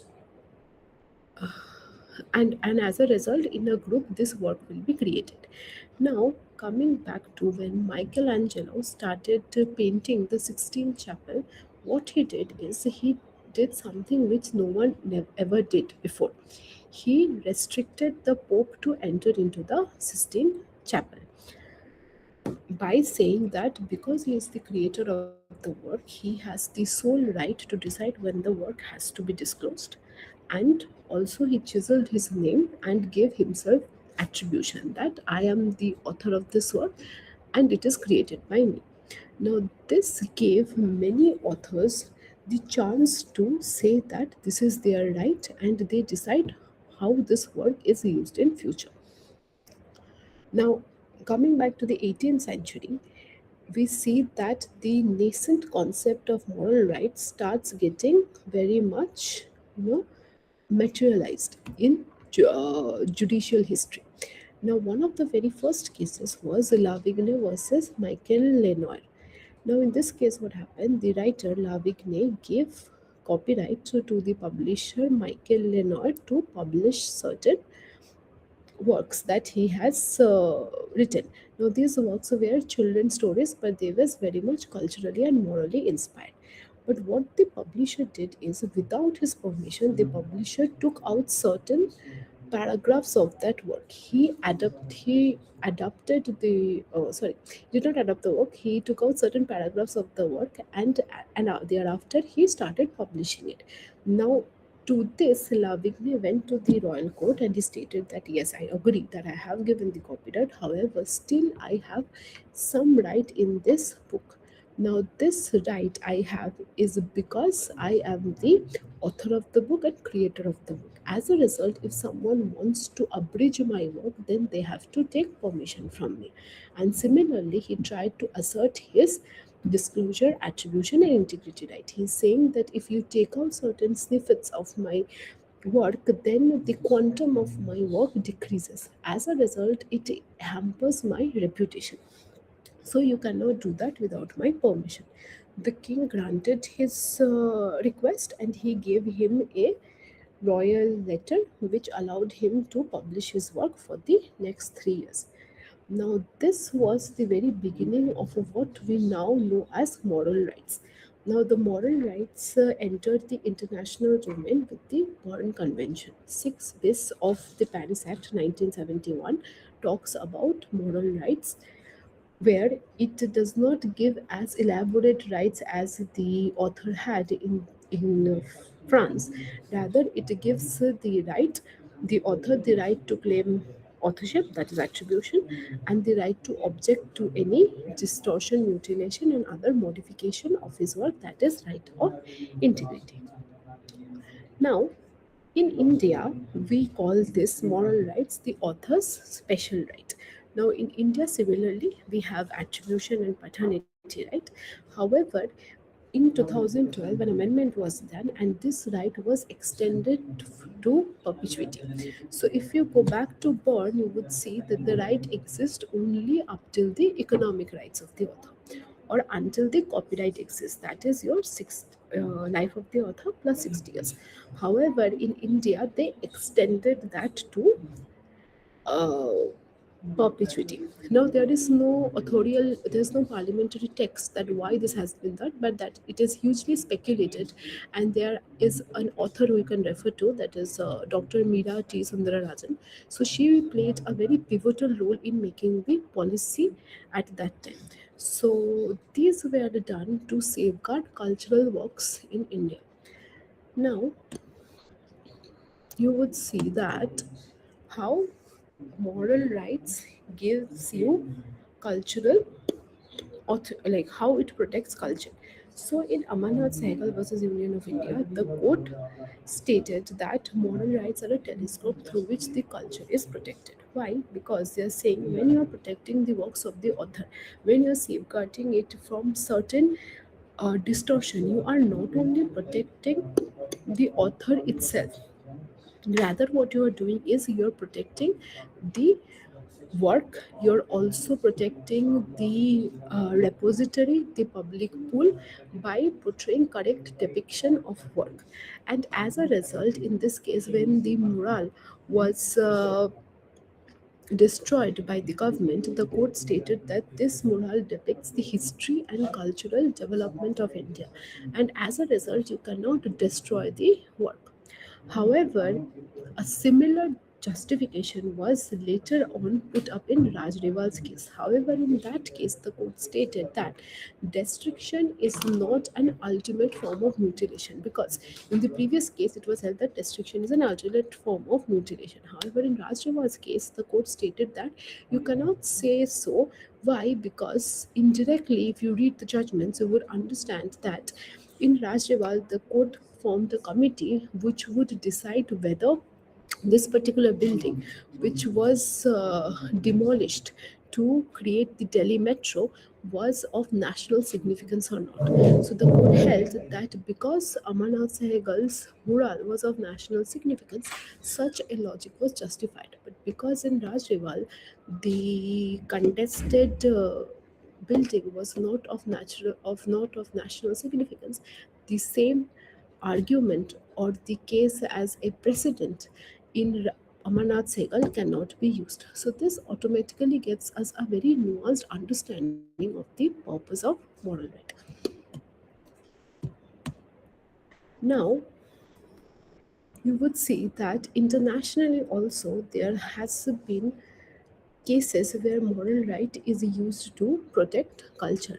For example, in this Bulun Bulun case, what happened is that there was a secret drawing painting of the community, and this painting of the community was adapted by the author Bulun Bulun, and later on, the author's work was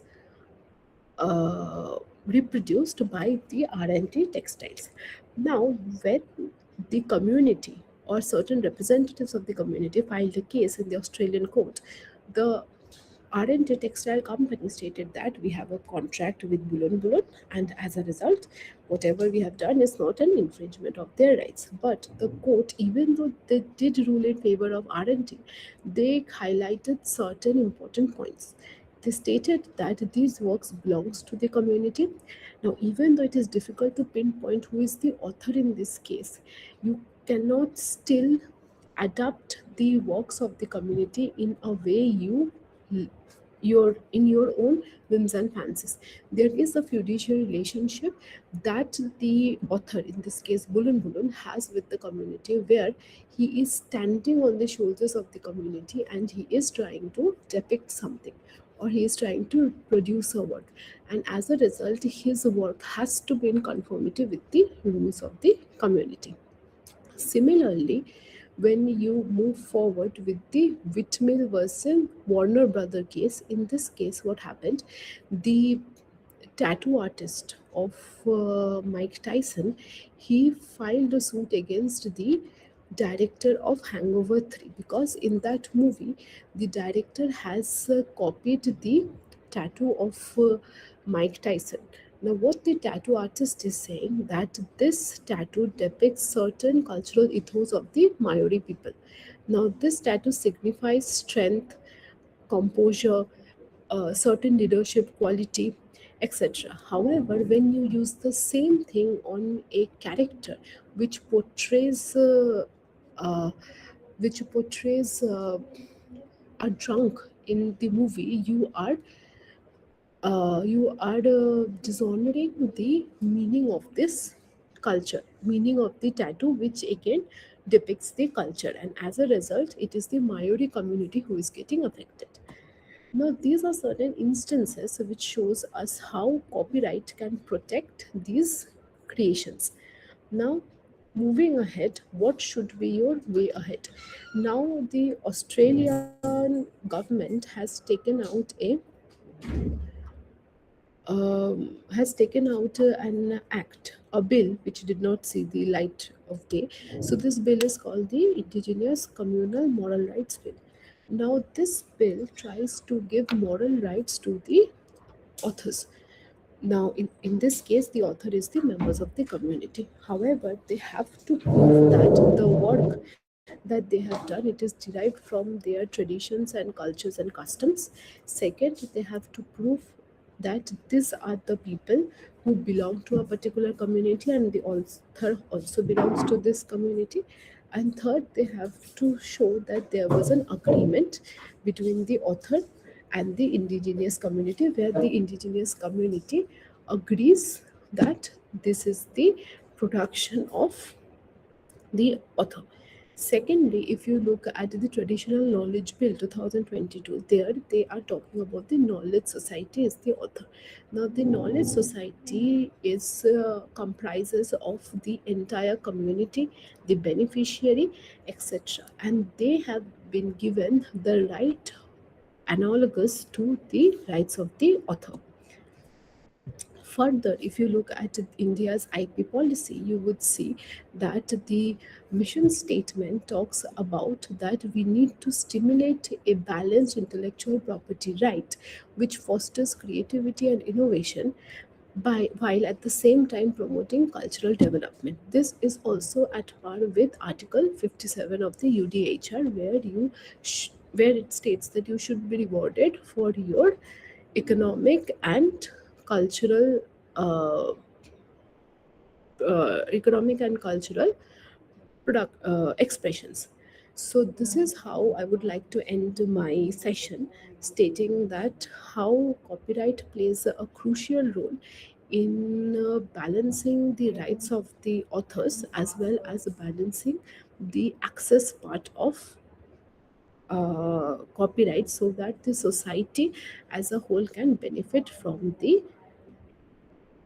laws or the expression that copyright wants to protect.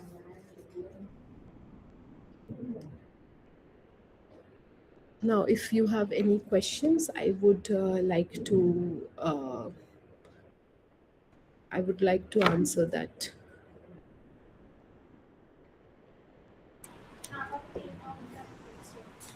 So we are starting our question answer session now. So if any participants, if you have any question, please ask ma'am your question. Unmute yourself and ask your question.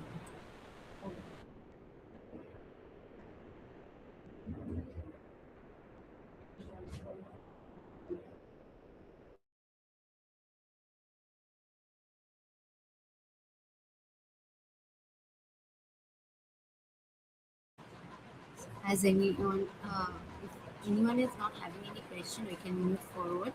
And it's not a question, but rather observation, I would say. I find your content really innovative, and the way you started and the way you entered into the topic, that was really innovative. Thank you so much, ma'am. Thank you so much, ma'am. Thank you so much for such engaging and light, also like informative speech. Thank you so much, ma'am. And it's great to have you with us and for such wonderful talk. Thank you, ma'am. Thank you so much. Thank you so much.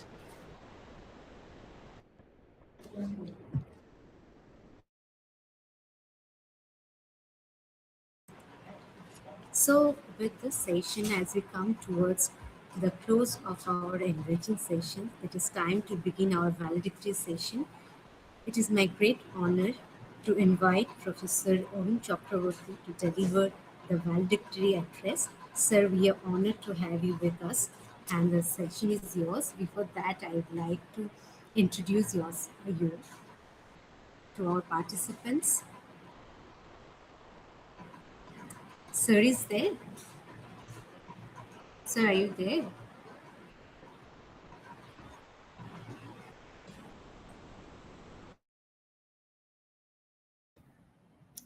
Okay, so sir, I'd like to introduce you to our participants. Professor Arun Chakraborty is a renowned academician and library professional, currently serving as professor in the Department of Library and Information Science at Netaji Subhash Chandra Open University, Kolkata. With a rich and diverse career, he has held several prestigious positions, including librarian at Bose Institute, Kolkata, and Indian Institute of Management, Indore. He also served as the Director General of Raja Rammohn Roy Library Foundation and held additional charge as Director General of National Library under the Ministry of Culture, Government of India. A Fulbright scholar, Professor Chakraborty has made significant contribution to library modernization, digitization, and national level library innovations. He has also published over 60 research papers and edited scholarly books. His areas of expertise include library automation, open source technologies, digital libraries, and public library network development. Establishing him as a leading authority is library in an information science. Sir, we are honored to have you with us. The session is all yours. Thank you. Good afternoon. Oh, this is very good. The session is running before time. Generally, it is rare cases the session runs a good time. But first of all, I will really give thankful to Dr. Snigdha. She is a very dynamic lady, and she is organizing the two days conference. And she's too much busy and still making things happen. And then the dynamic head, Dr. Sudeep Ranjan Hatua, and the team of her, his members, everybody. I'm really thankful and grateful to all of you for the department for organizing such a program. And that's today's generally when we attend all the programs not in a virtually, in a regular mode, so we get interaction with the students, and that way we can get some ideas what is the going on and all. So that's part is missing. So no problem. So what is the validity address of the? I do not know what are the papers who have been taught in this delivered in this of the lectures. So this topic is, I think, the intellectual property rights, innovation, ethics, and sustainable development. Is it not? Am I right? Yes, yes, sir. Yes, sir. Yes, sir. So thank you very much. See, you can see that the university has tried to cover so many important areas. That's most of the department they have taken a very, very dynamic topic. It's no doubt of it. Because see, in 2 days, in the 2 days context, the IPR is very, very important. And then apart from that, the ethics, and then the sustainable development. And all these things have become more important because of the Gen X, Gen Z, Gen G, and also for the nowadays AI has come. So really, it's really becoming a challenge to the students. So distinguished guests and the respective faculty members, my dear research colleagues, research scholars, and my dear students. So first of all, good afternoon to all of you. And this validity session, enriching seminar, I feel deep sense of satisfaction and optimism. Over the past sessions, we have explored different vital intersection of the IPRs and ethics and sustainable development. Today, I like to weave these ideas together with another dealing with force times, that with artificial intelligence. Because I thought that in this intersection of this and how we take up with the artificial intelligence and this and especially in the library and information science. We are not merely closing seminar, we are opting, see, any validity session does not mean that the seminar ends. From the validity session, it concludes, it takes that there is a lot of takeaway. So that means what could be the further research, further seminar, further topic. So that new ideas should come from the validity of the program. Sometimes you feel that validity means ends. It's not. It's the beginning of the new session. So that is the main thing. And validity of the entire session, what has been held last 2 days. So these are two important points for the validity sessions. So this evolution challenges traditional notion of intellectual property. First of all, who owns AI-generated knowledge? We do not know who owns AI-generated knowledge. How do we define originality? We don't know how we define the originality. Can matches be considered the creators? So today also we had a discussion on the IPR issues on a seminar in our NSU itself. So in that itself, there is a Shubhasri Nag. She delivered a lecture from the Clarivate. She also told that AI is a tool. AI is not an author. We have to understand that AI, ChatGPT is not an author. We are going to be original author. So if we want to original author, that means we need to have our own context, own complex, these things. So if we take I'm giving one of the case studies, AI generated art and copyright debate. If I take it like that, like one case studies, let me start with this contemporary examples. In recent years, AI-generated artworks have won competitions and gained commercial values. There are a lot of artwork have been generated through AI, and then it has gained a commercial value also. One widely discussed case involved an AI-generated image winning a digital art competition, raising concerns among human artists. যে এই মানে human আর্টিস্টদের মধ্যে একটা concern হয়ে গেছে যে আমরা এই এআই জেনারেটেড জিনিস তৈরি হচ্ছে। So the controversy was not about to the technology alone, it was about the intellectual ownership and fairness. So through AI we are finding out ownership and fairness. So what is it that should the credit go to the programmer or the user who prompted the AI? Because AI generated the things whatever we prompt to the AI has got a different tools.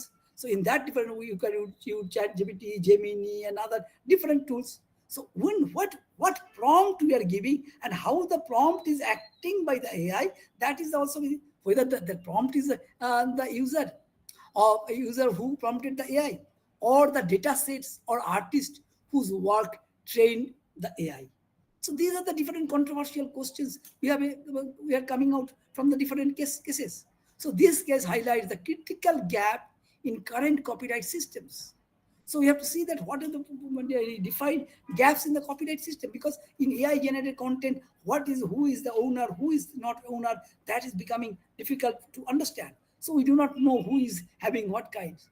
So it also reminds us that innovation without ethical clarity can lead to conflict and uncertainty.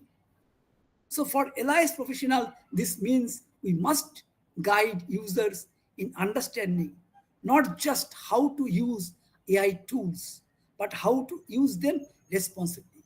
So for library professionals, this means why the library professional is very important, because we always tell that the LIS professionals are empowered for the authenticity of the information.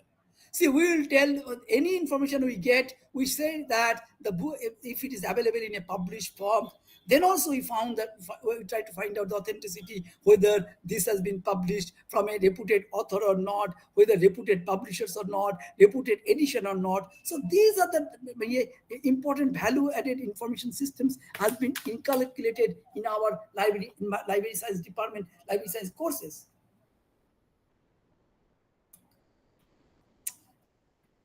So this means that means the librarian or library professionals are very much interested to make it that authenticity of information. So that AI generated information, if we do not know what the information is and whether that is authenticated information has been culminated or not, what are the resources, what is given that has called from the AI generated resources, if we go to the references, and you have to see that whether really they have taken from that references or not. So these things has to be collaborated. So that means if any information is asking by or requested by any of the researcher, faculty members, our responsibility is not that to find out from AI. AI can give us hints, but the authenticity of information, if we cannot play in the role of the authenticity of information, then the library professionals will be in a stake. So we have a resource, strength, but that strength, how to culminate that strength, how to make the strength more strengthened, that's become the AI challenges. AI has thrown us challenges to the LIS professionals. Then case studies too, I will say that access to knowledge. What is that? The main important part of the AI role is that access to knowledge. Say access to knowledge, if I take a case study on COVID-19 vaccine patents. So a second powerful example comes from the global response of the COVID-19 pandemic. We all know that COVID-19 pandemic have given us a huge task. So we have to see that during that time, access to knowledge was more important for anything else, because each university, each school level, everyone was struggling how to get the access of the knowledge, how we get been evaluated, how the students get marks. Everything was online, and in a sudden of even a very few days. So this was a huge crisis. So during the crisis, life-saving vaccines were also developed at unprecedented speed. We do not know that because the vaccine, because the people are dying. So that is an unprecedented speed. The vaccine was, because vaccine could not be tested for a long time. Generally, if we produce any vaccine, it takes 3 to 5 years, 6 years after the experiment. So, but this is an extraordinary scenario.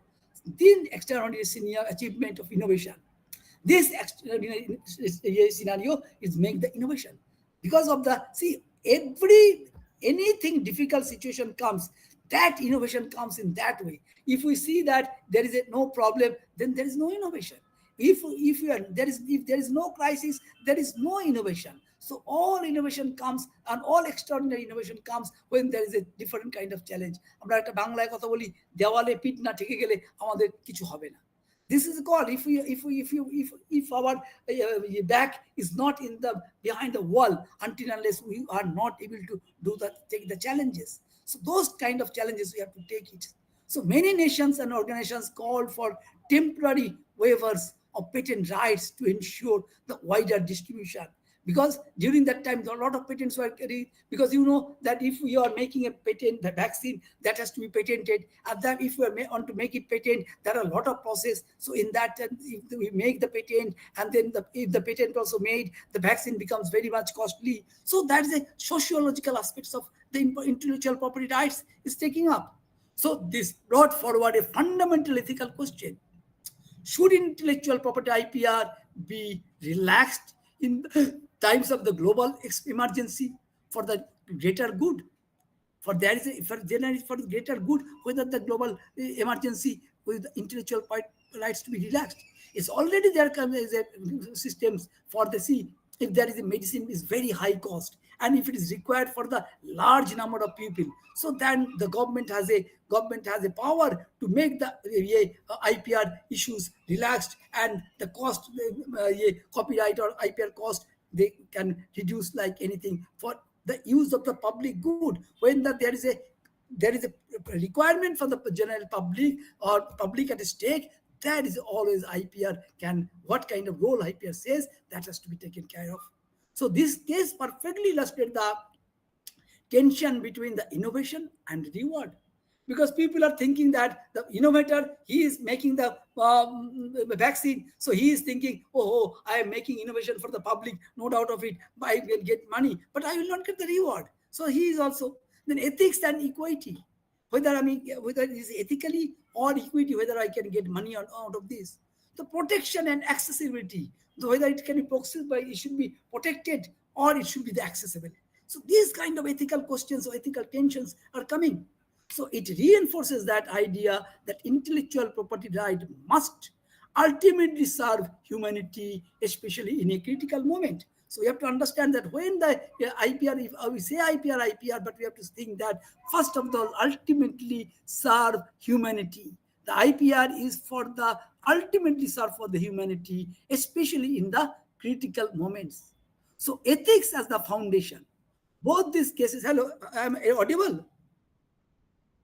Hello? Yes, sir. Yes, It's sir. perfectly audible. Okay.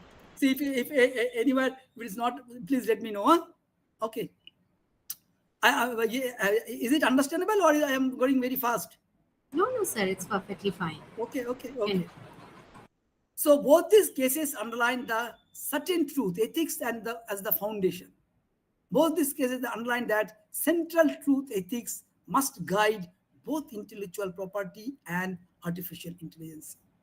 In the alliance domain, this translates into the responsibilities such as, one is that promoting academic integrity in the age of AI-generated content, addressing plagiarism and the proper attribution.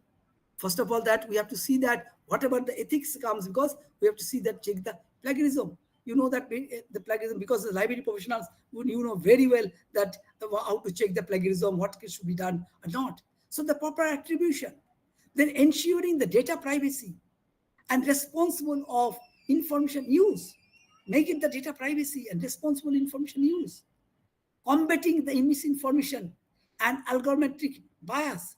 So we have to combating with the misinformation, because you will see that there are lots of misinformation is coming on every day. Misinformation, disinformation, information. All this misinformation is leading to algorithmic bias. So ethics is no longer optional; it is becomes essential.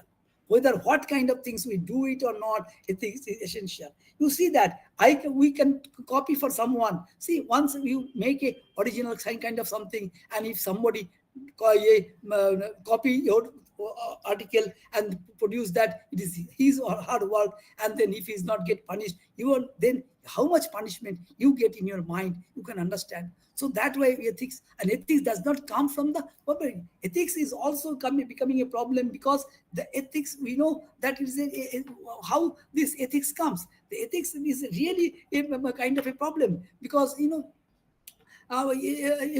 ethics comes from the home every day, because everyday life, in our everyday life, the ethics comes. See, from every day we see that how the ethics is taken care of. We learn from the born itself. Where we are born, that from the family, friends, parents, the ethical issues are arising from that point of view. So we have to understand that these understanding points, how the ethical issues are coming up. Then we come to the school level, that how the schooling that gives us ethical. Then when you come to the college level, then how it comes the college level. Then the university level, then research level, when it comes, that there are a lot of ethical parts we have to see. That yes, whether we should copy the laboratory or not. Then if we are making an authorship, first author, second author, third author, fourth author, then you have to see that how much contribution is made by whom, and what kind of contribution they have made. So this kind of ethical consideration, we have to make it. Then, so that means the ethics is no longer optional. Then the topic is also that sustainable development and knowledge ecosystems, because whatever what we are going to do because of the sustainable development, because anything if we prepare in the library kind of things, you know that in the world, whatever we do is required a sustainable development, and there is a sustainable development goal 14. We have a one in the library is also having 4, and all the goals. So you have to understand that sustainable development goal is very, very important for the knowledge ecosystems, because if the things which you have prepared, if it is not sustaining for some few months, few years, few days, so it will become a really problem. So sustainability calls for balance between the innovation and inclusivity. In this context, AI and intellectual property, we must encourage open access and open science. That is why we have to encourage open access and open science. We have to support collaborative and knowledge creation. We need to facilitate equitable access to the digital resources. We have to promote technologies that address environmental and social challenges. So library and information centers are not just repositories. They are enablers of sustainability of knowledge ecosystems that you all perform. Whoever is working for researcher, they should know the college librarian or who are working in the library, they know how much it is a sustainable development is required for the knowledge ecosystems. So AI and LIS community bridging the generations. So what we are doing to this artificial intelligence and LIS community, they need to come up and to make the bridging the generations. Why? Because now let me turn dissemination. That is very close to all of us. The coexistence of the Gen X and Gen Z within our academic and professional spaces. In our academic spaces or any professional spaces, there is a Gen X and Gen Z. So we have to work together. Gen X has got a different idea. Gen Z has got a different idea. If we cannot merge both ideas, we will not be able to work there. If both are running parallelly, then we will never converge. So we have to be converged. It should not be diverge. So the Gen X brings experience, structural thinking, and deep domain knowledge. Gen Z brings technological fluency because they are very much tech savvy. They are adaptability. They have a huge adaptability. They can take the information from any adaptability. And the new ways of learning. They have a new ways of learning. Actually, intelligence can serve as a bridge between these generations. So for faculty, AI supported teaching, research, and information management. For the faculty, should be a continuous learning with ensure that relevance in the changing landscapes. And for students, AI tools must be used not just efficiently, but ethically. We have to know that whatever AI tool you are using, we should be not efficiently, but ethically. And critical thinking must complement technological ease. So the goal is collaboration, not competition between the generation. What are our role? Role is that, I mean, in the beginning I'm telling that our role is that now these days of collaboration, not competition between the generations. Transforming LIS education and practice. So it truly embraces the transformation. We must act. Integrate AI, data literacy, and digital ethics into the LIS curricula. We need to integrate the AI, data literacy, and digital ethics into our LIS curricula. We need to encourage interdisciplinary research and innovation. This is a day of the interdisciplinary research and innovation. We have to provide hands-on exposure on AI tools and systems. We have to need a more and more skill development is the more kind of things we need to do. We need to strengthen the role of libraries as a digital knowledge hubs. So the LIS professionals of today is not just an information manager. They should be a digital curator, knowledge analyst, ethical guide, technology mediator. So as I conclude this seminar, let us reflect on that achievement. Innovation must be encouraged, but guided by ethics. What I should think that people should take away that innovation must be encouraged and that must be guided by ethics. Intellectual property must be protected, but balanced with access. That it should not, the intellectual property right should not access have hindrance with access. Artificial intelligence must be embraced, but used responsibly. And development must always remain sustainable and inclusive. So the two case studies, what I've discussed, remind us that real world challenges are complex, but they also offer opportunities for throughout leadership.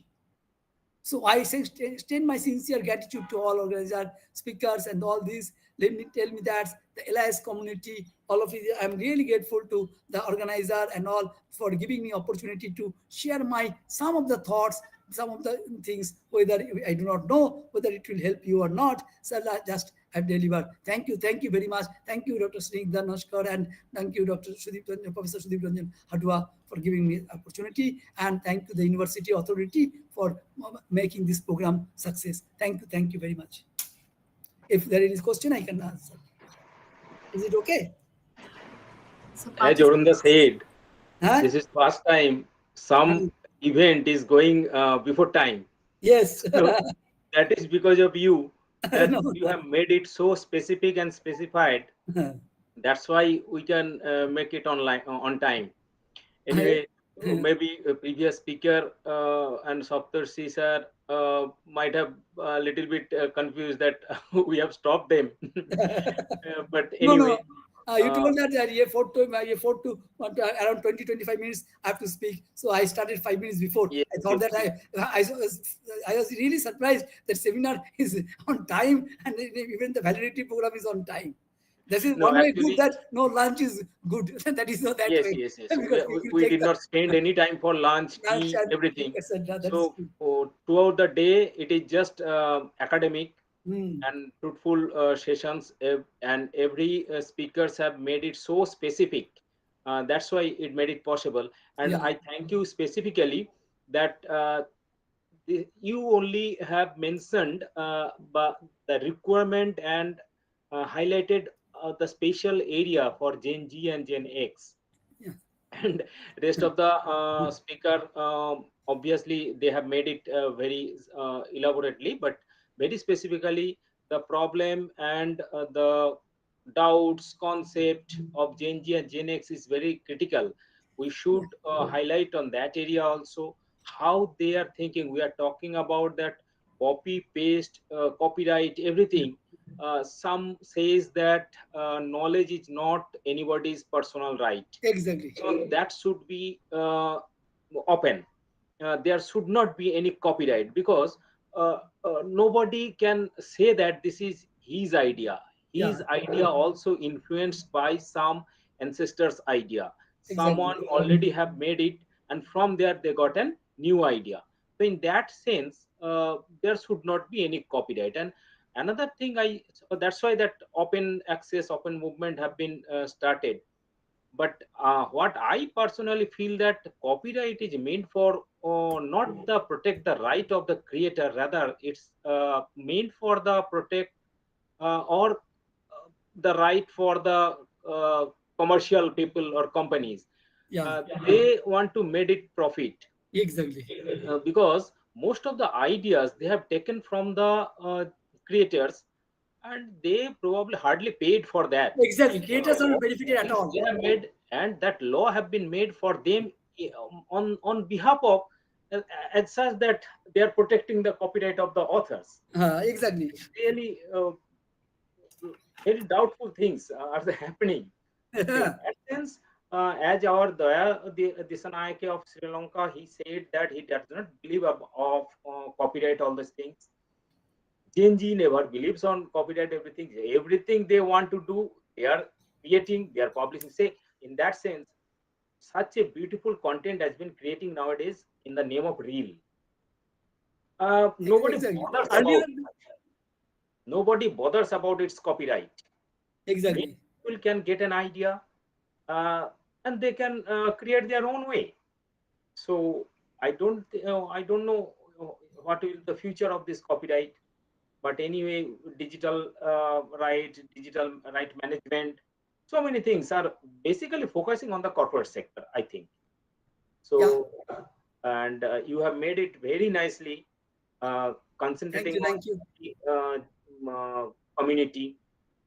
And I think our main motto of getting idea exhaustively regarding copyright, IPR, not on the writing or creating a books, but for other fields, uh, have been discussed here.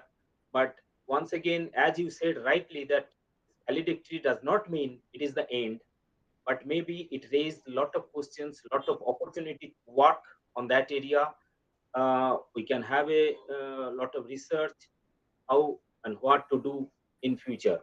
Thank you very much. I think Snigdha will waiting, and obviously Moli whole the day sees the person who is just doing all the things. So thank you, Moli, and waiting for Snigdha for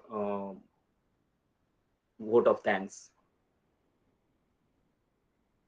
Thanks to SRS sir for sharing his insights. It's very helpful for us, and also perfectly describing Professor Chakraborty's thoughts and insights. And with that, I would like to thank you so much, sir, for summarizing all the sessions and for your valedictory address. And thank you for being with us. Thank you so much, sir. Thank you. And as we are almost at the end of today's session, it is time to express our gratitude to everyone. For that, I would like to invite now Dr. Ziaur Rahman, Associate Professor, Department of Library and Information Science, and joint convener of this workshop, to deliver the vote of thanks. Sir, I welcome you to our session for the vote of thanks. Thank you, Molly.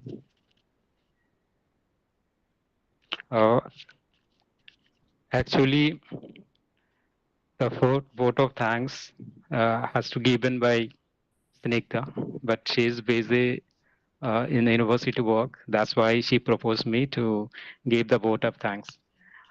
And finally, we have come to the end of this program, and it's a customary at the end of this program to deliver a vote of thanks.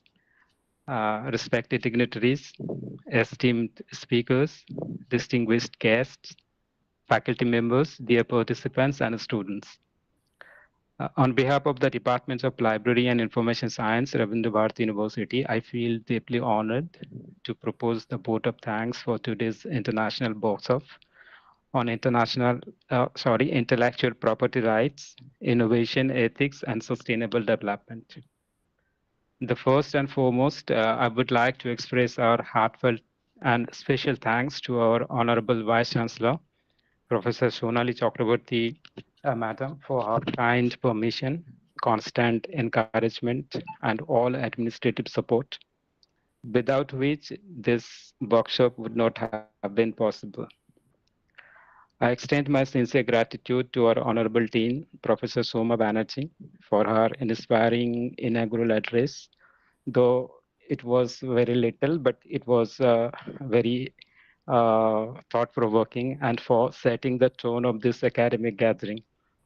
We are equally thankful to Professor Sudeep Ranjan Hatwa. He is the head of the department, for his warm welcome and continuous guidance in organizing this workshop successfully. We extend our heartfelt thanks to our keynote speaker, Sri Daya Dissanayake, for his enlightening and thought-provoking address. His insights into intellectual property and its global relevance have truly enriched our understanding. I would also like to convey our deep appreciation to our resource persons and speakers, especially Dr. S.K. Mitra, Professor Saptarshi Ghosh, Sri Mohar Mitra, and finally, Professor Arun Kumar Chakraborty for valedictory sessions and for their valuable sessions, of course, which were both informative and engaging. Their expertise has added immense value to this workshop. A special note of gratitude to Dr. Snigdha. She is a joint organizing secretary of this event for her active involvement, dedication, and tireless efforts in organizing and executing this workshop so successfully. I would also like to extend our special thanks to our research scholars, especially Muli Porkait, for beautifully coordinating the entire session. Asis was there, Asis, Vaisi, Dinda, Ruby, and Modesty. And all our beloved students for their enthusiastic presence, sincere participation, and valuable support throughout the event. Our sincere thanks to the joint organizers of this program, the Internal Quality Assurance Cell, for this collaboration and continuous support. We also grateful to all faculty members, technical staffs, and students volunteers who tireless efforts ensured the smooth execution of this event. A special word of thanks to all participants who joined us and made this workshop interactive and meaningful through their active participation and insightful questions. Finally, I would also like to thank all those who have directly and indirectly contributed to the success of this workshop. Your support and cooperation are highly appreciated. With this, I conclude the vote of thanks. I hope the knowledge and insights gained today will inspire us in all our academic and professional journeys. Thank you all. Thank you very much. Thank you. Thank you very much, sir. Thank you, Thank sir. you. Thank you. Thank you. I request everyone to turn on their camera for a snap of the session. Everyone, please cooperate. All are Please turn requested to on your kindly fill the camera. form for certificate.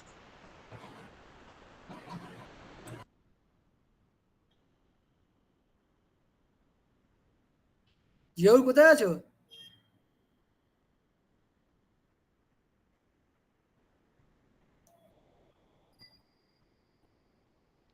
Sir দেখতে পাচ্ছেন? হ্যাঁ, কোথায় আছো?